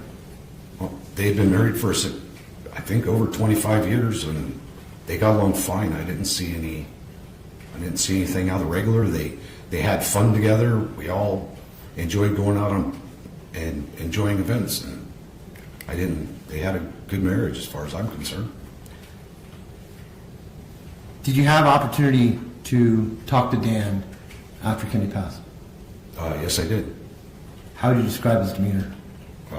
He was distraught. He was broken. Dan's not the type that usually wears his emotions on his sleeve, and I've seen him tear up a few times, and he was devastated. Well, he is Dan's friend. I'm just saying that. Yeah, we didn't see any tears in all of that 911 call. The call there, it was sniffle, not ready. Then the body cam, and even yesterday's body cam, if you did watch it, the 4 hours of it, no tears. A lot of fake crying there. If you go to that video, which is in the pinned comment from yesterday's live stream, the 4-hour body cam video I made for you, or on Patreon. But if you go to the one on YouTube, the unlisted one, you can see people's comments there. And they put some timestamps in for us as well, of like moments where they're like, look at this fake crying. Which I think was like a 2 hours 20 or something. Oh man. Thank you. I don't have any further questions. The council might. Thank you. Cross-examination. Didn't you go through a divorce like 2018 or so? I did. And that was, what, high conflict divorce? After 32 years, I don't know that it was high conflict, no. Didn't you learn some lessons from your divorce? Objection, relevance. Response. I can move on with the next question. I think it'll become relevant. All right. You move on. Didn't the lessons you learned from your divorce lead to you giving Dan hints about what he should do? Your Honor. We approach. Sure. The objections overruled. You ready to continue? Okay. Can you repeat the question, please? Certainly. Did you give Dan pointers about what he should do in his divorce from Kendy based upon your own bad experiences?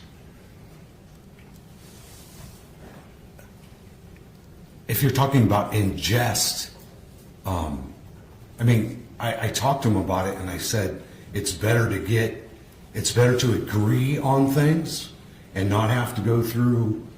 I forget what it's called. You pay somebody, and you sit in two different rooms, and you agree and disagree on different things. Sorry, I can't remember what the name of it was, but you would come to agreements that way. And I was saying that I would have much rather come to agreements with my now ex-wife, and said everything, agreed to everything without having to have the courts so much involved.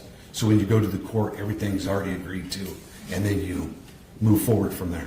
Dan and Kendy had a number of high-dollar personal property items, right?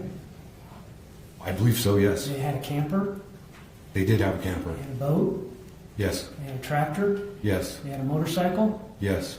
And these are things that you advised Dan that he should sell them to you cheap so they wouldn't be part of the divorce split, correct? Was that said? Yes, that was said in jest. So you did tell Dan that? It was in jest, yes. You told Dan to sell... Oh dear. And also Timely Manner says mediator. I'm like, what is that word as well? Yes, good one. The camper to you cheap so Kendy wouldn't get half of it, right? In jest, I stated, you can always say that. You can always sell me your stuff for cheap. I even, because it was in jest, brought it to my girlfriend, and supposedly Kendy responded back to her, but it was in jest. There's no, it would have been illegal. You told Dan to sell you his motorcycle so Kendy would not get half of it, right? No, I did not. You told Dan to sell the camper so Kendy wouldn't get half of it, right? No, sir, I did not. I did not mention any specific thing. It was in jest. It was surely in jest. So you were referring to all of their personal property when you made this joke, is that it? It was in jest, and there was nothing specifically identified. What were you referring to if it wasn't the personal property? It was in jest. I wasn't referring to, I was referring to what I had gone through, and somebody else had said that to me, and looking back now, sure, I shouldn't have said it even in jest. Dan is your friend, right? Damn, he says in jest a lot. It was in jest, it was in jest, it was just in jest. Christina said he wanted Danny Boy to have a divorce garage sale in jest. A little bit. Yes. And that's why you made the offer to him, correct? Again, it was in jest. It wasn't an offer. It was we were speaking about the whole process. I'd been married for 32 years. I had a significant amount of stuff, and somebody had mentioned it to me. Hey, they knew somebody that sold the stuff for $500. So in jest, I said that to Dan, and that was it. It was not serious. It was not meant as anything real, and there was nothing identified, or even I didn't even think about any of his property. You and Dan have gotten a lot closer since Kenny's died, haven't you? Yes. He's like, yes. Rochelle is reminding all of us, in jest, the meaning of in jest is a joke. So that's what he's saying, right? In jest. Like just as a joke. You spend more time with him now? As a neighbor, yes. And he's your close friend now, isn't he? He is a friend, yes. He's your close friend now. Yes, he's a close friend. Yes, sir. So back to this July 2010 incident that you remember because you hurt your shoulder. And it sounds like you went back and refreshed your memory with some medical documentation. Is that what you're telling us? Well, I knew it was in June, July, or August, I believe. I knew that my arm was, I was having my issue with my arm, and I'd had my surgery. And so it had to be during that time frame. So all I did was recheck with my doctors when the dates were, when I had my surgery. They didn't have the date when my bicep popped out, but they had the 13th when I went in to get it checked out, and then they had me, I went back into surgery. Because it's the VA, it took 8 days for me to get back in. But 8 days later, I had it reattached, my bicep. And that gave you the date of July 10th? That gave me 2020? That gave me the time frame of when my arm was hurt, and that I couldn't do a whole lot. I couldn't go camping. I couldn't do a lot of these things. And I know that's when this was that this happened, and I looked it up and the dates, and yes, that's... And this was at the request of Mr. Johnson? No. Damn, okay, he's being very specific with that date then. He's saying July 10th of 2020. Okay, we'll hear more. This was at the request of whom? It was on my own. It was... Why were you doing this? Because I knew I needed to know my dates. I don't want to get up here and perjure myself by giving the wrong dates. Why did you need to know your dates? Because it was, again, when my arm was hurt during that summer, was when when all this stuff happened. There was a lot of other things that happened that summer. But during this portion of it, that's when this happened. And why is July 10th of 2020 important? Why did you need to remember it? It's my mother's birthday, and on the 13th was the day that I went in. I had pulled, my bicep had detached from the bone and was running along the side of my arm. I get that, but why are you testifying about that in Dan Howard's trial? Because you asked me... No. What this was date? brought up by Mr. Johnson. Ooh. Oh dear, he's in trouble now. It's just like, why do you have to testify about that specific date at Dan Howard's trial? Oh dear, we've seen friends on the stand before. Remember Jesse Kershevsky's trial? Remember that friend of her mother that was on the stand? Oh my goodness. That was awkward, very bad. This is also getting like, oh, I want to say like in South Africa, right? I'm South African, like yo. That's what we do when things get very hectic. Yo, this is hectic. Oh my word. Why? Why are we talking about that? Because it happened around the time frame that Kendy fell and hit her chest on the trolling motor. Okay, so this is a attempt on your part to show how she got some injuries back in July of 2020. Is that accurate? I'm not. Your Honor, mischaracterization. You didn't ask the questions. It's a fair question. I'm not attempting to do anything. The prosecution ordered me to come here to testify. I'm here to testify to the truth, what I saw, and what happened, and that's it. You understand you're testifying for your friend, Dan Howard. Do you understand that? No, I understand. I understand that I was asked to come here by the prosecution. I was told. I wasn't asked. I was told to be here today by the prosecution and to come here, and I'm here to testify to the truth of what I've seen, what I've heard, and what I've been asked. I'm not testifying for either side. It sounds like you're familiar with the Howard's boat back in 2020. You've seen it before. Yes, I've seen it before. All right. I've got what I've marked as 92.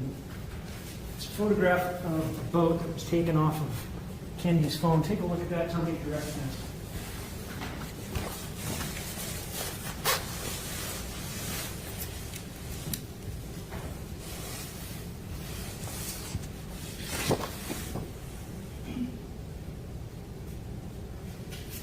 That appears to be it. I don't know I did never memorize the numbers off of the boat or anything, but to the best of my record, best of my recollection, it is. Here's the midnight view. Any objection? Going to publish the same? It's admitted and made motion.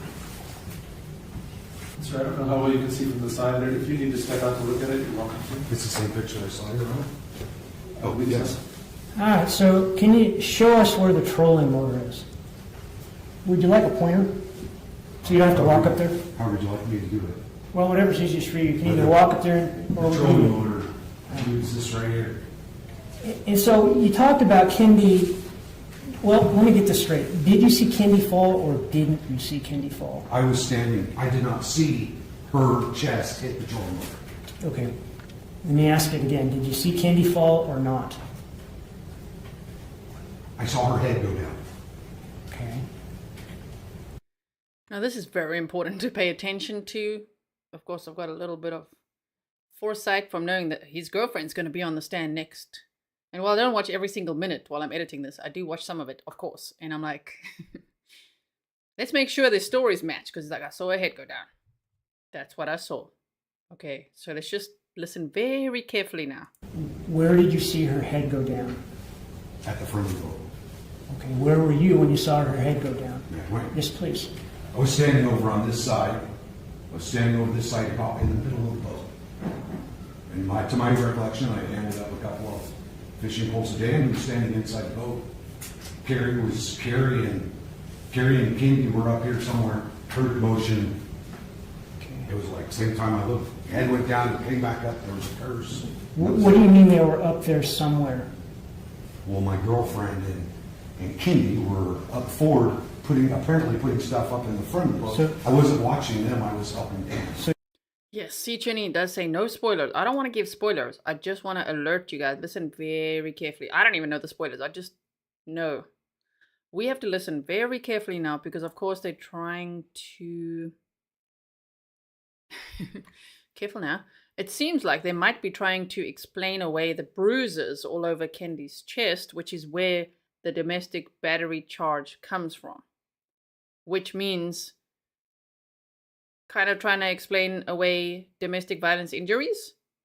If they are, shame on them. If she really fell and got the bruises that way, okay, we're listening. But we've got to listen very carefully now. Okay? You couldn't see him? Out of my periphery, yeah. I wasn't watching them, yes. Okay, could you see them or not? I could see them out of my periphery. That they were doing something as I was handing up stuff to Dan. and then saw the commotion, and then looked, and there was cursing, and then they got up, and it was like, hey, Okay, I just so hit, let's I just hit break- the motor. Let's break this down a little. So you're back by the wheels. Of your Yes, trailer. parking about in the middle of the two. And you're facing Dan. Yes, And then up by the trolling motor are the two women. affirmative, yes. But you're not looking their way, you're facing a different way. Is that accurate? I wouldn't say I'm facing, I would say I was more quartering. I was handing Dan stuff. I mean, you always watch stuff in your peripheral. I mean, that's, When you, I didn't see it directly, if that's what you're asking. Let me figure that out, okay? So when you were handing Dan things, were you looking at what you were handing him? No, because it was in my hand. I was looking up and handing. Were you looking in the direction of Dan and the things that you were handing to him when whatever happened, happened? I would imagine yes. You don't remember?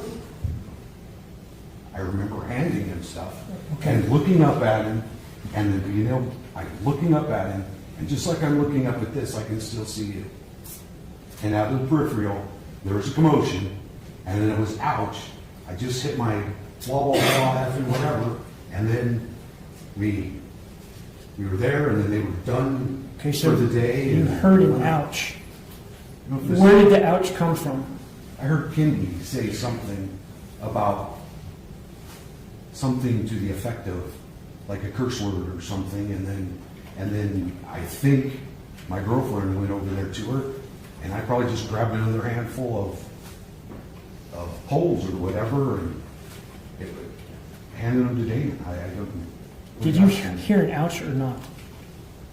You told us you heard an ouch first of all, then you said you heard a curse word.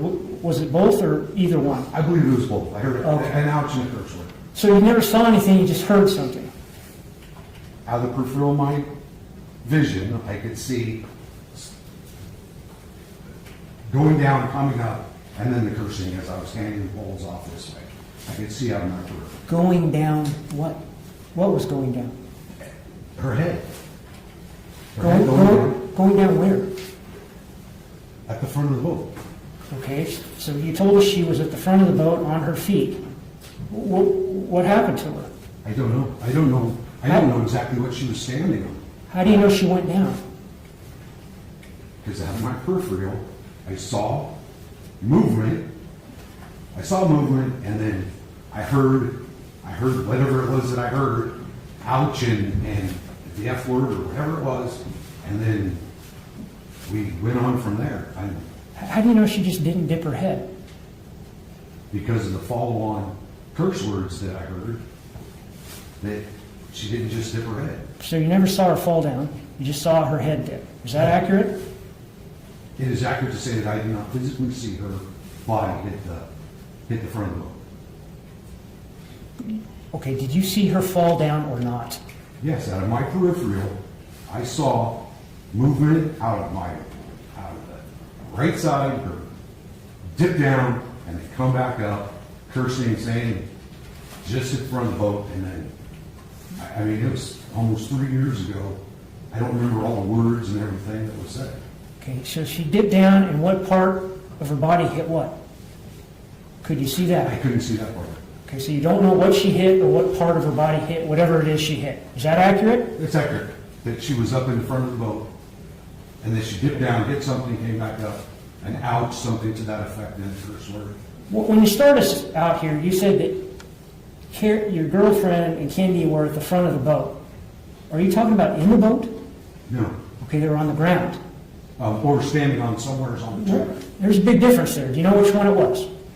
I believe they were standing on the trailer. I believe my girlfriend was standing, or she could have been standing on the ground. Again, it was out of my peripheral. I'm halfway down the boat. Shame. He's like, okay. Maybe she was on the ground. Oh, wait.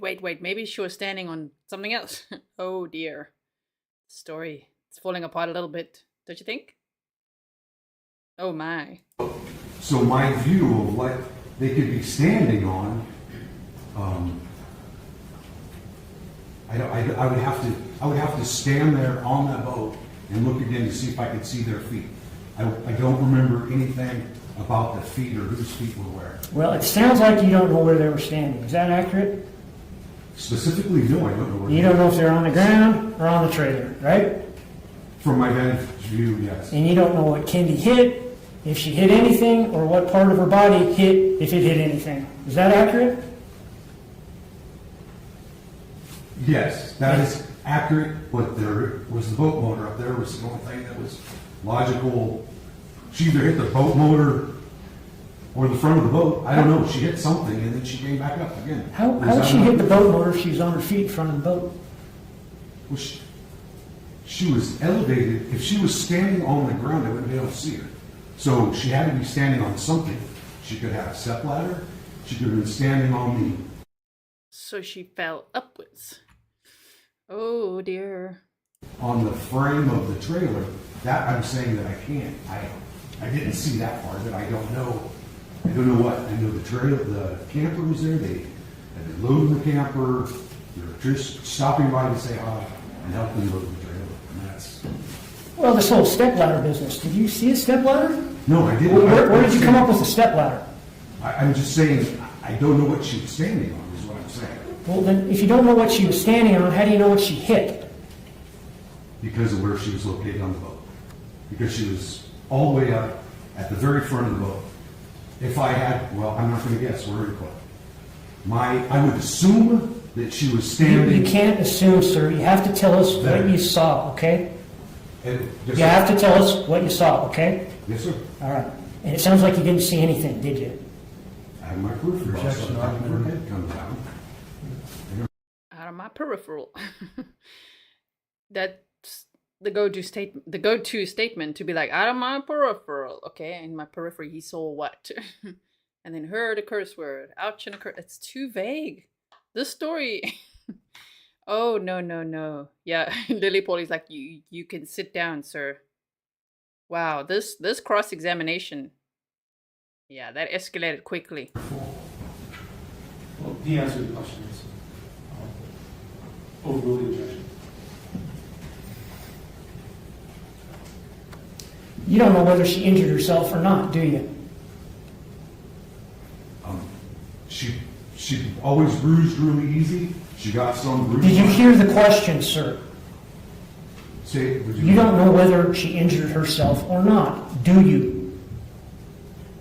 I know she ended up with a bruise from that because she talked about it with my girlfriend, and they went on a trip. And she was... Do you not understand the question, sir? You didn't see her injure herself, did you?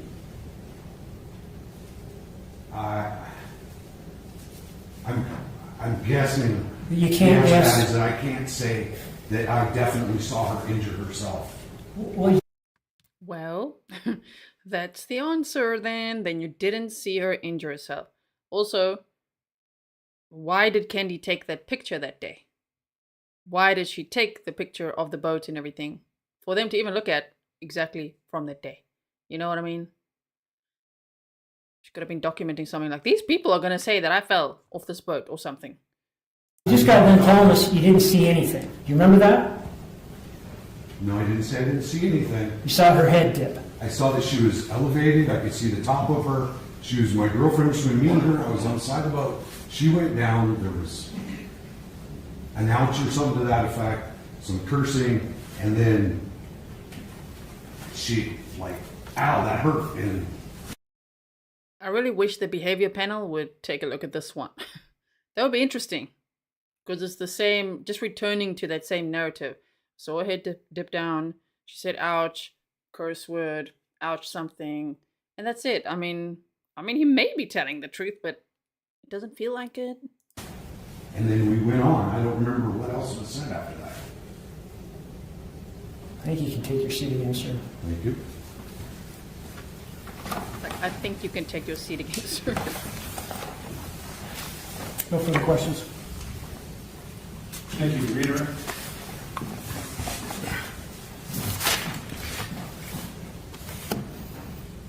Counsel will ask you a lot of rapid-fire questions. You saw something? Yes, I did. And,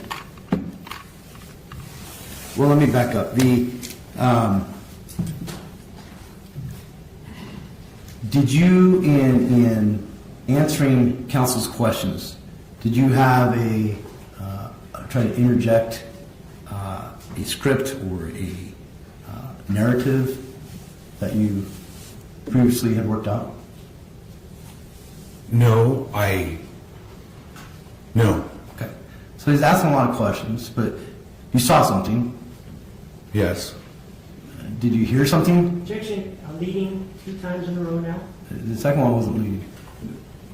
I'll overrule the last question was okay. Jason Johnson. No, the second one wasn't leading. Oh, so the first one was. Okay. Did you hear something? Yes. What was that?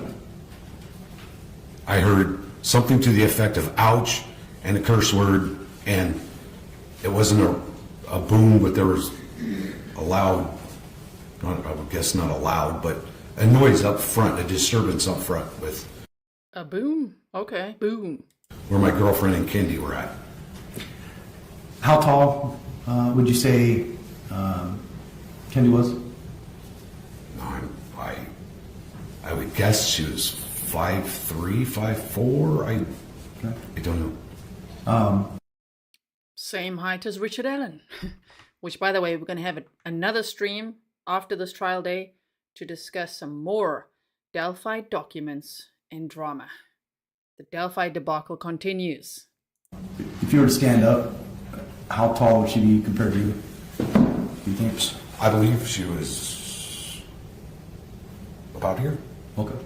And so what you saw, would it be consistent with her standing on the ground or not? I don't believe I could have seen her if she was standing on the ground, and that's why. And there was no lying on the ground in agony. Objection. Or, I'll rephrase.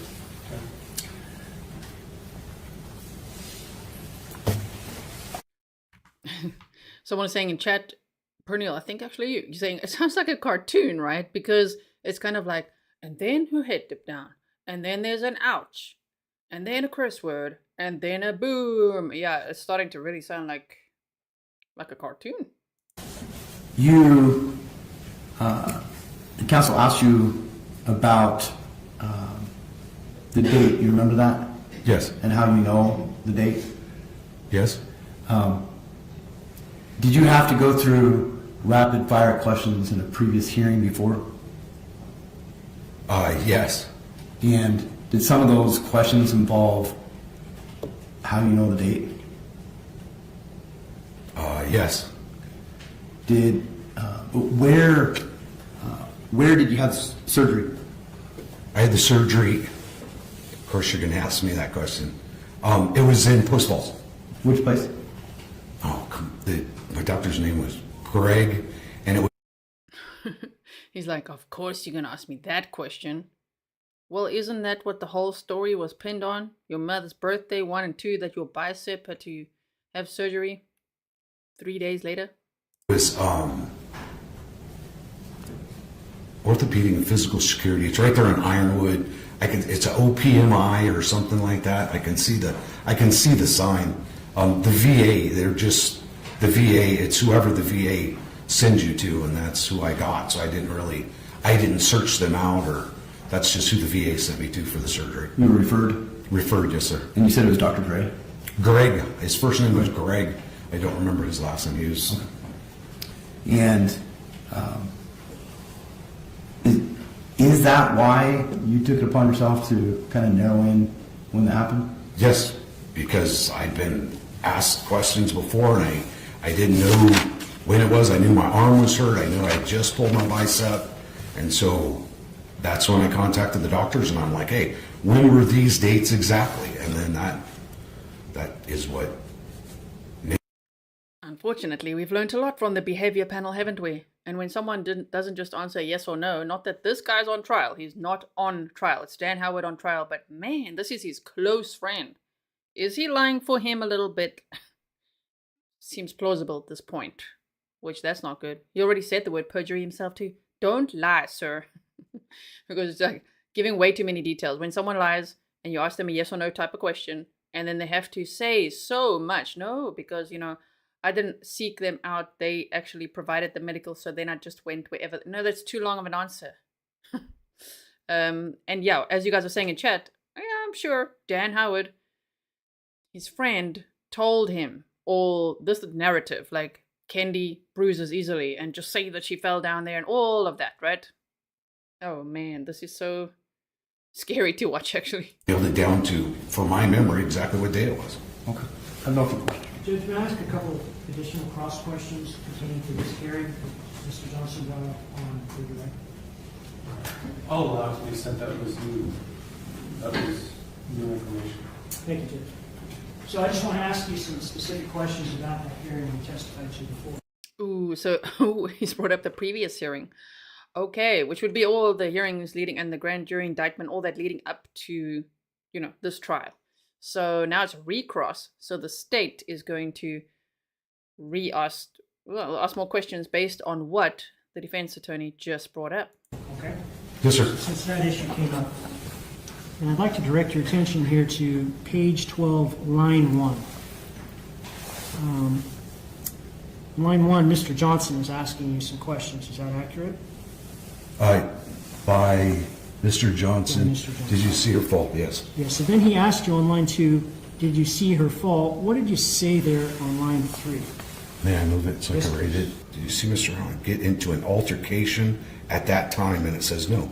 Oh, I did not physically see her fall. And what question were you answering from Mr. Johnson? So did you see her fall? I did not physically see her fall. Well, did you spiritually see her fall? Mentally? Emotionally, maybe? Or peripherally?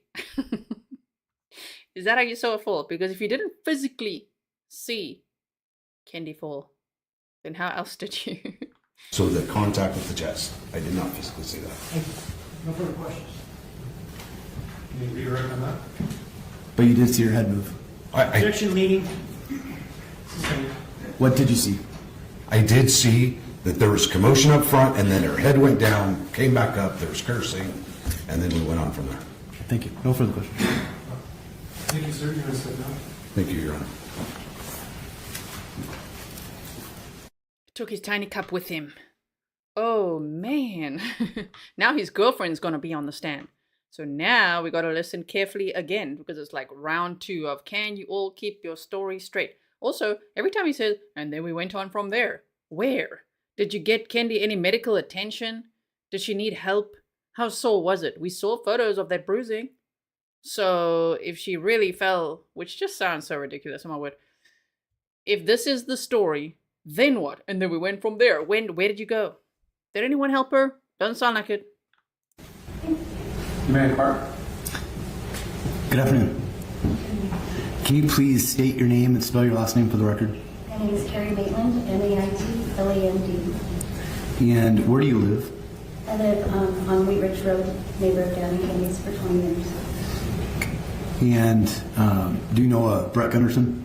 I do know Brett. How do you know him? He's my good friend. Okay. Do you guys live in the same house? We do not. We live across the street from each other. Okay. They're dating. They live across the street from each other. I don't know. I quite like that. Not for my situation. I'm married to Mr. Grizzly. I love living with him. I'm saying like they're dating. So that's pretty cool that she's got her house. He's got his house, you know. Okay. So Kerry Maitland, Forensic Fury. Did you say which witness number?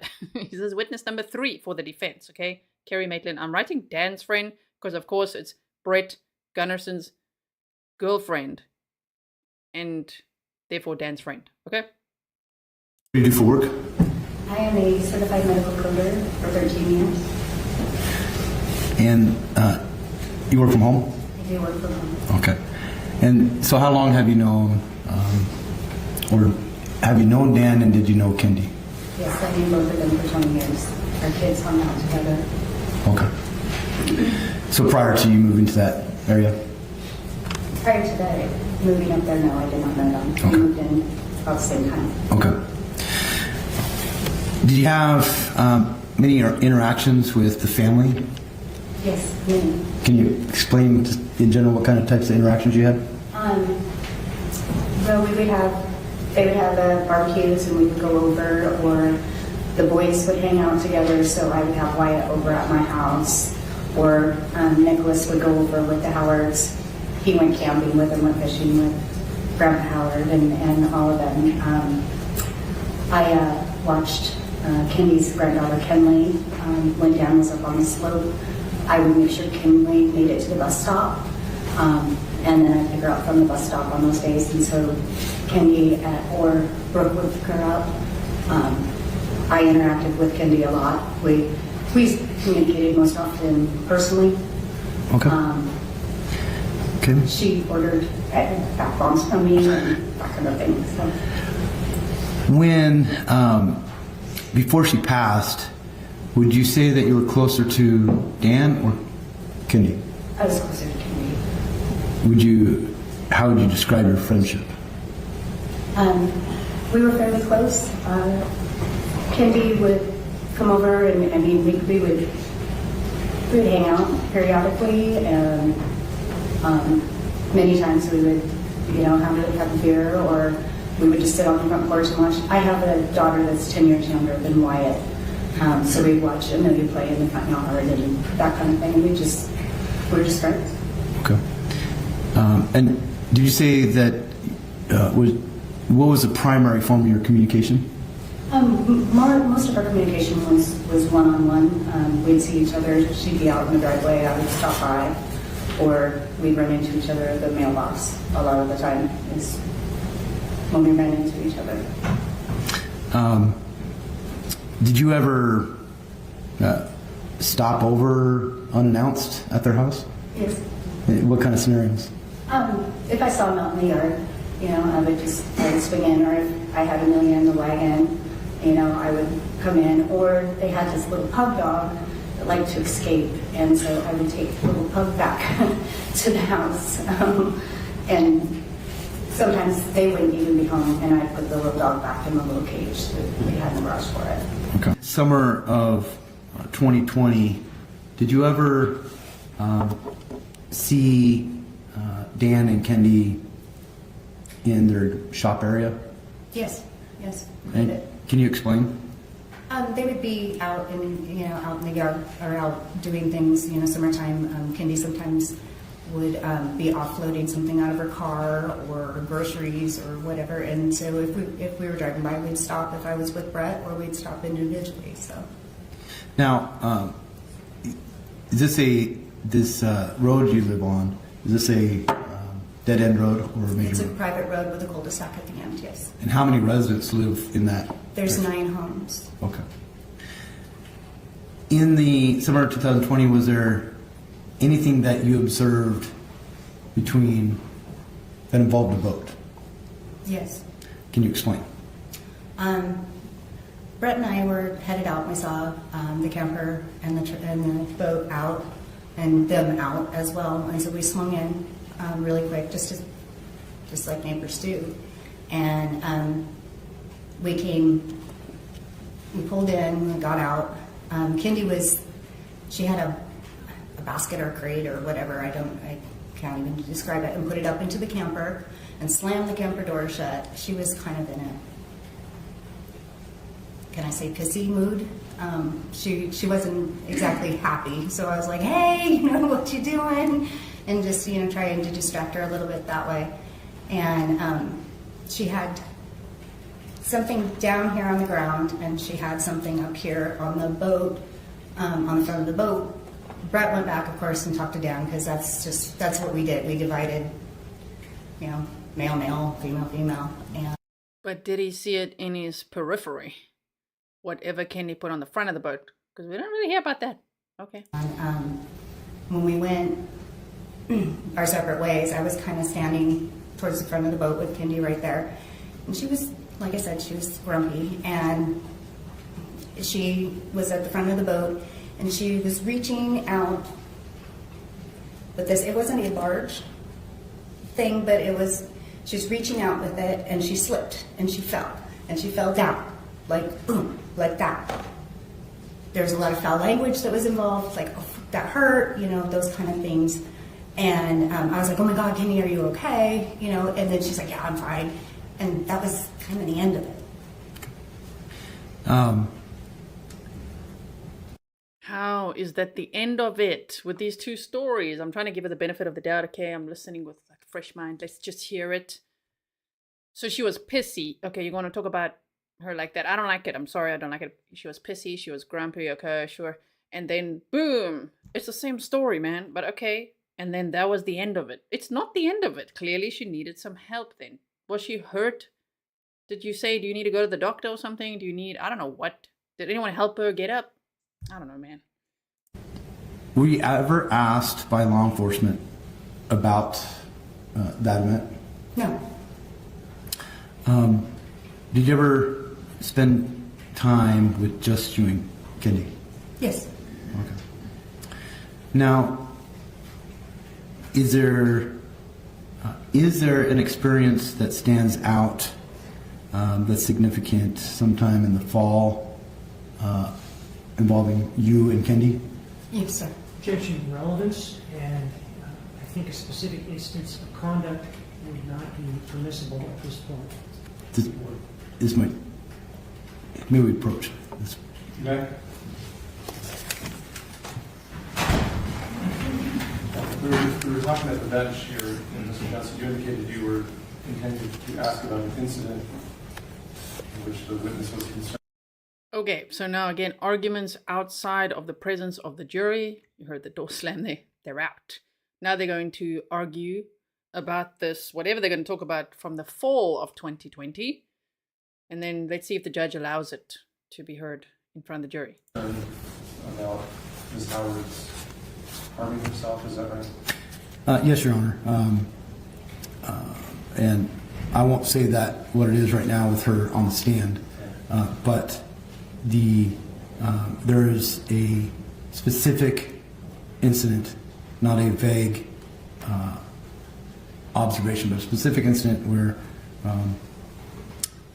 again, I don't want to give too much details, but where there was concern revolving one of the key elements that Dr. Hangar testified about previously and is relevant in this case, and directly addresses some other testimony put on by the state regarding demeanor and of Ms. Howard.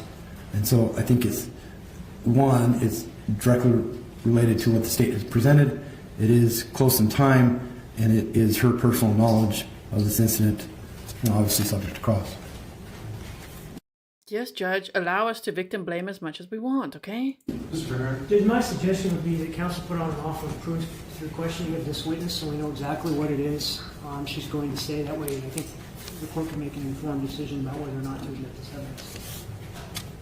Are you all right with that, Mr. Johnson? I can, sure. Okay, go ahead. So, Ms. Maitland, you said there was a specific incident in what month did you say it was? It was the end of September, 1st of October. I don't know the exact date. Okay. From what I'm understanding, this is kind of like a test run. I don't think the jury's back in yet. Can you describe that incident? Yes. Kendy came over to the house, and we were talking. We were out on the deck. We had been, we'd had a couple drinks, and she was super excited about getting this costume for this costume party down in Cameo. And as the conversation went along, that's when she admitted to her relationship with someone else. And I proceeded to say to her, you can't do this again. You need to make a choice between this person and your life, and you can't do it to your kids. And it got to be a very emotional conversation between the two of us. We brought up several things. We talked about how after the incident at Dan's work, he changed a little bit, and how she felt like she was abandoned, and she got very emotional, and I use a term called broken, and it escalated, and it continued to be very heated. It went from anger to sadness to just watching someone kind of fall apart in front of you. And we proceeded proceeded to drink, of course. You know, it's like, hey, you know, we hugged. We were friends. And Kendy confided in me, and what Kendy told me stayed with me, and she knew it. This wasn't the first time she confided in me. And I just told her, you can't. You gotta make a decision.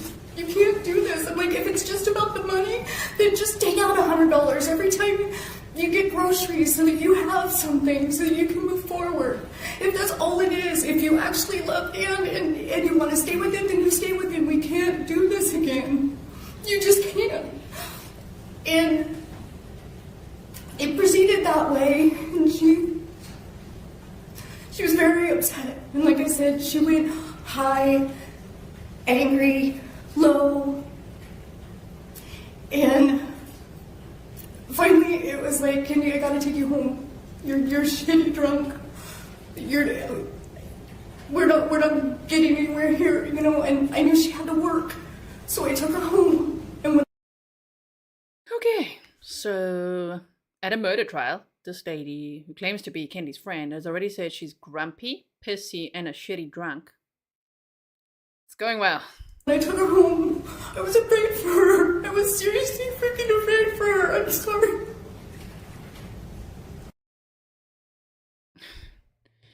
No, I don't like it. And I told her, I said, Kendy, where's your gun?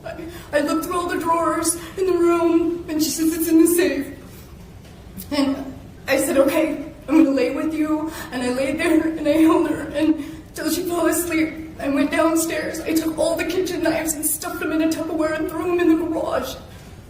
I did not sleep that night. I went to her house every hour on the hour until it was time for her to get up and go to work. I begged her, please talk to someone. And she said she would. And my biggest regret is I never told anyone. That's our offer of proof. Wow, Mr. Johnson, what a great offer of proof. I hope I never have a friend like this, is all I can say to that.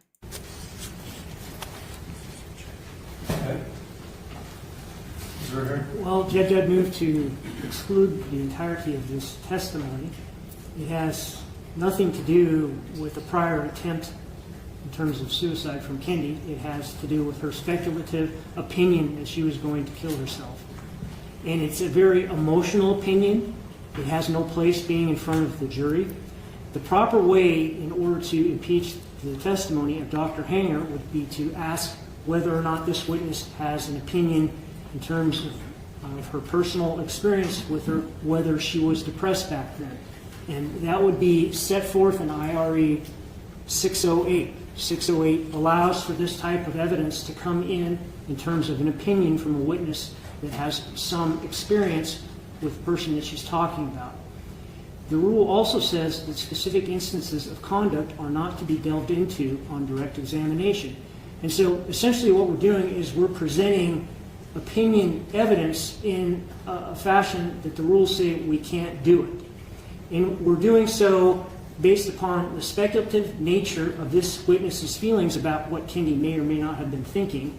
We're also doing this in an emotional fashion, and we're also bringing up the incident that occurred back in 2013. So, number one, this evidence is not being admitted pursuant to the rule. It's not being admitted properly to impeach Dr. Hangar's evidence. It's impermissibly emotional, and it's based on speculation from this witness about what Kendy thought she might do. Moreover, if the court were to review the testimony of her account of this in terms of the grand jury, it's completely different. That's on page 455. It goes forward from there. I don't know that that's really the point. Nonetheless, Judge, this type of evidence is impermissible pursuant to the rules. Thank you.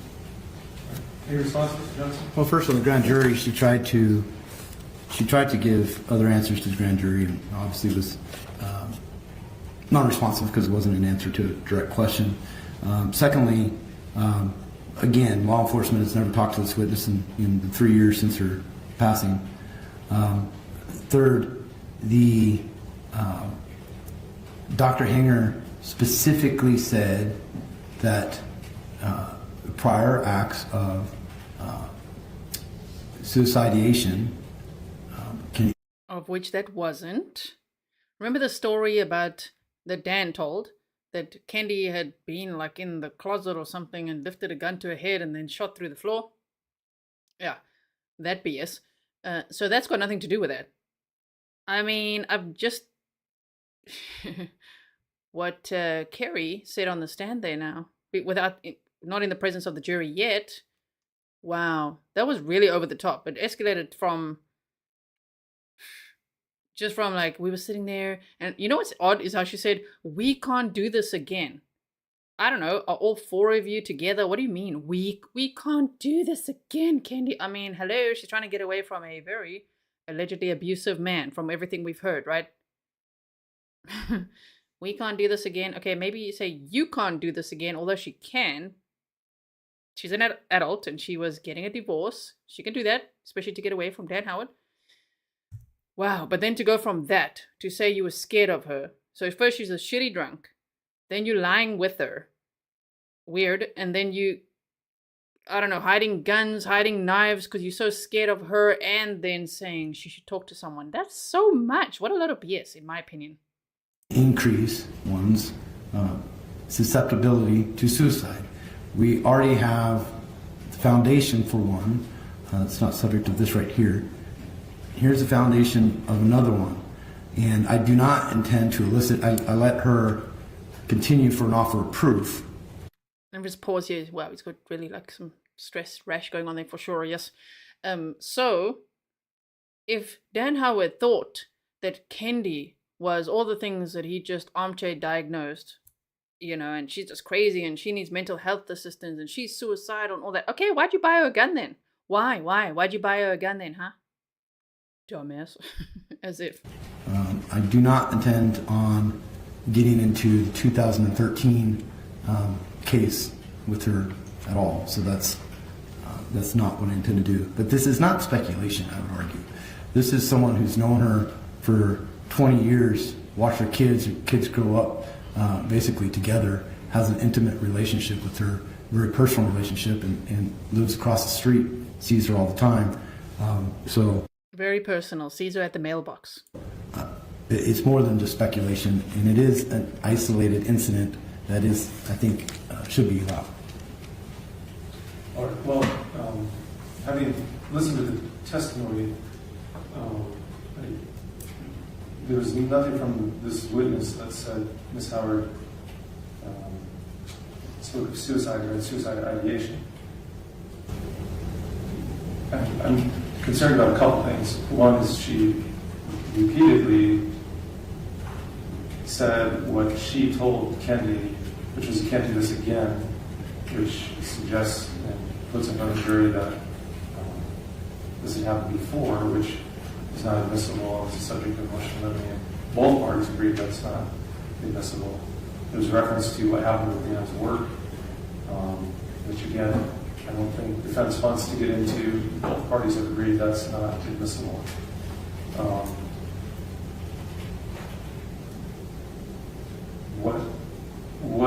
What I do find admissible is, in counsel for the state's correct, that as a general rule, specific instances of conduct aren't necessarily admissible, but it's unique in this case because specific instances of conduct have been completely admissible for the state to prove conduct inconsistent with suicide. That's how come the state has been able to talk about so many things of specific conduct, the buying a home, the various things that she did inconsistent with suicide. And the flip side of that coin is that defense needs to present specific instances of conduct that they believe is consistent with suicide. And so, if the offense has a particular time, close enough in time to be relevant, and I find that it is, where this witness observed Ms. Howard's demeanor to be consistent with being depressed and potentially harming herself, I find that the defense is allowed to present that. But that's more limited than what this witness testified to. This witness's personal opinion of I was afraid for her, and so I took all the knives, I stayed up all night, and so forth. That's just this witness's speculative opinion of fear for Miss Howard. That's not relevant. How Miss Howard behaved, however, is relevant. If you're following me on the distinction there. So I'll allow you to question about this incident, but the witness needs to understand she's not to refer to telling Miss Howard you can't do this again. She's not to refer to Mr. Howard's work situation and he lost his job and was charged and all those things. She's not to refer to that, and then just her own personal opinions of being worried for her. That I don't find that that's appropriate. We put this foundation for that. But as a safe point out, she could ask if she thought she was depressed at that time, then she can ask about her demeanor and her emotional state, and to the extent it's relevant to showing that there may have been some intent to harm herself, or that she was or just in a very emotionally depressed state. That's fair defense evidence. So if you want to take a minute and talk to your witness, I'll let you talk to her, because I don't want you to open doors in front of this jury that we've already determined should not. With the court's permission, and I'll talk to the witness for a minute, but with the court's permission, it might be helpful to be allowed some leniency in leading a little bit. Read this just to avoid not leading like suggesting, but just controlling a little bit. Yeah, I would expect you to control the questioning quite tightly to keep this in line. If you have to lead a little, that's okay, as long as it's not inappropriately. Why don't we let's just take like 3 minutes, and I'll let you talk with your witness privately. Thank you. You can see it. Thank you. Okay, here we go. It's the last half an hour of today's trial footage. All right, you may proceed, Mr. Johnson. Thank you, Your Honor. So, Kerry, was there ever a time that Kendy discussed her affair with you? Yes. When was that? It was end of September, first part of October. And if you can go ahead and pull that mic a little bit closer. I'm sorry. Can you say that again? When was it? The end of September, first part of October. Okay. Did she tell you who it was with? She did not say a name. Aren't you supposed to specify exactly which year right now, just to get everyone back up to speed? 2020, okay. She just said that it was someone that she's known for a while. And where did this conversation take place? On my back deck. What were you guys doing? We were just drinking and talking, and she was excited about getting a costume for a Halloween party, and it led to her telling me about. Can you describe in general her demeanor throughout the course of that conversation? It started out jovial. We were just hanging out. We were being good friends. And then as the conversation proceeded, she became inconsolable. She got angry. And she was mad. And she was sad. And it just... I'm sorry, is this an audition for Hollywood or what? She was spiraling. Did her demeanor cause you... let me rephrase that. Did you ever discuss your observations with anyone? No. Do you regret that? Objection relevance as to what she might regret or not regret. So when the jury wasn't there, we heard that it was like watching someone broken. She said she uses the term broken. It's like watching someone fall apart right in front of you. Okay, but now she's saying she was mad. She was sad. She was spiraling out of control. What? Okay, just... Wow. Sorry. Some people might believe her. I don't. We can all have our opinions. If you believe her, that's fine. I don't. Sustained.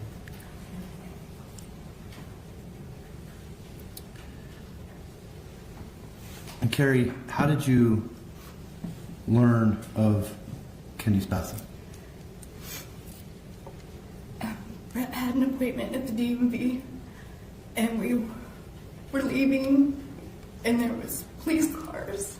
Objection to the narrative form of the answer. You can continue. And the coroner's truck was there, and so I messaged her on Messenger, "Are you okay? I'm worried about you," and I didn't get any response. Brett also tried to contact Dan, and it was later. Same objection. I can ask another question. All right. If you direct another question. Overruled. Did you have an opportunity to talk to Dan? I don't see tears. Right? That's the usual we're looking for. I don't see tears, and damn, that emotion can just turn on and off just like that. Just like that. Just like waiting for the next question. Okay. And action. After Kendy's passing? I did. Can you describe his demeanor? He was very solemn and withdrawn. When he would get emotional, he would walk away for a moment and collect himself before he would come back to the conversation that we were having. I had organized the dinners for him and Wyatt during that time with all the other neighbors. And he was gracious about that, but he was grieving. I have no further questions. So this incident that you described at the end of September or early October, you didn't get us to a year. Was that 2018 that happened? No, sir, that was 2020. Did you ever tell? See, now there's no tears. None.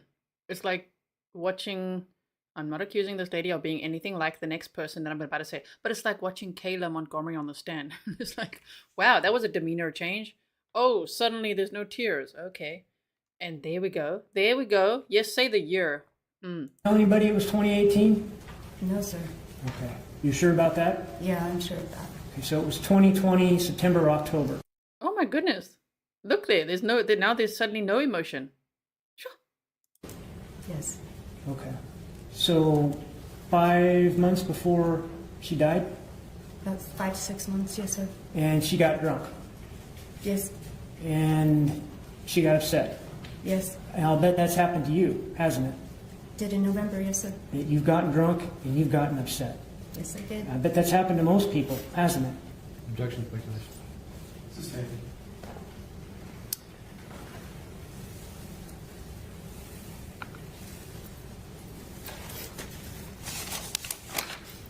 This Sniffle, sniffle. No tears. this interaction you had with Kendy left you in tears today, right? Left me in tears a long time now. In just a few questions from Mr. Johnson, you were crying about this incident that happened with Kendy, right? Yes. Yet you never told the police about it, right? The police never talked to me, sir. Do you know the numbers 911? Objection, argument. Sustained. Do you know? Do you know the numbers 911? That was a good snarky question. Oh my goodness. Okay. How to call the police? Objection, argumentative. That's overruled. In 2020, how many times did you talk to the police? 2022, how many times did you talk to the police? I talked to the police regarding this? No. Or just personally? How many times did you call and talk to the police in 2022? Relevance. I'll take it. I'll have a question just as it is. Do you know how many times? For personal reasons, I talked to the police twice.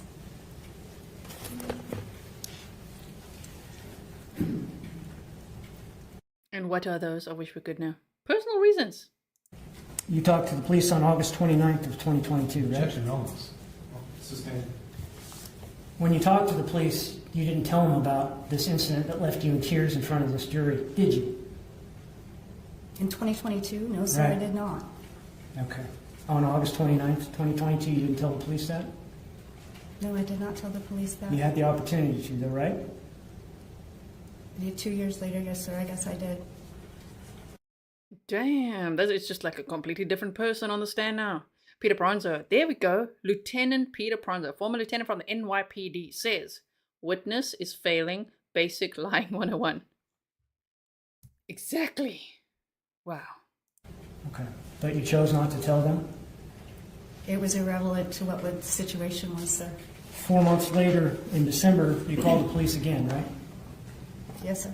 And you had the opportunity then to tell them about this thing that left you in tears here this afternoon, right? Yes, sir. But you didn't do that, did you? No, sir, because it had nothing to do with the situation that the call was about. So back in September, October of 2020, you knew how to get a hold of the police, didn't you? I did. After Kendy died and this investigation was launched, you knew how to get a hold of the police, didn't you? Yes, sir. But you chose not to do that, right? Yeah, I And suppose I did. And you chose to do that today in front of this jury in tears, right? Yes, sir. Did you plan that out, ma'am? No, sir. Sustained.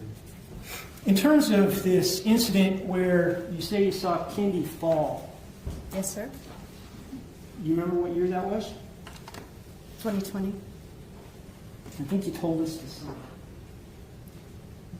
Told you what?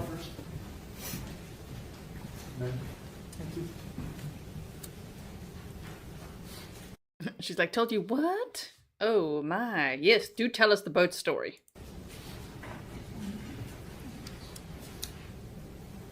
And mark this one, 93.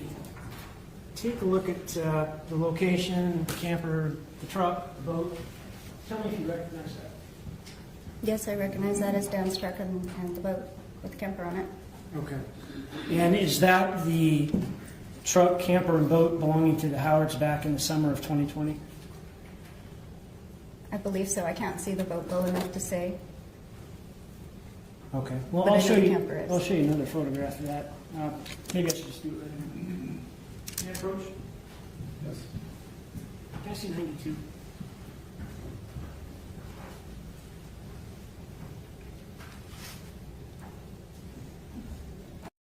Just remember, the snark comes from being protective of the victim. This is a murder trial. We've heard a lot of evidence that I think was crystal clear. The snark is not to just snark at this person. It's like, are you lying? Little bit for Dan, the defendant, who's on trial for his wife's murder. You know what I mean? And all the things I just would never want a friend. I mean, if she's such a good friend, the police never spoke to her, didn't interview her, and she wasn't on the stand for the state, right? But the things she said so far is that, about Kendy, a murder victim, is, that she was mad, that she was sad, that she was spiraling out of control, that she was scared of her, that she was hiding knives, that she hit the guy. That's too much, man. That's not how you talk about this person. You don't talk about a friend like that. All right, so I realize you can't see the boat very well in 93, but what about in 92? Close up there. Does that appear to be their boat?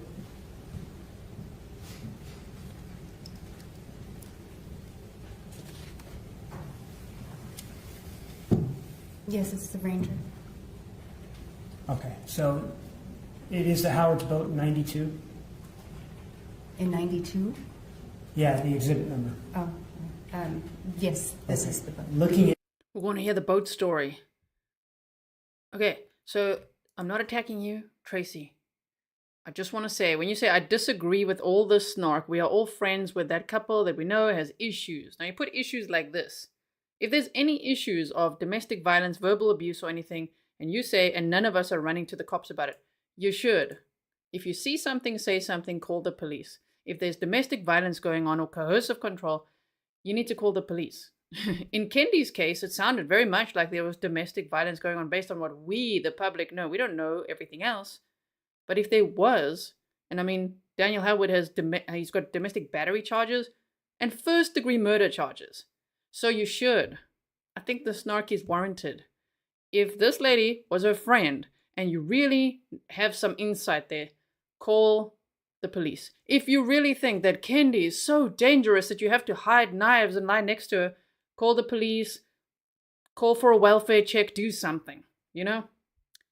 I don't know if it's just like, and then you're going to testify for the defense at Daniel Howard's murder trial. Wow. Okay. 93, that's the next one.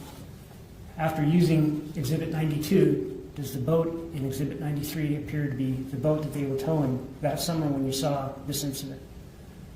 It looks similar, yes. Okay, and so can you tell us in 93, Exhibit 93, is that about the location where this happened? No, sir, it was pulled over a little bit. It was what? It was pulled over from the shop. It wasn't straight out from the shop. So it how was many more towards the garage. How many feet towards the garage did this happen? Feet from the garage itself? I couldn't tell you that, sir. Okay. Does the time frame look accurate? I mean, it's summertime.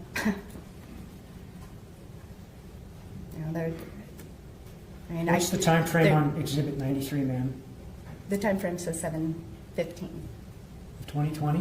2020. Does that appear to be an accurate timestamp for that photograph and this incident that you've told us about? I assume so, yes. Move to admit 93. Any objection? No. 93 is admitted. Move to publish 93. You got it?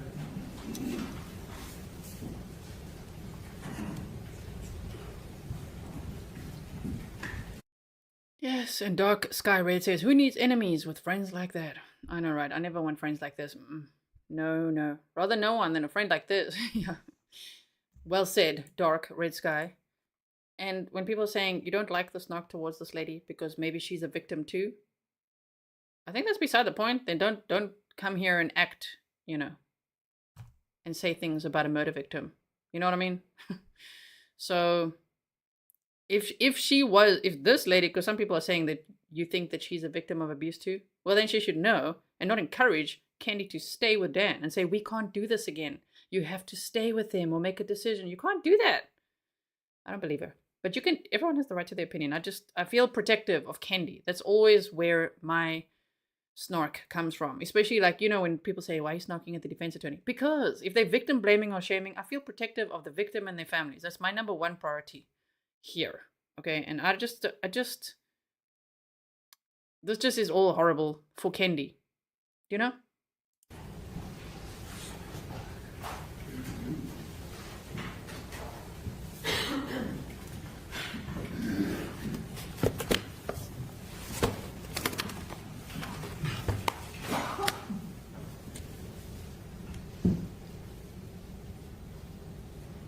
Okay, so we're looking at the truck, the camper, and the boat all hooked up.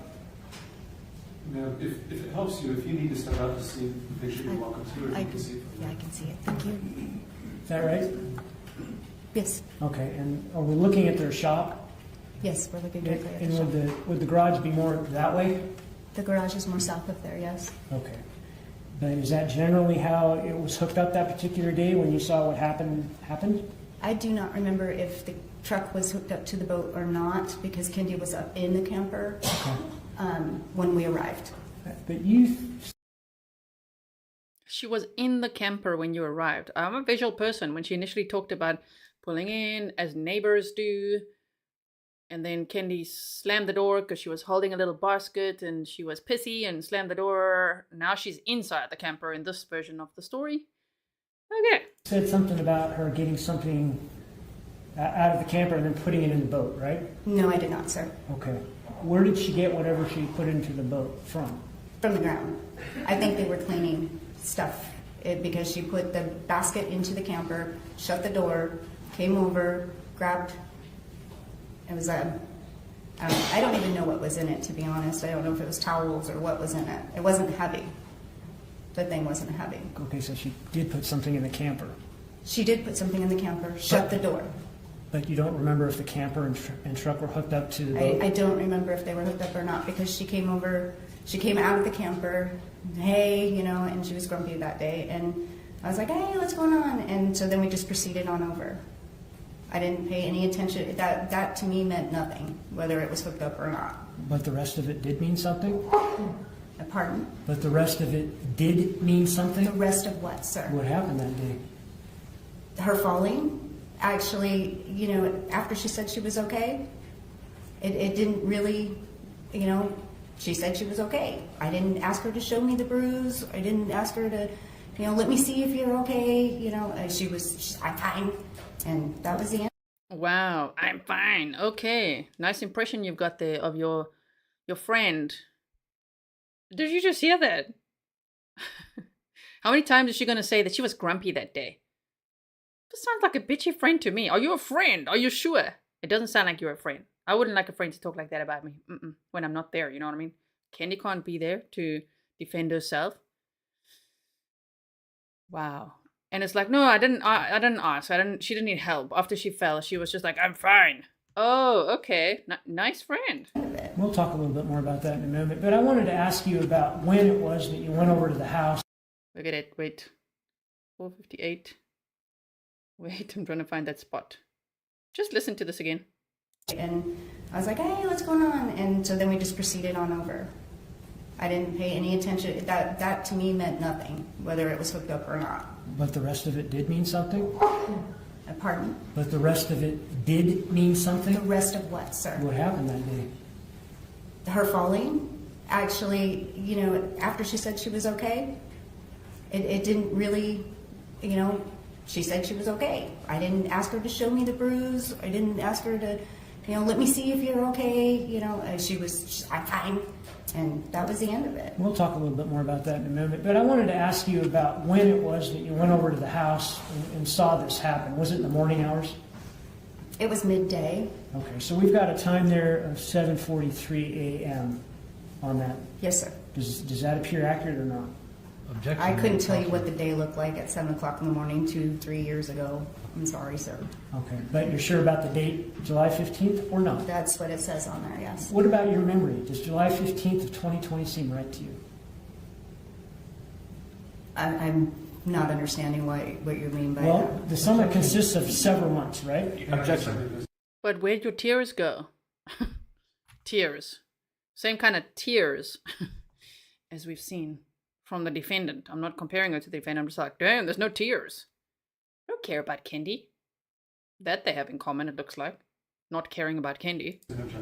Your Honor, there's counsel's trying to. May we approach? Yes.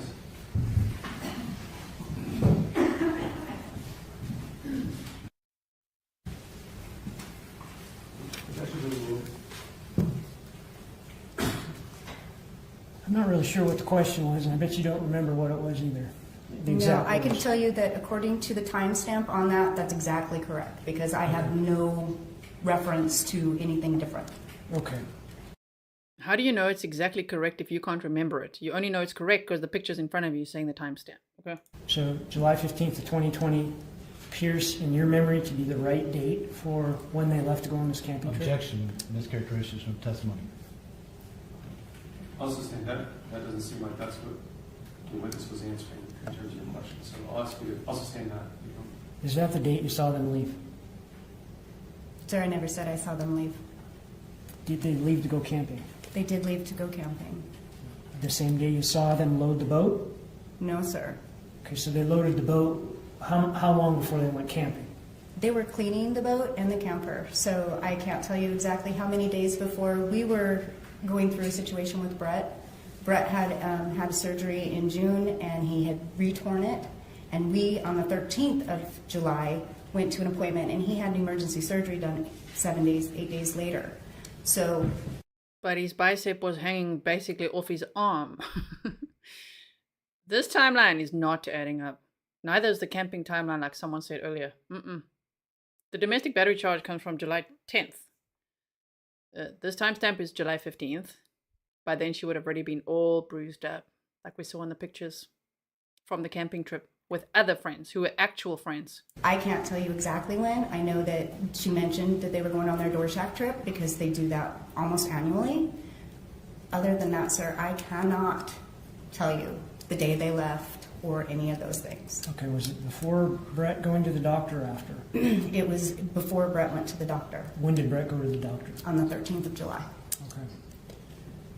And so this photo from the 15th of July, you think that's when they were already gone? I don't know, sir. Well, let me show you another photograph that's already been admitted. And it's the one that, can you describe for us where you and Kendy were when this incident happened? Using 92. Can I point to it? Yes, please. Kendy was up here in this area. I was standing where this kind of, I don't know what that's called, a leaf. Right here, I was just off to the side of her, and we were just talking. Where's Brett? She reached up, fell like this, right here. Okay, so if you're by the buoy, where was Brett? He was back at the back with Dan. Where? Can you show us? He was back in here. He was like back towards the back end. So he was by the back end motor? He was back in the back there. He wasn't by the wheels of the trailer? Sir, I was not paying attention to where Brett was. I was talking to Kendy. I know that he walked back there. He was standing there. But was he in your periphery? And he handed down a hole. Other than that, not with his right hand. He did it with his left hand because his right hand was the one that had the surgery. Other than that, I wasn't paying attention to the guys. I was paying attention to what was going on here. Okay. So I apologize. No, it's all right. I just want to ascertain what you think. You were paying attention to what happened there. But then when Kendy fell, so you were paying attention, then she fell, but then she's like, I'm fine. Suddenly Kendy's saying in a weird voice, I'm fine. All right. Sounds like Dr. Lewis, yeah, don't go. Okay. And then you're just like, meh, she said she's fine. Didn't offer to help, or she was fine. Sure. Brent was when this happened. You think he was... Just hang on and listen to my questions, okay? Okay. Do you think he was by the back motor, where you just indicated? Yes, by the back. Objection calls for speculation. He was at the back of the boat. He was behind these two tires. He was back there. Okay. I don't know if he was standing by a motor. I don't know. I cannot tell you. I wasn't back there with him. You just know he was back by He the... was back behind me. Let me finish answering the question. A court reporter's trying really hard to get the question and then the answer down, and we're both talking. It's impossible, okay? Okay, so he was by the back motor. Is that accurate? I don't know if he's by the motor, sir. He was at the back of the boat. That's all I can tell you. Okay. Do you know how you have the wheels of the trailer there? Yes. Those are in like the middle of the boat? Right? Middle to back end of it. Was he by the wheels? He was behind the second wheel. Okay. Yes. And what was he doing? I have no idea other than he handed down the pole when we got there. I don't know. He could have been holding Dan's hand back there. I was not paying attention to him. I was in my conversation with Kendy. Okay. What do you mean he handed Dan a pole back there? There was some fishing poles when we came up that were right there, same place where he was standing, and he handed Dan a pole. So you watched him do that? Yes, because that's as I approached, and then Kendy came out of the trailer. Okay. So you have no idea what he's doing back there, but you do know that he handed Dan a pole. Sure. Okay. Kendy gets out of the trailer, and did you tell us the trailer? Do you mean the camper? The camper, Okay. yes, sir. What does she have? What kind of camper? No. What does she have in her hands when she came out of the camper? Nothing. She shut the door of the camper. And She then- was done with the camper. And then what happened?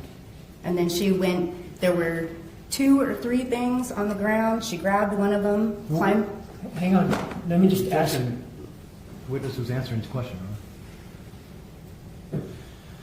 Well, he can direct his witness. I just want to take it in steps, okay? So where did she obtain this thing she picked up? They were on the ground. I mean, this picture's not going to detect because the concrete was there. They had cleaning stuff out there. They had buckets out there. They had all sorts of stuff out there. She had some things. I don't want to say under the trailer here, but they were sitting right here. That's why I was back behind it. She grabbed the little container. She climbed up on this. I couldn't hear what you said. She grabbed what? A little container. I can't tell you what was in it. What was in the container? I don't Objection, know. that's answered. Okay, hang on. I got some more questions for you, all right? So, how big was this container? It was, well, for me, and he's a little bigger than I am. For me, it would have been like, you would have been holding it like this. And for the record, your hands are a couple feet apart? Yeah.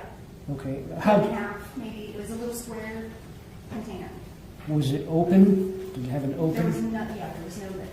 Okay, but you couldn't see what was inside it? I didn't pay attention to what was All inside. right. And so where did she pick this up from? Right here on the ground, On the ground? from the ground. Okay, and then what happened? Then she stepped over here, and she set it up here, trying not to get it on the edge of the boat. Okay, hang on. So did she step on the trailer? Is that what you're pointing at? Yes, she stepped on this step here, Okay. and then she stepped forward a little bit to brace herself on this thing. I don't know what this thing's called. So she had one foot on, one foot off, and she reached up there like this, and this foot down here, right here, where there's the little skiddy pads, slipped, and she came down.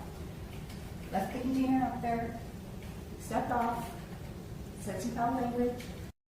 So if she felt like this, why doesn't she have bruises on her arms? Why does she have it on her chest, on one side? And her ear was also all red and swollen based on the reports. We've read this before. That's about the domestic battery charge. And how did this little story, how did the dots connect for a domestic battery charge as well? Because that's what they're here for, right? Is to testify about the bruises, the fall. Okay, so who called the police then? Where did the domestic battery charge come from? Why did the other friends testify, actual friends, the Lamperts, that they saw this bruise, you know, when she was wearing a swimsuit, and they're just like, wow, talking about that. What is this? Timeline doesn't even make sense. I said, oh my God, are you okay? Where did she fall to? She fell right here on this. What did she fall on? She fell right here. Okay. In this area. You're pointing that's to- the trolling motor that's right there, Okay, hang on. So, and the pedal. okay, so you're pointing to the trolling motor at the bow of the boat, right? Yes, she fell on the bow of the boat. And she was lifting this container of whatever Again, how does she fall up? Okay. was to the left of that motor, right? She was right here, and she was lifting up, and she fell. Okay. And she caught herself on her arm, like you do when you're scared of falling. You grab out, and she caught herself. So did she set the container to the left of the motor? And it actually tipped over, so I couldn't tell you if it was on the left, right, or whatever. Do you see how the trolling motor sticks up above the bow? I see how it fits. And do you see how if she stood on the trailer, it would be natural for her to put it to the left of the trolling motor? I assume. Because the trolling motor is so high, and to put it over the trolling motor would be very difficult. She wasn't over the trolling motor, sir. She fell on the trolling motor. She was reaching in, and she fell. Okay. Where did she set what she had before she fell? Set it, it fell. Fell where? It fell on this flat surface right here, because that's flat. It fell and tipped over. It was just a whole, it was quick. Okay. I don't know what you want me to tell you, sir, but it tipped over. I don't know what was in it. I asked her. I just want you to answer the questions, okay? Okay. So when she put this container down and fell, or she fell and the container fell, it was to the left of the trolling motor, right? I assume so, sir. Well, you saw it happen, didn't you? Yeah, I assume the basket ended up to the left of it. It was in the middle of the thing, so Well- I can't say left or right. Okay, well, the problem is we have to know what you saw, and we can't rely on what you assume. So did you see her put it to the left of the trolling motor or Yeah, not? it would be to the left, because if she went to the right, it would have not been in the boat. Ah. And so if she's reaching to the left of the trolling motor, when she falls, wouldn't she hit the bow of the boat as opposed to the trolling motor? She hit both things, sir. She was stepping forward onto this. This is why her foot slipped. She was stepping forward. She had, and I'm not doing it in a dress. She had her foot here, and she was reaching to put that up because she was going to get down. I'm assuming, because I didn't ask her, but there's another bucket right here of other things that needed to go up in the boat, so that when she was up in the boat, she could just offload everything that she needed. Do you remember what the question was? No, sir. Wouldn't it be more realistic and logical? Do you remember what the question was? No, sir. Okay, that was truthful. Told for her to hit the bow of the boat as opposed to the trolling motor if what she's setting down is to the left of the trolling motor?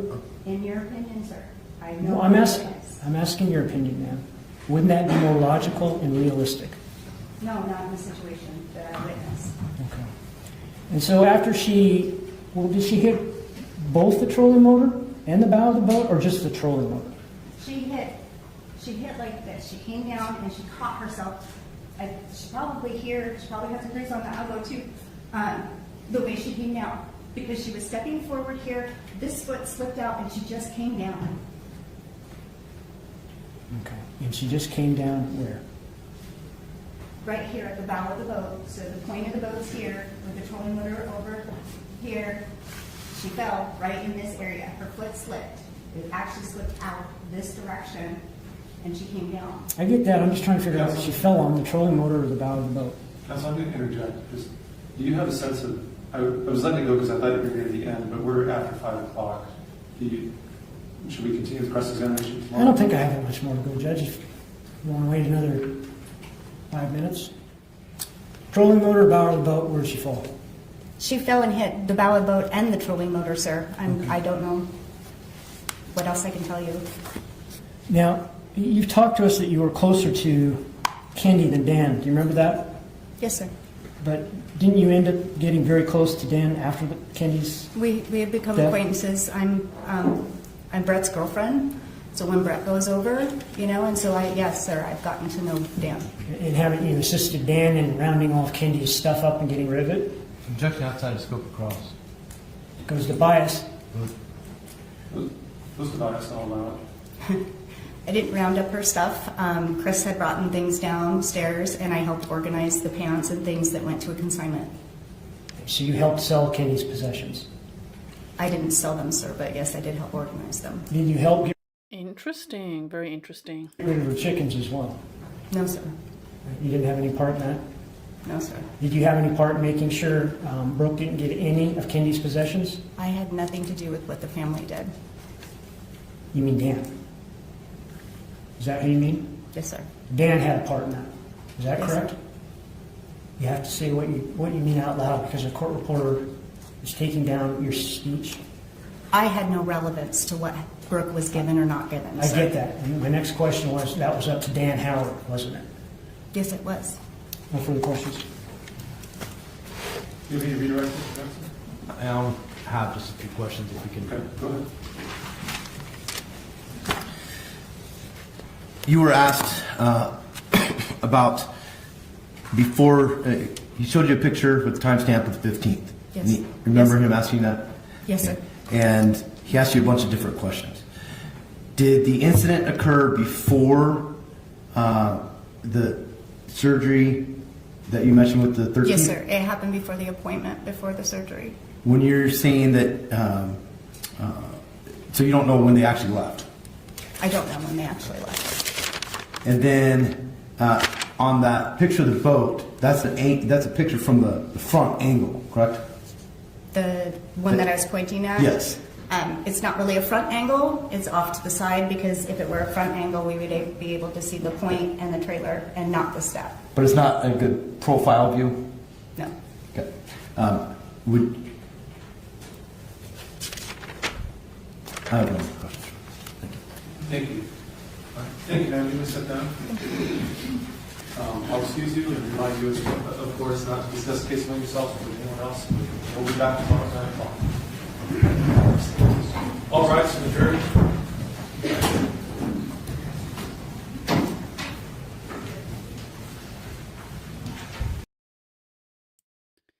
Okay, and that was day 8 of the trial. My goodness. 3 defense witnesses so far. Interesting. I don't know, I'm a little speechless there, like, wow. And then she also took or got, it sounds like, all of Kendy's stuff. Phew. When she said, I had no relevance to what the family did, she definitely wasn't talking about Dan. When they said Dan, she said, yeah. No, you're not talking about Dan. You were talking about Kendy's daughter. You were talking about Kendy's family. Could hear it, right? My goodness, that story made no sense. Mel says, have you liked the stream, chatter? If you like the stream, please if you like the way that I defluff trials or the way that I present true crime or trials, whatever, like the video, share the video or the live stream so that other people can watch the replay as well. I'll do timestamps as soon as I'm done with the next stream. We're right now going to be teleporting to the next one, and we'll be back tomorrow. Oh my. We're obviously one day behind the live court feed, so tomorrow's day 9.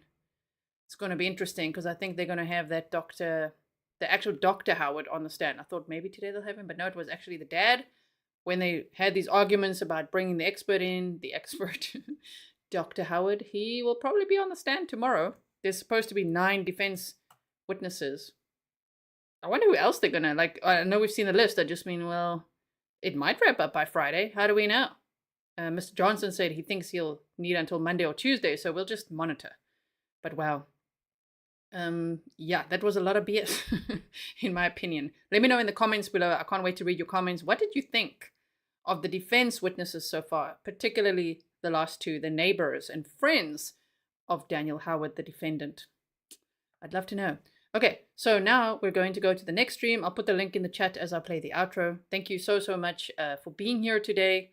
And if you're already feeling like, don't go, don't worry. We're going to have another stream now to talk more about the Delphi case. Oh my goodness, it rained documents again. So we're going to go through some of that Delphi debacle stuff. Okay, so I'll see you again very soon. I am confident there will be justice for Kendy. And thank you for being here with me. If there is family watching, just know this is a safe space. We're very protective of victims and their families and their actual friends. Okay, bye everyone.